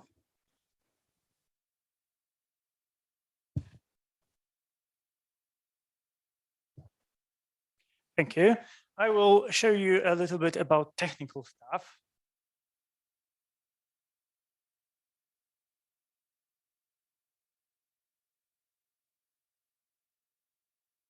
Sorry for this. Yes, so the preparation for the project was very specific. It was an action packed with numerous twists. We started by gathering knowledge and inspiring the others on the topics we wanted to cover at the upcoming IGF summit. Our first months of activities involve attending meetings where we presented the newly formed IGF chapter and collecting contacts among experts. Finally, after many conversations, most of experts gave us a helping hand, which has led to a series of insight meetings as our first step to a way to Internet Governance Forum in Katowice. After this Amazing meetings. It was time for our participants and partners to define themselves, what they would like to help us with. We also announced an open call for people willing to commit their whole heart to our project. And these data are amazing. Over 200 people from all over the world applied, representatives of different age groups, genders, and sectors. People of different countries and cultures applied to work in the subject teams. We all came together to work collectively. The strength of our work was the response, which allowed us to achieve diversity.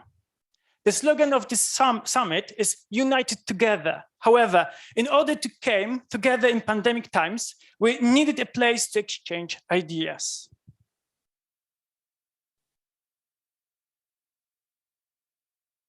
To design work took place in groups on a Discord platform. We also used numerous instant messengers. In this way, we created a whole digital IGF youth village, a place where everyone could present their view, their solution, their thoughts. The young lawyer saw what the young engineer thought. The youth European resident got to know the problems of the youth Asian resident. Everyone could step out of their zone of knowledge, culture, and belonging to see how incredibly complex the world is. All this time of pandemic that separates and restricts us, but the internet has overcome all difficulties. In addition, we have to communicate to the global community what we do. To do so, we use social media platforms. Everyone was able to follow our every step, accompany us in our difficulties, and even learn with us or speak at our meetings. It was an amazing journey. Thank you.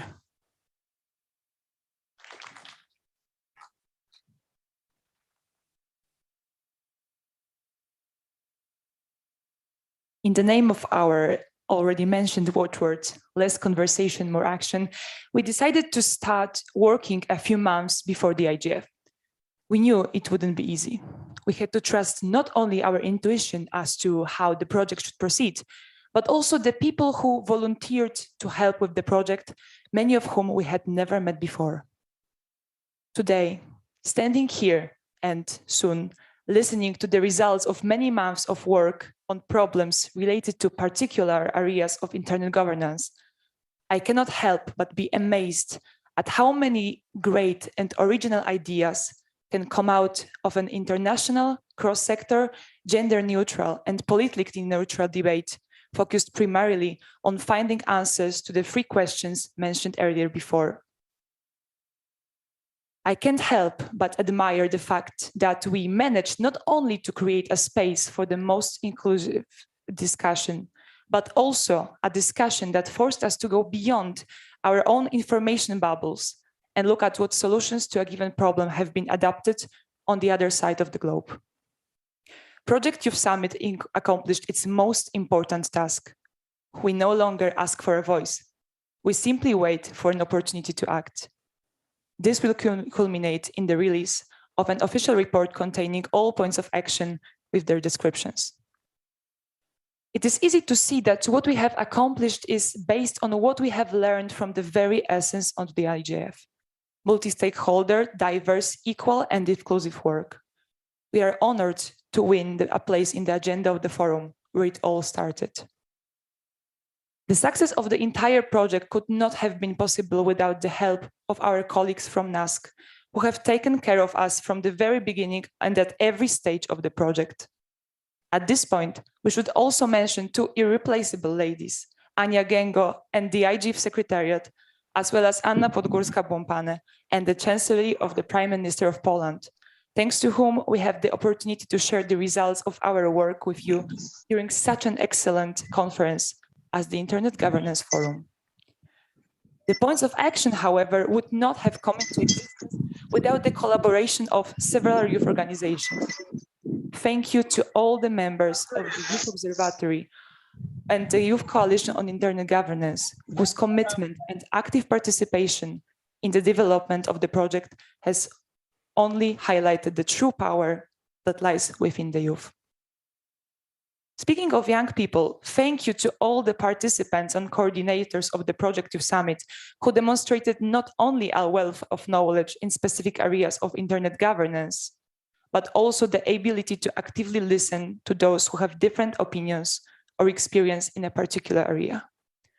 We would like to thank all mentors supporting the work of project participants, as well as other entities which gave us a helping hand at particular stages of the project, especially the Silesian University of Technology and the University of Silesia, who provided us with an excellent space for further networking, because, as we all know, the most fruitful collaborations are born behind the scenes. The internet is present in our daily lives, mainly to help us communicate. We might come from different places, backgrounds, and have opposite views. But at the end of the day, we aim at the same thing, to stand together and have the internet united to all. Thank you. Thank you very much. And especially that Marta mentioned the Chancellery of the Prime Minister of Poland. We have one more address from Piotr Mazurek, Secretary of State at the Chancellery of the Prime Minister, Government Plenipotentiary for Youth Policy.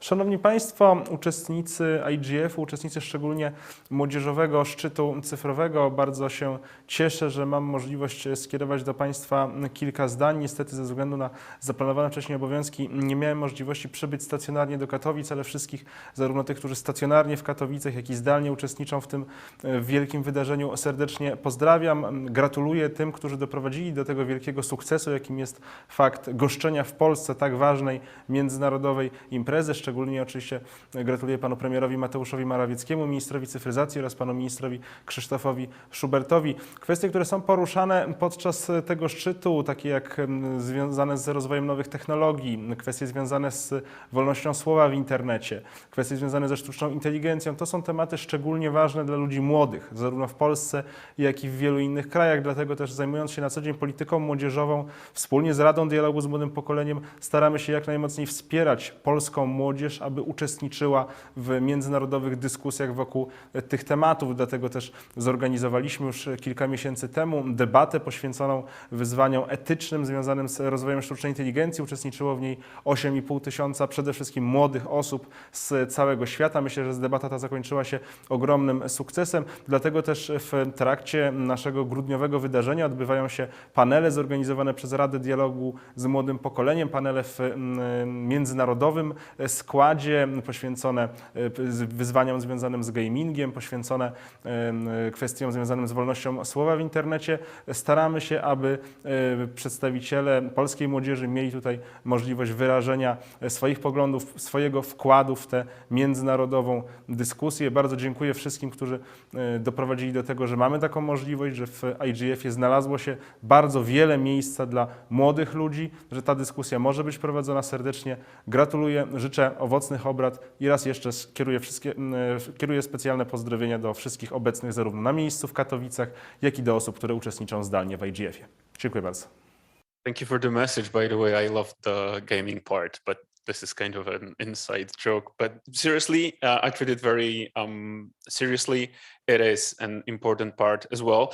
The thing we're not now coming to is, well, it came from months of work and meetings. By the way, I want to thank you for one of those graphics that resembled the thing that we have, the discussion that we had with our friends and partners from the NGOs actually around the world. Some of them were working on educational needs of the refugees in the refugee camps in Greece. One of them was a person responsible for media literacy trainings and education in UK outside of London, especially in those poorer communities. We had lots and lots of people who were actually very much concerned and focused on what media literacy is and what facing disinformation should look like. And this was just one of those issues that were covered during those pre-events. Now we want to discuss them. We want to discuss our action points and then maybe, hopefully, put them into action. First of all, I want to call the Universal Access and Meaningful Connectivity Group to share their action points.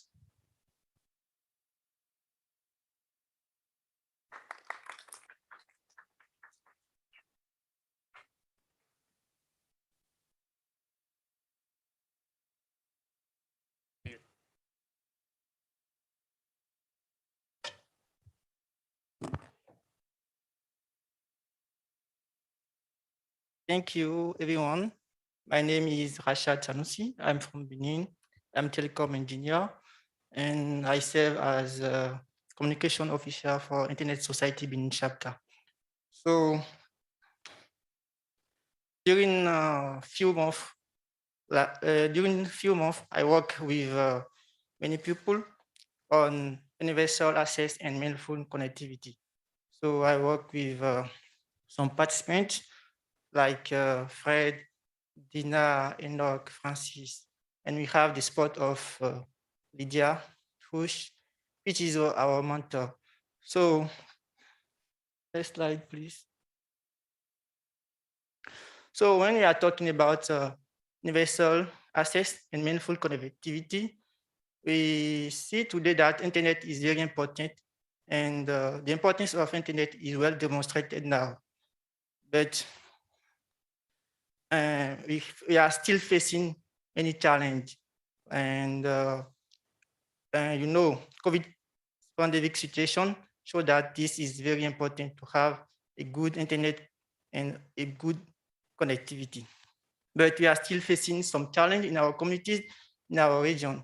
So, for example, in my country, where I come from in Benin, to get 1 gig of internet data, you need to use $1.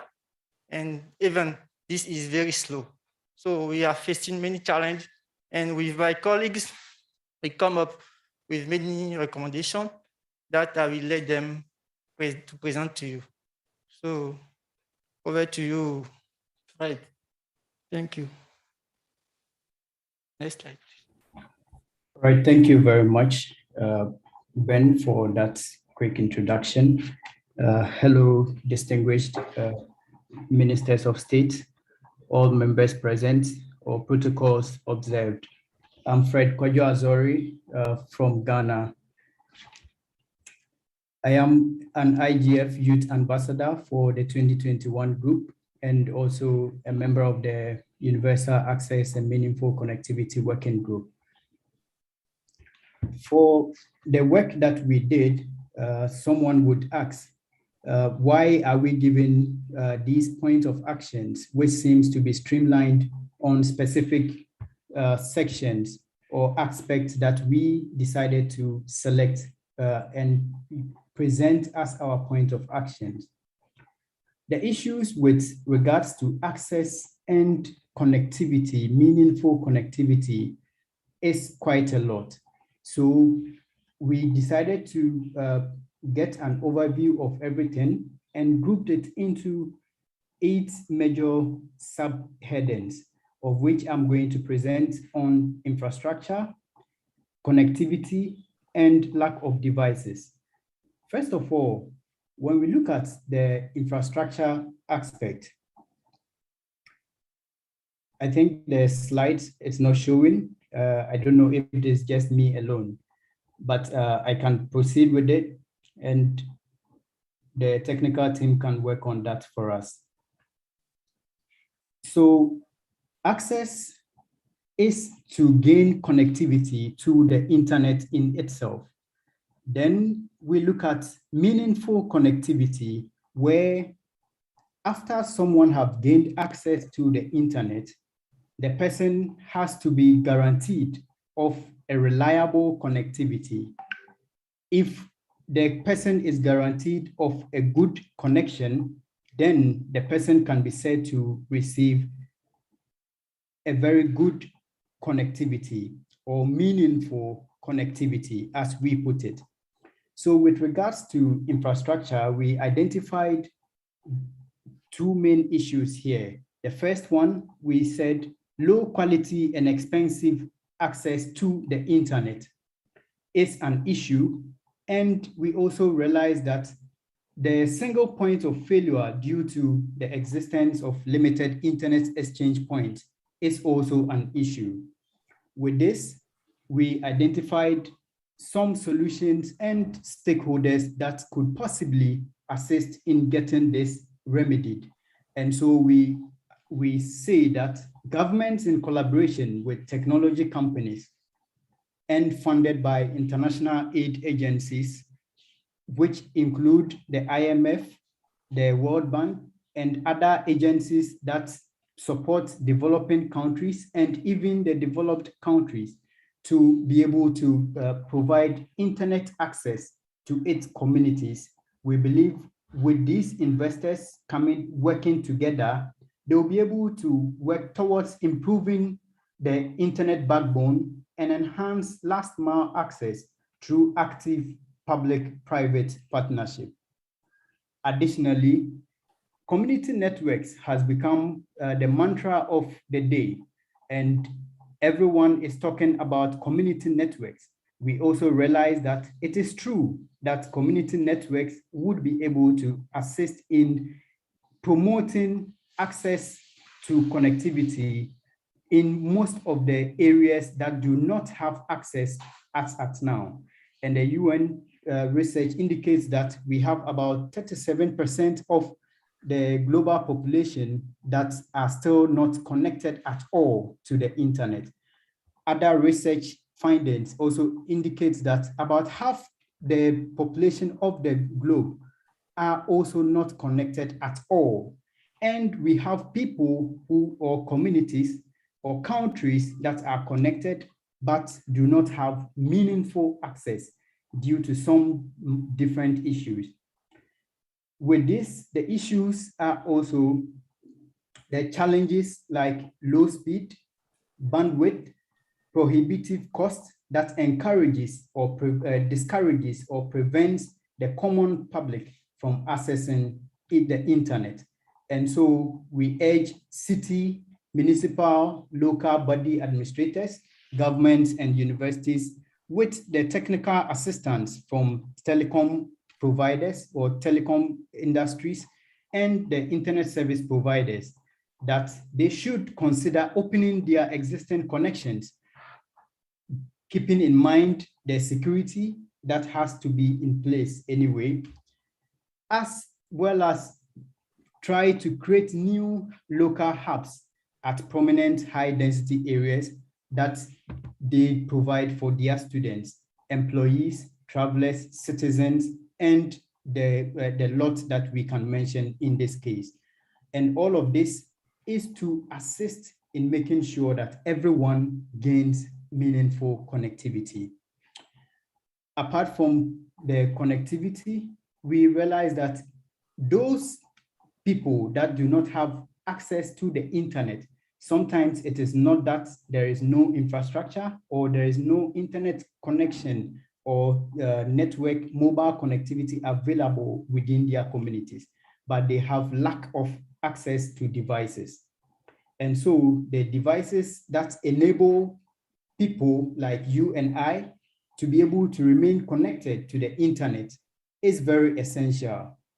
Today, I am able to sit in my room in Ghana to speak to all of you and everyone at like who is listening or would watch this recording in future, that the benefit of the internet is realized when the individuals or corporate organizations or everyone has access to the devices that they will be able to use to connect to the internet. And so our group indicates that to tackle the increasing cost of acquiring new devices, especially in developing and underdeveloped economies, and high amounts of electronic waste. I think you can go to the next slide. And high amounts of electronic waste, companies associated with device, cable, electronic goods manufacturer must adopt repurposing, refurbishing, recycling, and open systems in line with circular economy principles, and also practice net carbon neutral commitments in achieving this. Krishna will take over from here. Thank you, Fred. Excellencies, ministers, delegates, and all those joining us today, both in Poland and around the world. I'm Krishna. I'm a health tech entrepreneur from India. And today I will be speaking about the literacy and the disabled and gender-related access issues. Could you please move to the next slide? Yeah, thank you. So in the healthcare space, there is a significant improvement, and today life expectancy across the world is increasing. With this, traditional forms of employment is facing serious challenges. With this as a brief context, it is essential for all individuals, be it young, adults, children, all the way up to senior citizens, to be equipped with digital skills to not only participate in the internet and in the digital transformation that's taking over the world, but also save themselves from the risk of unemployment. So with this challenge in mind, we looked at embedding digital literacy as a form of curriculum across age groups, across different verticals, be it in school, be it at university, and extending onwards for employees working in a corporation or a startup or in the government. Next slide, please. Beyond literacy, we looked at the other issue of access from an angle of gender and from an angle of disabled access. Beyond that, today the world is dominated by the North compared to the South, in the sense that there are thousands of languages globally, but the internet today is limited significantly to content in certain 5 to 10 languages. This coupled with lack of disabled access, in the sense that someone who's blind, someone who's autistic or deaf cannot easily access the internet. We as the youth urge that the internet must become more open and more accessible for the youth and for those who are disadvantaged. In that context, we believe that standards like the ARIA standard and support for local languages should become mandated by law. And I, being an entrepreneur, I understand that there is a significant hurdle for SMEs, like the minister pointed out, to adopt or comply with legislation. Therefore, we believe that large corporations, governments, libraries, and support groups play a significant role and have the resources to mobilize to ensure that there is more access and meaningful access for those who are disadvantaged due to linguistic or disability reasons. Thank you. With that, Dominique will continue.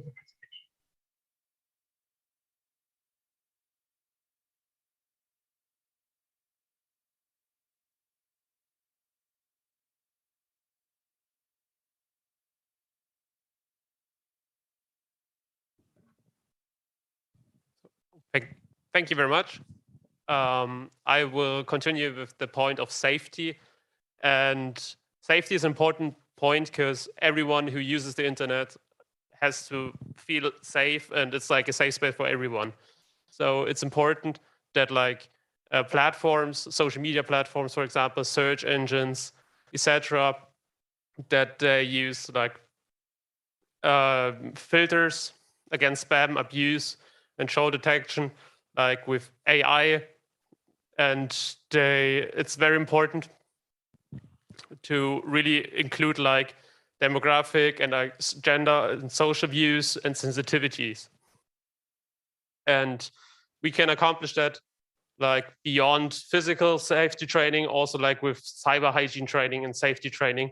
and it has to be like a crucial part in the education of the digital education of each and everyone, every single users of the internet. Next slide, please. Okay, next point is security. And security, also like safety, everyone has to feel secure in the internet, and it has to be like, security has to be provided. So the problem is that many people like fall prey to transnational, for example, financial crimes. And we have like pointed out some of them, like man-in-the-middle attacks, or like phishing or ransomware. And we propose that like countries and security regional, sub-regional hubs with representatives from law enforcement. We pointed out some of them, like Interpol, EU, or like one of these else, and that can actually coordinate and streamline cooperation on detection and prosecution of cyber criminals, without discrimination on the extent of financial loss or geographic boundaries. Okay, next slide, please. Thank you. And with the emergence of, or like with emerging technologies, not only problems arise, but also like new ways or new methods that can be incorporated, like digital or e-governance. So that concept of digital or e-governance provide us with so many more opportunities. And like, for example, we pointed out that citizen service delivery and political engagement can be like made easier, more transparent, and corruption-free for the poor, marginalized, of downtrodden by governments across national and regional and local levels. And like through adaptive service delivery, like for example, with funding support from international aid agencies, and like institutions, investors, and technical support from technology, telecom companies across verticals, for example, ranging from healthcare, education, justice, essentials, agriculture, etc., is digital first, coupled with transparency practices like automatic updating and reporting of aggregated data and service rendered beneficiaries and impact made. Thank you for your attention, and yeah. Thank you very much. This was very elaborate. Thank you for a lot of effort that you've put into it. Now we need to speed things up. So without any further ado, digital education group, please. Thanks, guys.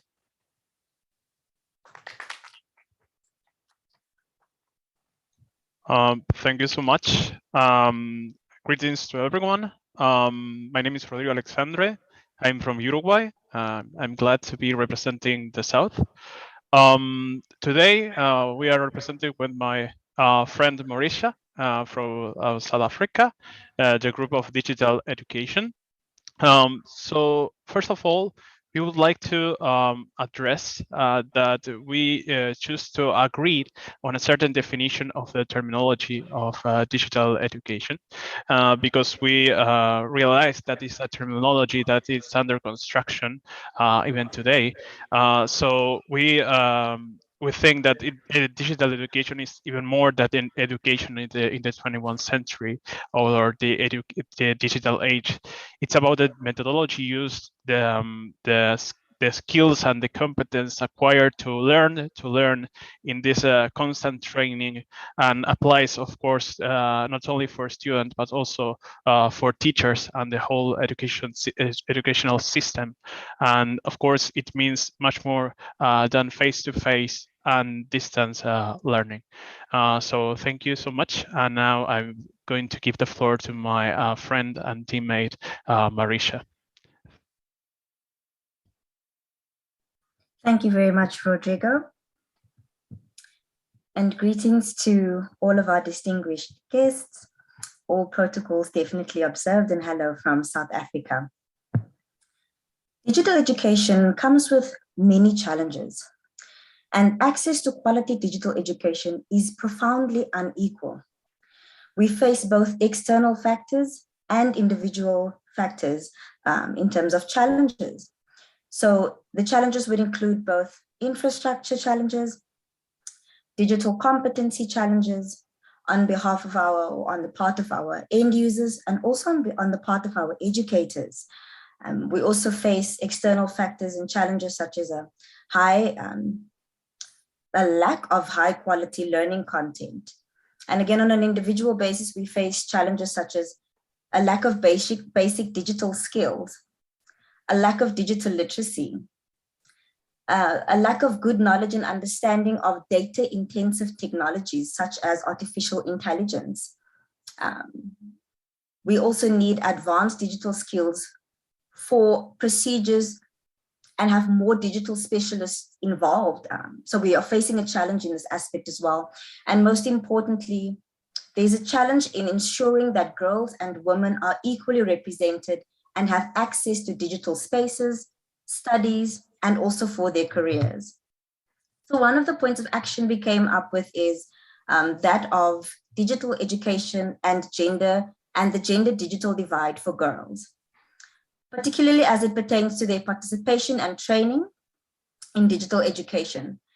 We face challenges such as infrastructurally, geographical location difficulties, where our women and girls travel far distances in order to be able to access the internet or send something as simple as an email.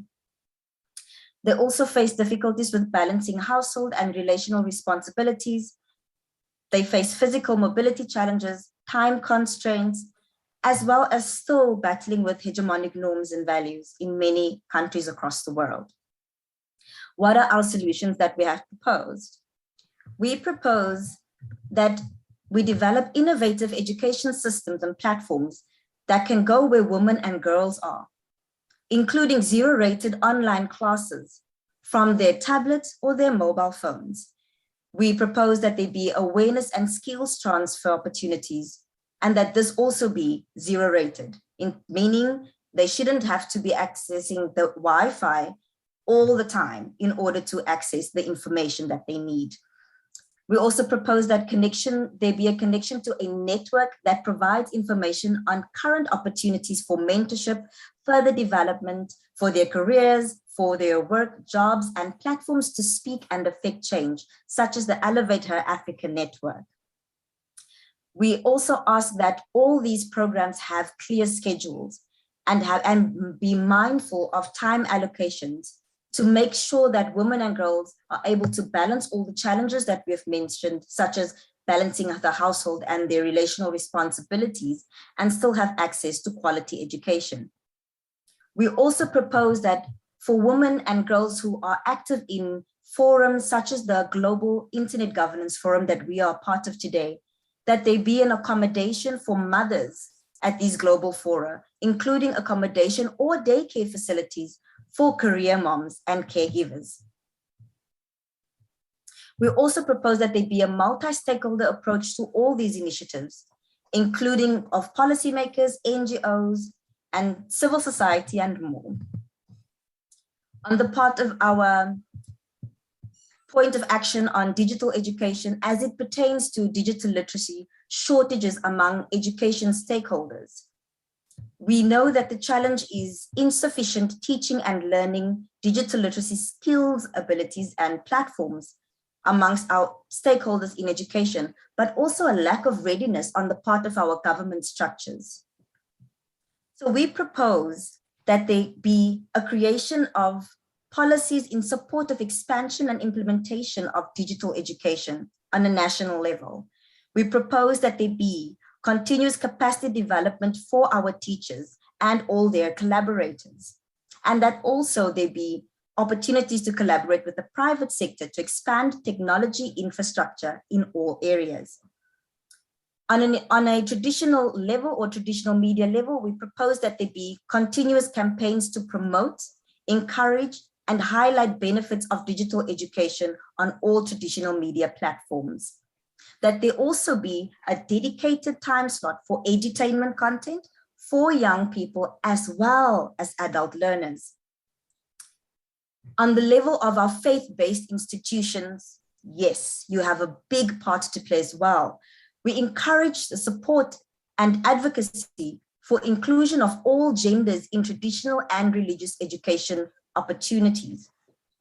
We also ask that our faith-based institutions offer regular community learning venues At the level of incorporation of our cultural authorities, we ask that there be a promotion and upholding of inclusive and equitable cultural practices that empower all genders.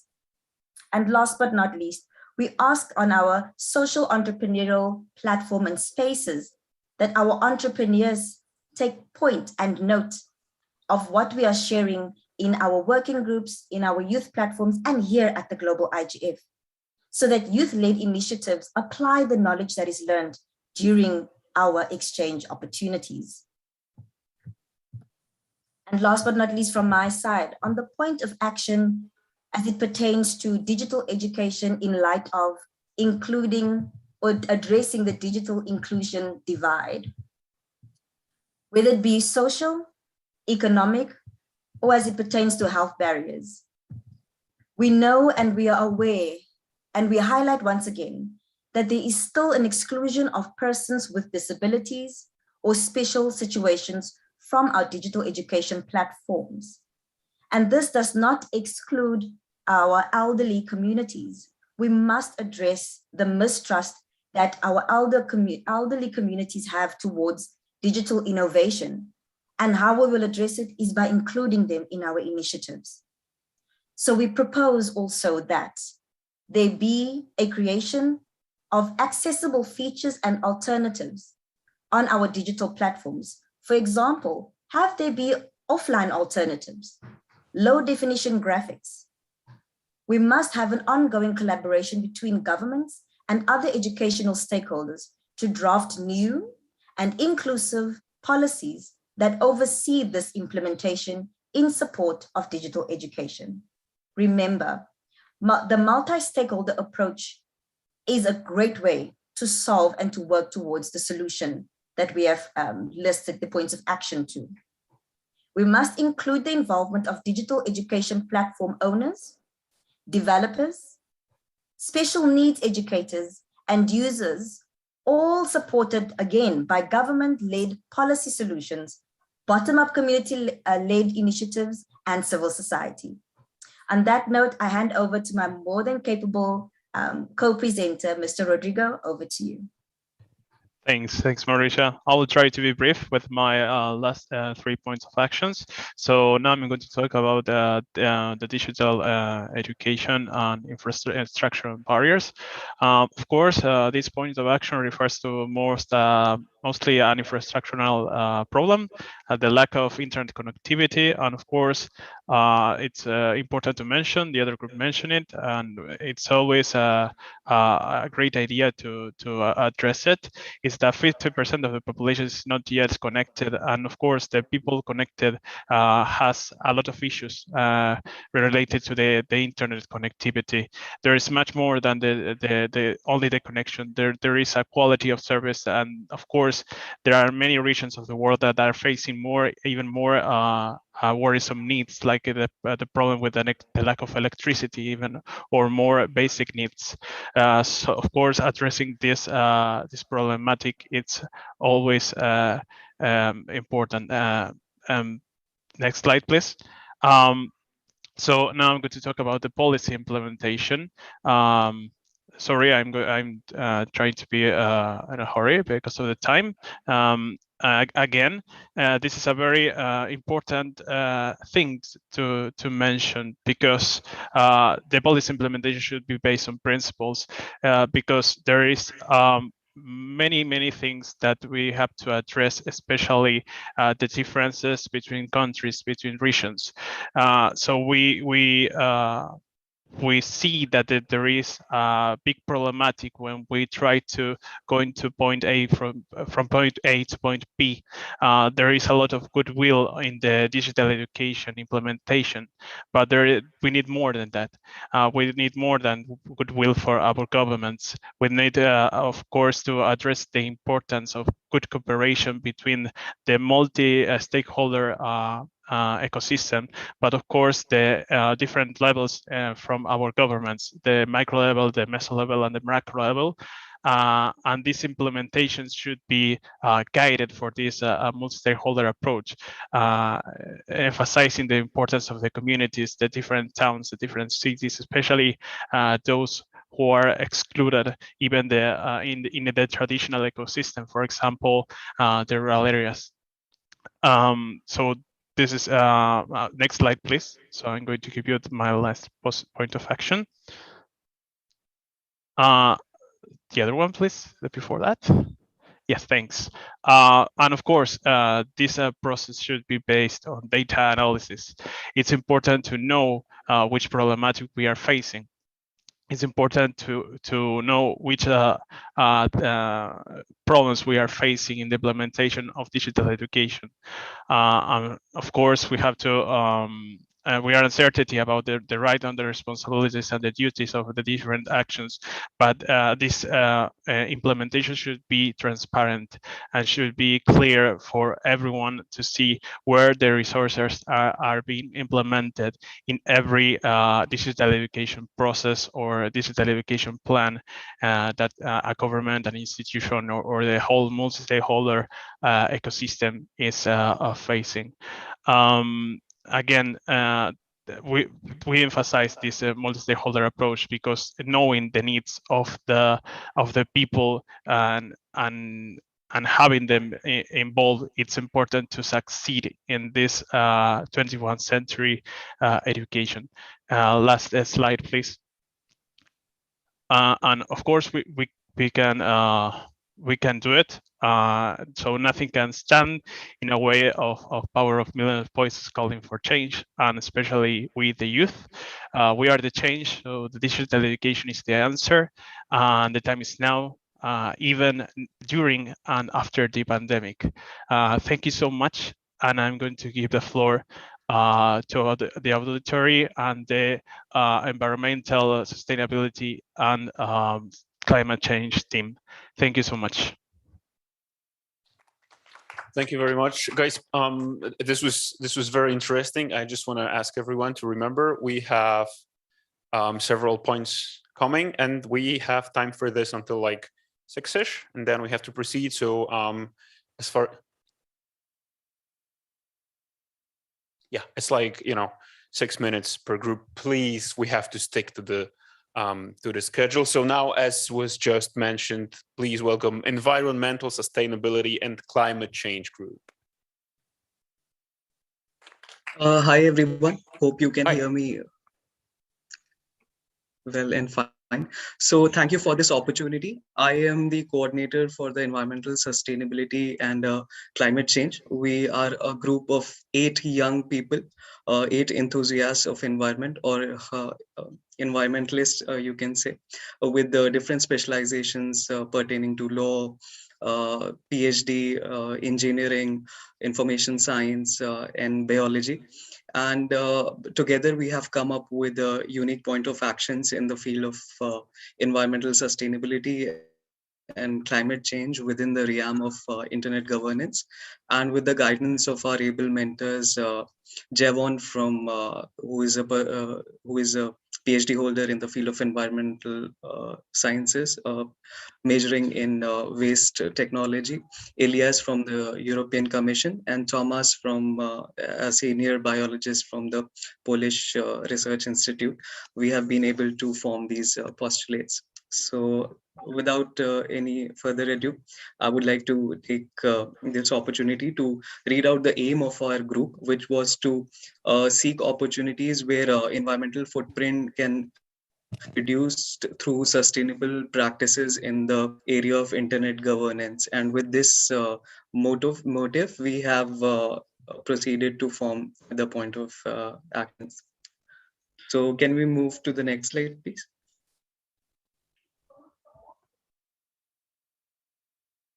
So yeah, so very first point of action that have come from our team is climate change, technology, and data centers. As we all know that we are living in the age of modern era, where modern technologies are making disruption, be it artificial intelligence, be it blockchain. So these have been some disruptive technologies, including the robotic process automation, which have been as a result of information science and technology and computing technology especially. And do know is that these kind of technologies also emit a large number of emissions from the data centers or from the computing blockchain related mechanisms, because these computing systems require a series of computers, and these series of computers, when in tandem, they emit a lot of volume of emissions, which can be very harmful for the climate and for the environmental as well. So what we have thought as a solution is that through a multi-stakeholder approach, where technology companies, people from academia, and also from people from academic background come together and come to consensus where green technologies can be a solution to or can be taken within the framework of these technologies. So adherence to greenhouse gas reduction as per law and set guidelines set by the United Nations, for example, the Sustainable Development Goals that were there. So the UN SDGs, the 17 Sustainable Development Goals. So if these new technologies can, within those framework of SDGs, can transform themselves, then it can be a win-win situation for the larger generations. And who can help in solving this agenda is majorly the primary owner would be data center operators or the private stakeholders or the technology companies that are there. But a very active part would be played by the government as well in making sure that these emissions are not crossing the limit and the emissions are under control and within the realm of environment as well. So now we can move to the next slide, please. Next comes the issue of quality education and access to information for environmental action. Now, this pertinent point of action of quality action education can be extended to all the existing sub-themes of internet governance that are there. But within the realm of environment and merging it with the internet governance, if we see, our group has sought challenges of digital divide or internet connectivity and awareness among the masses, which are some of the key aspects in this point of action. So how it can be solved is through a quality education framework with equal footing involving all the youth stakeholder along with the senior academia that is there, and develop a syllabi where principles of environment in sync with other major main subjects could be incorporated. So this will create awareness among the masses, and challenges of digital divide or connectivity and awareness could be abridged through this. Who could be the main stakeholders who can help this? Definitely youth can be a key enabler, since it would be the future lawmaker or future activists or future academicians. So we have to think of this particular aspect from an environmental point of view as well, and see where we can have an interdisciplinary approach in our subjects as well, because environmental is a field which has a common link in all the key aspects of technology as too. So for this, we recognize that we had a consensus that we urgently need to recognize this issue and incorporate this point of action at all basics levels of education to improve the standards. And this basic level differs from country to country. And in some of the developing countries, there is an urgent need because there is a lot of digital divide and a lot of technology is not able to reach the very rural parts of those areas. So their technology can be as an enabler. For example, it can be used for women empowerment, and side by side, it can be a sustainable technology as well. So that will give a good combination where environmental aspect is also touched upon. So now we can move to next slide, please.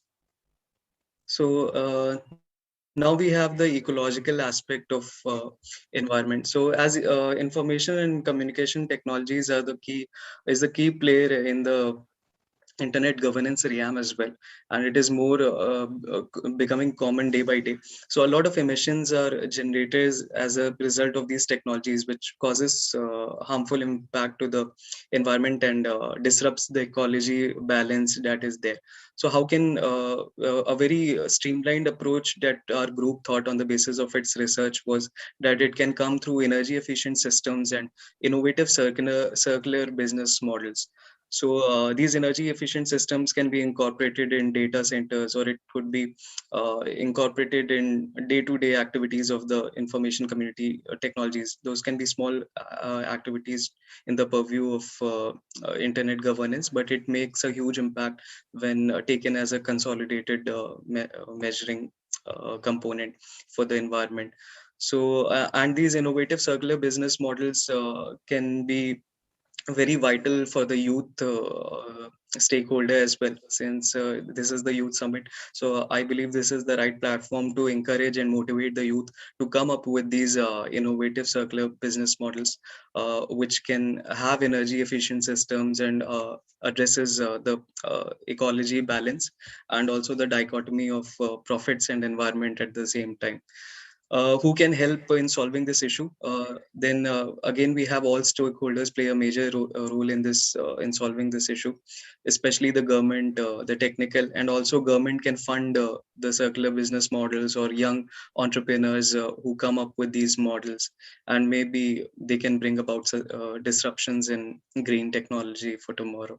So this ecology aspect was considered as one of the major point of action for a group. Can we move to the next slide, please? Next come the framework of governance for environmental policies. Since a lot of policymakers are here, so this would be the right platform to raise this issue of regulation of technologies in terms of environment as a key assessment criteria. A lot of environmental impact assessments are done in the manufacturing sector when any industry has to be set up. So similar kind of framework can be taken for the any information science or information technology setup, and these guidelines could help young technologies or even the technology companies to have a framework in mind where they know the goals or they know their purview for which they cannot exceed, and they know the limits until where the environmental damage is not done. And through this standard framework, a lot of carbon footprint can be reduced. Now, this can be achieved through a multi-stakeholder and a bottom-up approach, because a lot of challenges there in the very remote places where there is no governance framework, and a lot of emissions are out there. So that is why even the data centers are sometimes set in the remote places. So if they are done with a governance framework having environmental policies clauses, then it can make a lot of impact. And for this, we will be needing support from the government at all levels, and especially from the non-government organizations through advocacy, where they can do survey and tell the government as to how much emission is being raised by a particular set of or a subset of IT sector data centers, and then present the report and advocate for bringing about change in the policy. And those policy level changes can make a huge impact in addressing this area. So a good governance framework for environmental policies can definitely go a long way to achieve the sustainable development in internet governance as well. Can we have the next framework, please?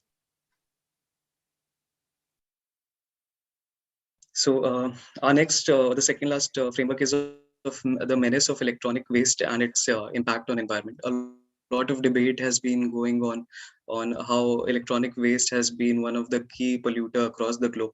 A lot of organizations, including the United Nations, the World Bank, the United Nations Environment Program, have been working to address this challenge of electronic waste, and they have come up with solutions like they want to amplify the approach of 3R, which is reduce, reuse, and recycle. And a lot of stakeholder cooperation and innovative circular business models is required in this area as well.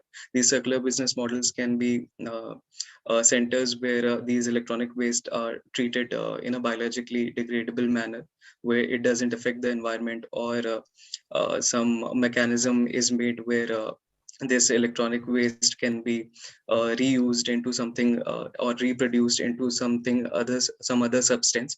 And a lot of case studies are there, which are World Bank group also launched its pilot program in African countries to encourage entrepreneurs to come up with centers where electronic waste can be treated. So a lot of work has been done, which is beyond the purview to talk about in this short presentation. So this was also one of the major issue of pollution in the field of environment and falling within the purview of internet governance. And we believe that through campaigns by governments and other support from other stakeholders, we will be able to address it. So now I will be moving to the last slide, and then I will be wrapping this. Can we move to the last slide? So the last slide we have is of circular economy in the age of internet. So this circular economy, we believe, is driven by coherent and inclusive global digitization in the purview of internet governance. And to keep rolling this circular economy, we'll concerns pertaining to sphere of cyberspace has to be addressed, and also along with the disparity in accessibility of internet. How it can be done is through open software platforms, facilitate data and data privacy, or to prevent monopolization and data breaching that is happening across the globe. And this will try to have a balance between inclusive global digitization, and also it will give accessibility to the wider aspect and rule the circular economy wheel as per the consensus of a group. Now, the major stakeholder that can assist us in this is the government, the civil society, the industry associations, and the customer itself, because it has to be aware with the green mindset that it is part of the larger circular economy wheel, and thus it has to incorporate the green digital lifestyle. So these were some of the key point of actions that our team noted, and we will also be publishing the white paper at the end of the Youth Summit. So I hope you all enjoyed, and now I would like to request the committee of to hand over to Inclusive Internet Governance Ecosystem and Digital Cooperation team for their inputs. Thank you, Mohammed. And as just Mohammed mentioned, let's move to inclusive IG ecosystems and digital cooperation. Dear youth colleagues, it's a pleasure for me to share the outcomes from several months of work at the working group of Inclusive Internet Governance Ecosystem and Digital Cooperation at the IGF 2021. My name is Aileen Cejas. I'm from Argentina. I'm part of the board of the Youth Observatory and the steering committee member of the Youth Coalition on Intergovernance. Creating truly inclusive internet governance ecosystems and proper digital cooperation is a challenge the community is trying to tackle, looking towards the future of internet governance. As you know, inclusive internet governance and digital cooperation includes a wide range of topics, which the usage of digital cooperation structure is key in ensuring that all voices are respected and taken into consideration by all the stakeholders. Through the background paper and the points of action, we analyzed and recommended several actions that should be taken into consideration for all the stakeholders of the IG ecosystem, with the goal of inspiring youth voices into the conversation at the Youth Summit and beyond.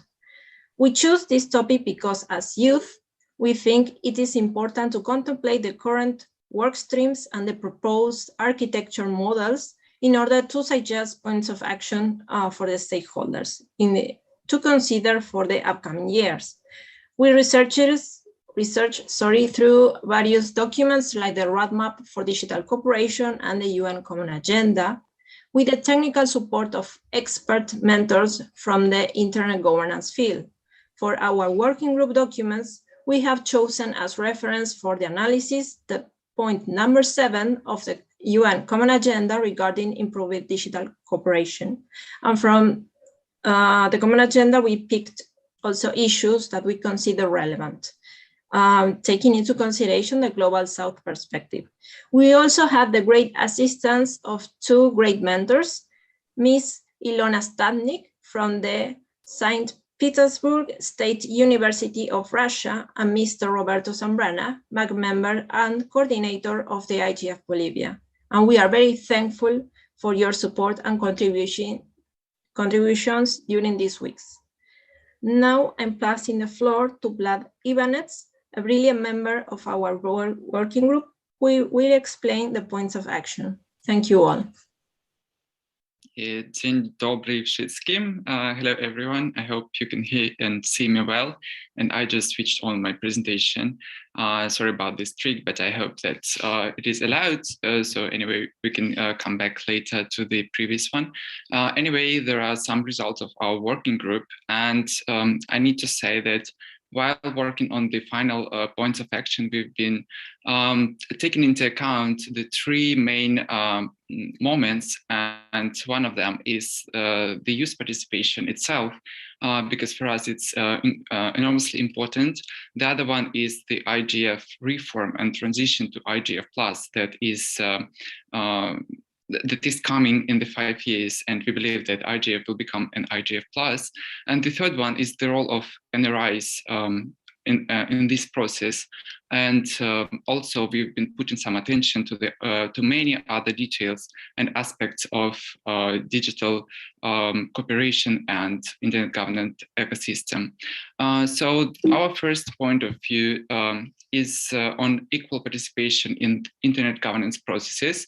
And I will simply put on the table some thoughts that were crossing into our working group.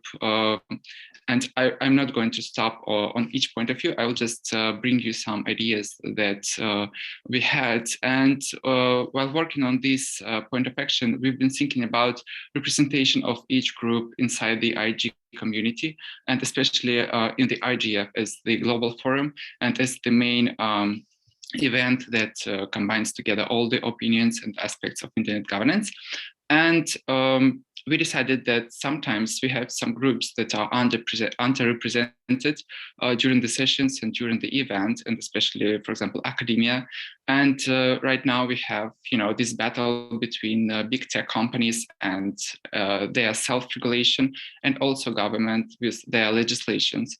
And what we expect from IGF is that this process of picking up different representatives of different groups will be well balanced, and it will become a system of checks and balances, and all participants will be well represented. So the second point of action is representativeness in IGF decision-making bodies. And here we talk about the reform of IGF, and we also know that the new body, the multi-stakeholder high-level body, is going to be presented. But what we want to have is to understand who is going to be nominated into this body, and we want to hear the clear instructions and to see them, these clear instructions of how these representatives are going to be elected and nominated. So that's what we also expect from IGF. The third point of action is about IGF as a hub of result-oriented discussions for policymaking. As you know, IGF is sometimes meets many objectives and some criticism from the community for being the platform for discussions only. And what the community expects is that IGF will become a platform for real decision-making, and that in a way it will be more representative platform where different representative of different groups will be ready to make an agreements and follow their commitments, and they will follow up the plans of actions that are announced during this or that event. Okay, moving to the fourth point of action is about equal access to digital goods. And we also know that IGF invites different organizations, businesses, etc., and some of them are the larger and bigger ones. And those who are smaller, for example, startups or small businesses, they are lacking some information, they're lacking data. And we want IGF to provide more tools, more equipment, and probably more data to these underrepresented companies. And we want, again, to create the balanced system inside the IGF. So the fifth point of action is about raising awareness about new technologies for inclusive policies.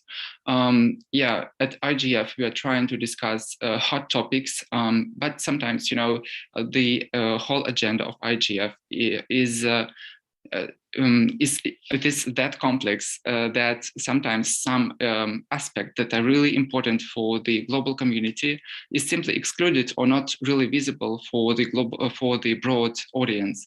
So we expect that such team as artificial intelligence, Internet of Things, cybercurrency, and many other issues, foreign issues, will be well presented at IGF, and they will gain more attention from the organizers.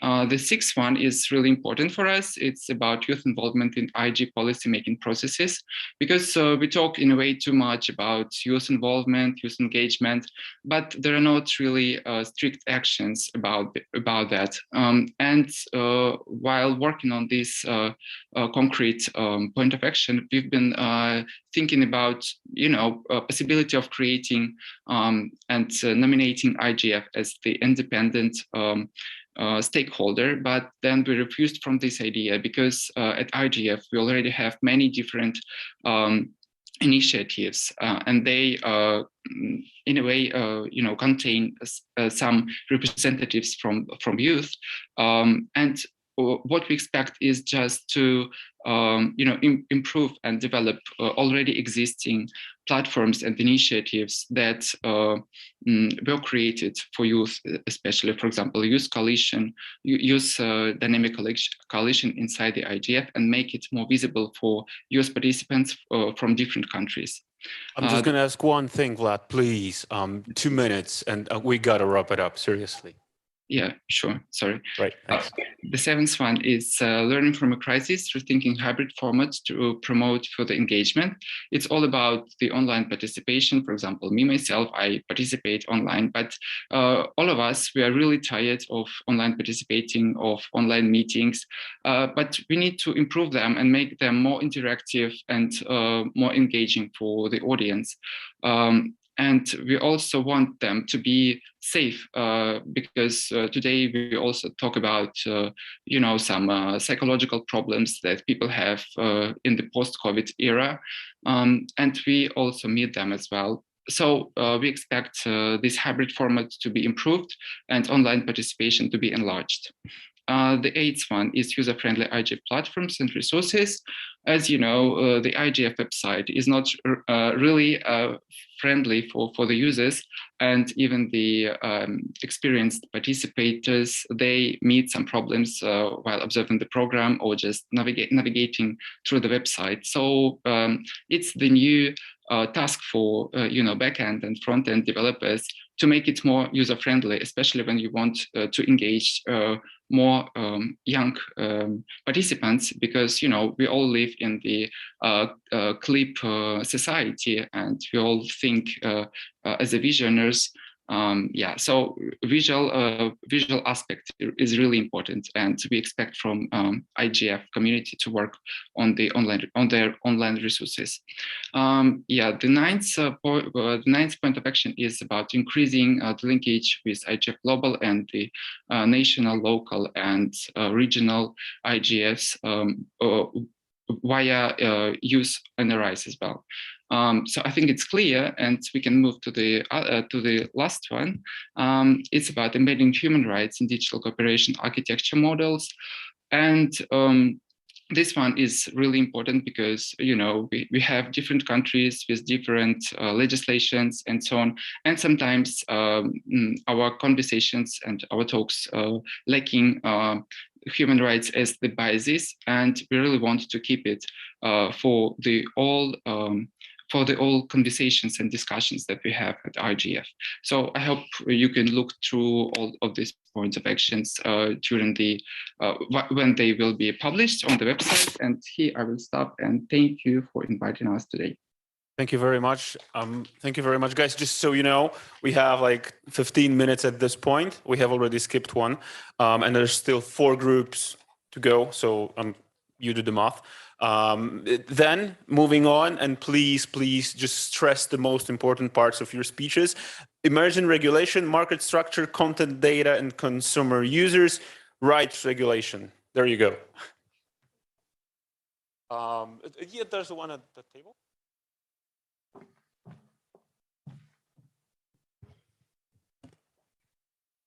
So we have the presentation. No? Okay, fine.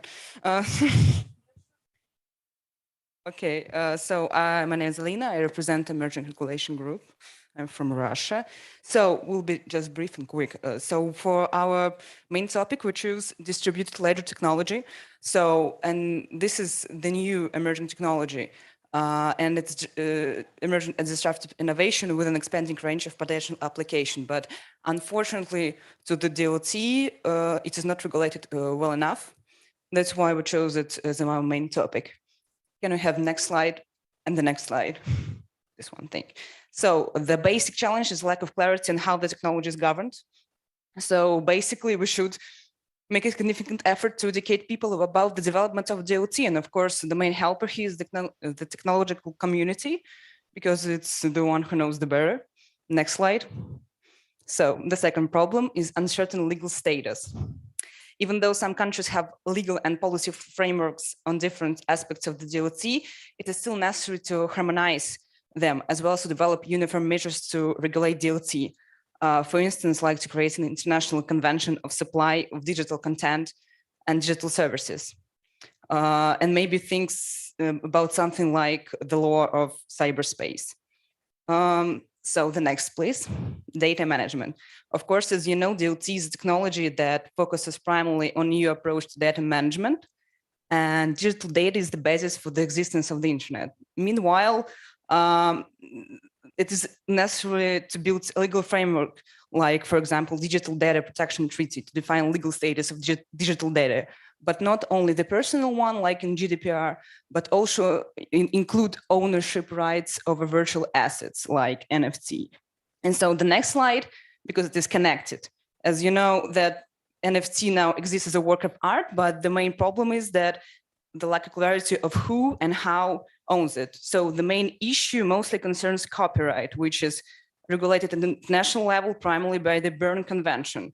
Meanwhile, the latest revision of the content of the convention is already more than 50 years old, so it should be updated.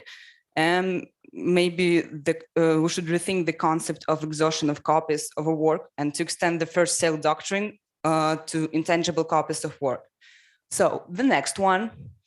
This is actually, when you talk about DOT, you usually think about financial markets, because DOT is commonly known to be used as a financial instrument. But unfortunately, there's no existing regulation of this completely new and previously unknown technology. So we should think that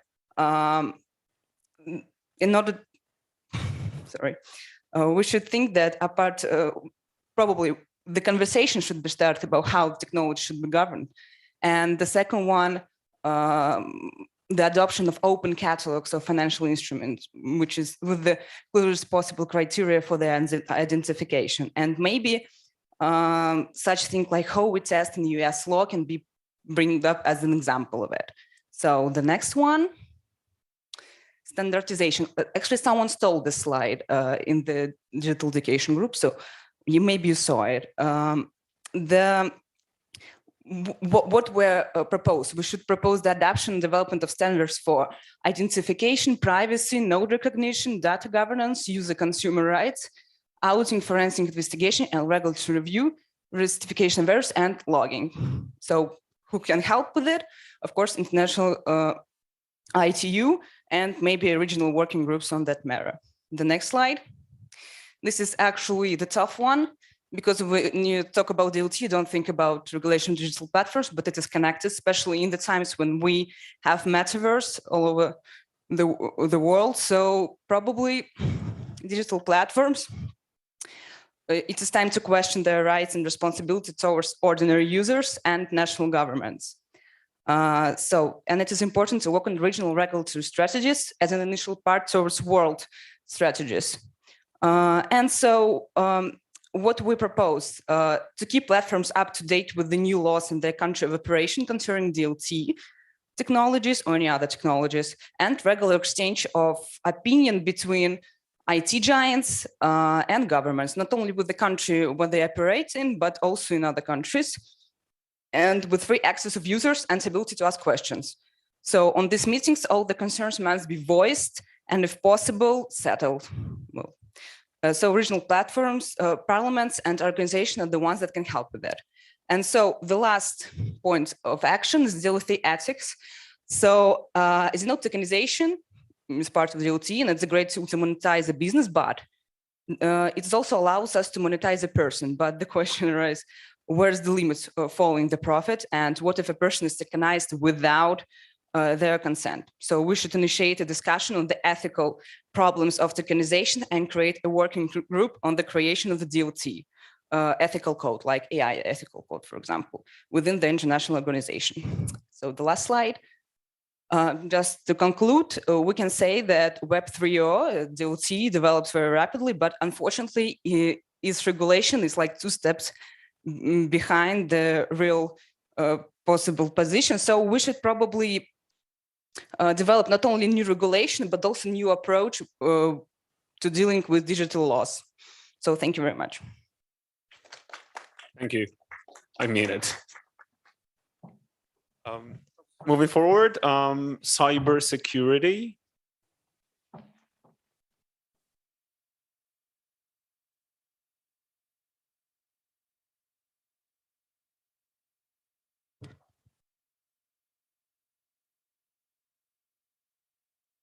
Dear friends, my name is Mohammad Ali and I'm from India. I have a background in computer engineering and I'm doing research in machine learning and computer vision. So our colleagues have already taken a lot of your time, so I'll be very quick. There are 5 challenges that we have considered. We have come upon distilled after many discussions. The first is malware as a service.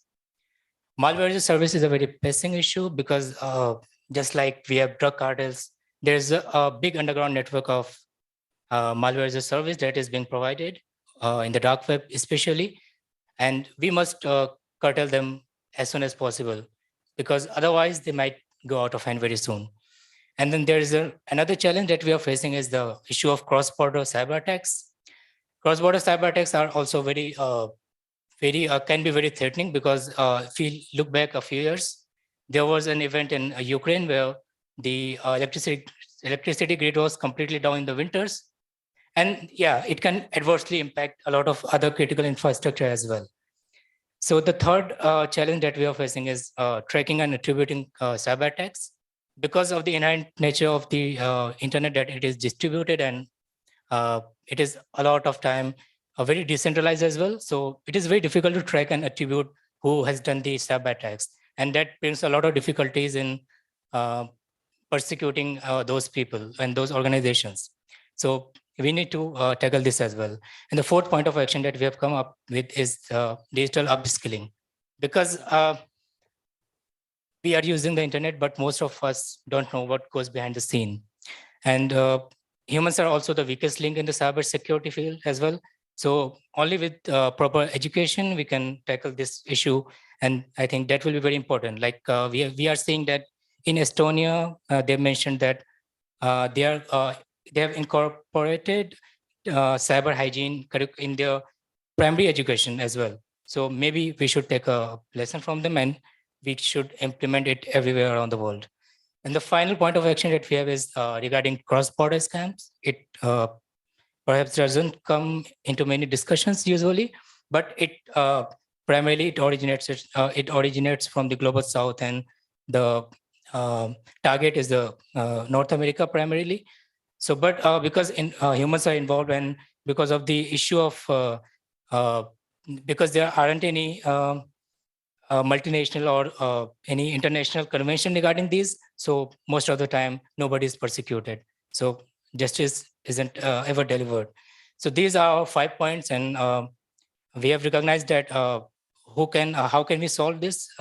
We can solve this by, I think, just like in the conventional sense of security, in the physical security, the primary responsibility lies with the platforms and the governments, and they will be solving this. They will be solving this using the multi-stakeholder approach by bringing everyone on the table, and and then coming up with a solution. And then I will just like to caution with one point that we see that the distributed nature of the internet is the cause of most of its problems, but we should also consider that it is also its biggest strength. So we should never curb this part of the internet. We should always keep it open and free. And then we can use the multi-stakeholder approach to find solutions. Thank you. Thank you very much. And the seventh group is privacy and data protection.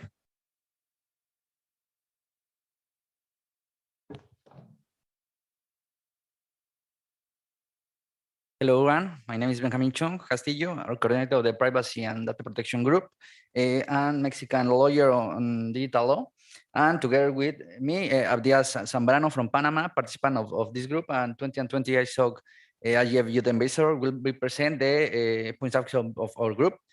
We're going to go as fast as possible because there's still one group left to present. So, yeah.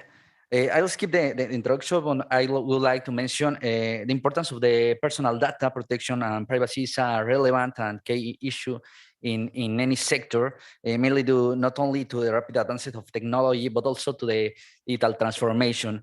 So that has increased in many countries since the pandemic, how it was mentioned at the beginning of the session.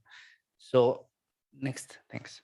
Personal data literacy, we thought it was important to put this point of action as the first one, because the issue of education is paramount if we want to strengthen the protection of personal data. What happens in terms of privacy is that a large part of the population around the world is not aware of how important their data is, either because they are unaware of it, or because neither the authorities nor the institution in their countries have given data the importance it deserves. So the first challenge we face in privacy and data is the literacy. Campaigns to protect, promote, respect, and ensure personal data in all countries in our region and all the work from a human rights approach. Next, thanks.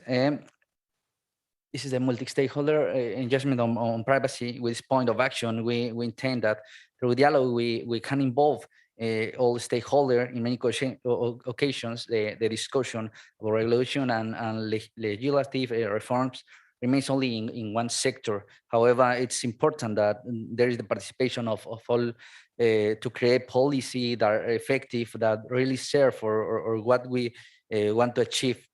In this sense, participation must be inclusive and attending to all sectors. This point, this is important that users know the way in which the different private and public companies collect and use their data in order to create different alternatives that promote the protection of their fundamental rights in the handling of their data.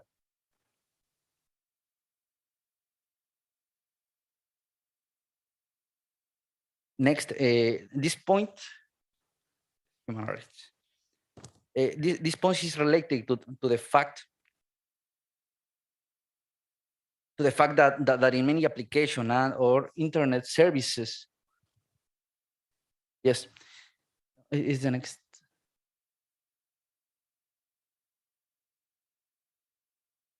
Yes, is this. Thanks.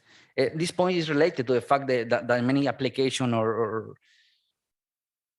or internet services happens that in order to use it, sometimes we are asked for personal data that are not always necessary for the service. In this case, what we want to protect are the principles of proportionality and purpose that must be applied in no processing of personal data.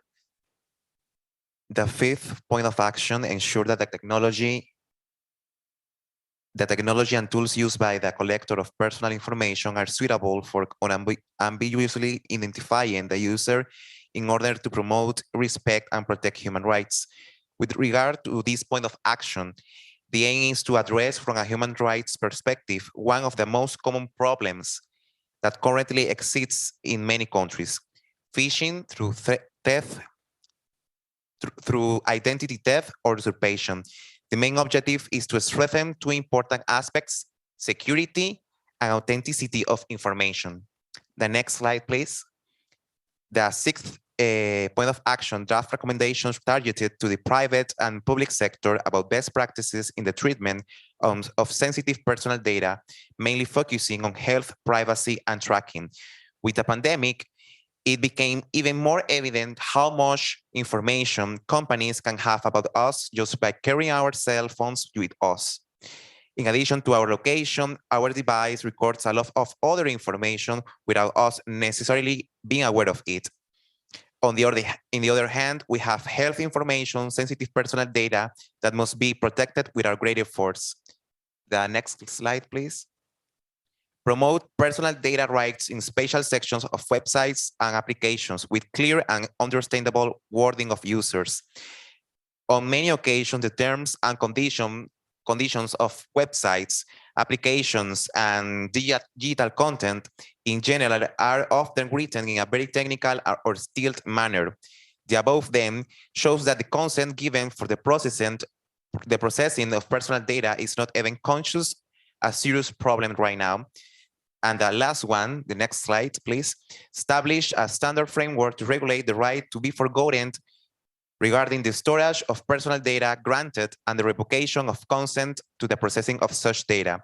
In conclusion, to address the issue of personal data and privacy, it is necessary to do so from a human rights approach. Thank you.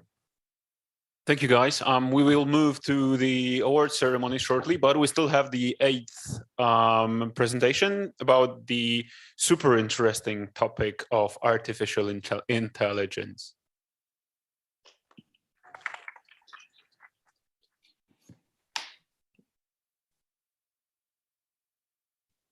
Hello, everyone. My name is Juan Pájaro. I'm the coordinator of the Artificial Intelligence Group. Well, we came up with these three main challenges that we found after 2 months of conversations. Would you please? Okay. So the first of these challenges was AI equity. We came out with three main points of actions. The first one is ethics among nations. With this, we agree that all nations should be have an annual meeting where all the stakeholders, including government, discuss and take measure in the development and incremental adaptation of AI in ethical and standards. Equity within nation, that means, no, I can't see it. Equity within nation in order to take internal inequalities and challenge the difference between global north and global south in the development, implementation, and the deployment of artificial intelligence. And the third in this AI equity is equity in AI literacy. That means that governments, academics, civil society, and the private sector to promote educational programs, scholarships, policies, and other opportunities that allow people from the global south may understand how to design, develop, and deploy artificial intelligence. Now I give the word to my co-host today, is Sona. Yes, thank you very much, Juan. I'm here. Hello, everyone. Well, continuing with presentation, it should be mentioned that the development of artificial intelligence technology continues, the more likely it is that this technology will not comply with human rights and principles. Of course, artificial intelligence provides a huge number of new opportunities, we know, both in the field of the medicine, business, education, and in financial sector and science. And it's important to understand that governments, private firms, developers, and system users all have inherent responsibilities to ensure that artificial intelligence is not intentionally misused or unpredictably harmful. So here we have our points, irreparable consequences, and take control of the situation with the development of artificial intelligence, such as necessity of training artificial intelligence, such as development and deployed artificial intelligence. So firms, private sector, universities, public sector, and other involved should have a great emphasis on monitoring live artificial intelligence models. And of course, we have regulatory artificial framework. This next slide. Yes, here we have future artificial intelligence risks and opportunities. And we highlighted here several points like artificial intelligence interpretability. National technology officers should prioritize price mechanism over grants to encourage innovations which met clear success benchmarks in AI interpretability. Of course, we have authoritarian artificial intelligence.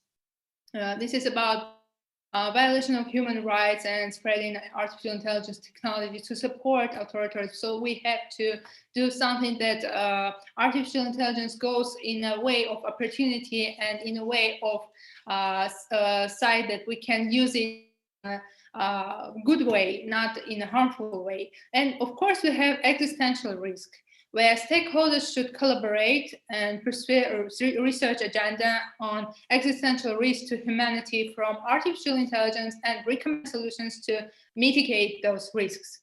Please, next slide. Yes, Juan? So the invitation is to work to make artificial intelligence as a force of good and a new kind of technology center in all human necessities. Thank you very much. Thank you very much. Thank you very much, guys. I'm seriously sorry for cutting you short, but this is a sprint, and now we're at almost at the finish line with the award ceremony of the Wiki Youth. So, Anusha Ali Khan. Okay. Thanks. Hi, hello everyone. My name is Pedro de Peixe. I am a board member of the Youth Observatory and of Creative Commons Brazil. I have shortened my speech a little bit so we can have time to end it on time. So first of all, I would like to greet my colleagues who made the Youth Summit possible. I do this in the figures of Emilia, Marta, Rafael, Eileen, and Juan, and Shadrach, among others. It's always a pleasure to see people with such a high level of commitment working to advance and spread agendas that they consider important, and you all have done this wonderfully. Then, of course, I would like to thank all participants of the WikiU contest. We need more people like you to remind the world that the internet is not just made up of conflicts and nasty stuff, but it is also a colossal source of information and knowledge with a higher level of accessibility than on any other tool in existence today. The internet has enabled the development of such beautiful, useful, and interesting ideas. This cannot be seen as a phase of the past, but rather as a continuous process of improvement in which each of us has an active role. And that's what the competition we were part is about. The open knowledge agenda is something that I personally consider an absolute priority in internet governance, which sometimes gets sidelined by other debates driven by concerns that we have. What we have right here is an agenda based on hope, represented so well by the efforts and achievements of Wikimedia Foundation projects. I believe we, as youth, should always try to be part of those transformations that promise to bring forth positive changes for the world. This is what our WikiU contest tries to represent, and this is what we are trying to achieve with our collective strengths and efforts within the IGF Youth Summits. That being said, I would now like to call upon Anusha Ali Khan, Vice President of Communications at the Wikimedia Foundation, to say a few words to us as someone who is in the middle of all this wonderful transformation and has been kind enough to come and share with us a bit of her fantastic work. Anusha, thank you very much for coming, and the floor is yours. Thank you. Thank you so much for having me at this year's Youth Summit. I want to start by congratulating all of the young people who participated in Wiki Youth. Your contributions add to the body of knowledge across Wikimedia projects that ensure people everywhere have access to the knowledge they need. As Pedro mentioned, I work at the Wikimedia Foundation, the global nonprofit that supports Wikipedia and 12 other free knowledge projects. It's an incredibly timely moment for me to be here speaking with all of you. This year, Wikipedia celebrates its 20th birthday. Wikipedia was born at a time when there was so much optimism for what technology and the internet could deliver, breaking down socioeconomic and educational barriers and handing people the power to learn and connect across borders and backgrounds. While a lot has changed in the last 20 years, our projects still exist in this spirit. Run by a nonprofit, free from commercial interests and ads and algorithms, Wikipedia has grown to over 56 million articles in more than 300 languages. There are now 13 free knowledge projects that are part of the Wikimedia movement, including Wikidata, which powers information across all. These projects are modeled on the need to uphold transparency and protect user privacy. They are connected by a common belief that knowledge is a human right, that when people have access to it, they make more informed decisions, build more just societies, and foster deeper connections. That is the magnitude of the work that you are doing as part of the Wiki Youth Project.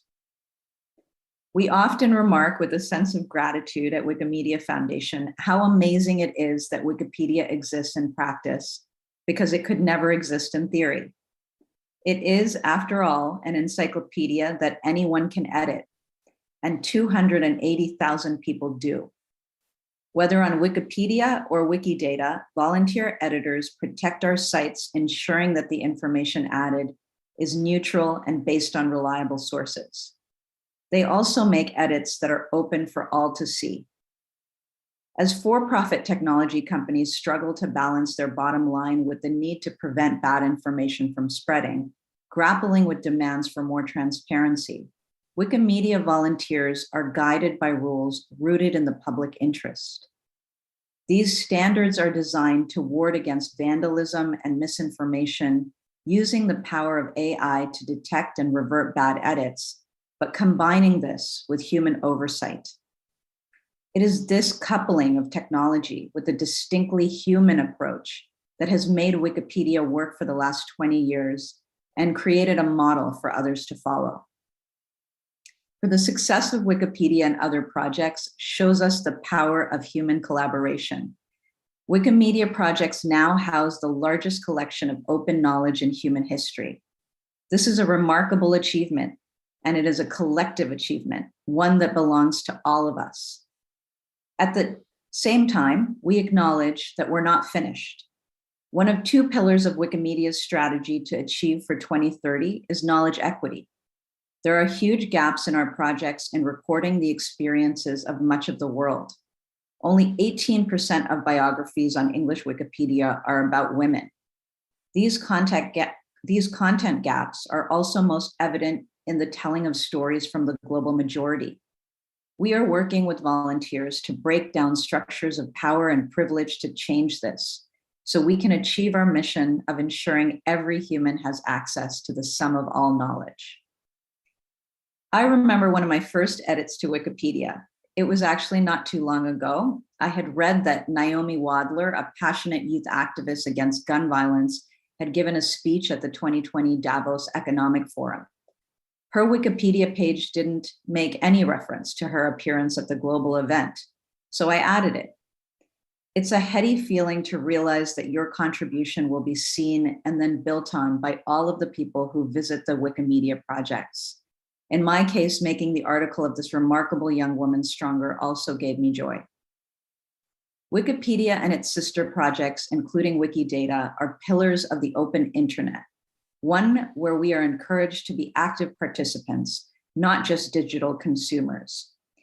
At Wikimedia Foundation, our advocacy work focuses on bringing people back to those ideals, pushing lawmakers to consider models rooted in social good when sorting out thorny questions around regulation and providing other online platforms with lessons in creating digital spaces that democratize access to information and distribute power. Unfortunately, we're at a moment where threats to digital rights are rising and free access to information online is at risk.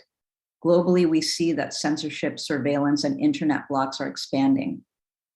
And as policymakers explore legislation to curb harmful content online, they must take into account projects that exist for the public good. Technology regulation should be designed to support free expression, build more informed communities, foster public discourse, and allow the open and free exchange of knowledge. In this moment, the role we choose to play on the internet is more important than ever. I know I started this by marveling at all of the contributions that you've made through the Wiki Youth Contest. Your contributions to Wikidata will help fill in knowledge gaps across languages and open data sets, but we can and must do more. The future of the internet will require more from us than edits. Your presence at the Youth Summit is an incredible first step.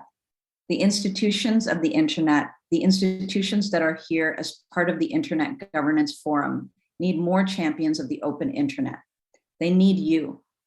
With your leadership, we can advocate for digital rights that are driven by our shared values, values such as access, equity, and transparency. We can remix, remake, and shape the way that digital platforms support and influence our lives for generations to come. We can build the future of the internet we want to see. Thank you, and congratulations again. Thank you so much, Anusha. We had a video and a few words to say about the winners, but we can't do that right now because we're short on time. So I will just say the names and alias. The winner of the Wiki Youth Contest is Da Supremo, alias of Faisal Ali. The second place is Nanayal Botar. The name is Stephen Decky. The third place is Joseph Anthony. That it's his real name, Joseph Anthony. And the fourth place is Rodrigo Morales, which has an unpronounceable alias. The other winners will be announced in private. So I give the mic back to Emilia. Sorry. Yes, but maybe you should be giving it back to Emilia, as I just mentioned them as the real hosts of that event. And speeding you up, I left myself probably like 30 more seconds. But that's it. Thank you very much. It was unbelievable how much of it you had to share. I'm really sorry we did not have several more hours to share that, but you still have time afterwards. They say that those backstage meetings bring more than those official ones. So enjoy this afternoon and the evening. Thank you very much.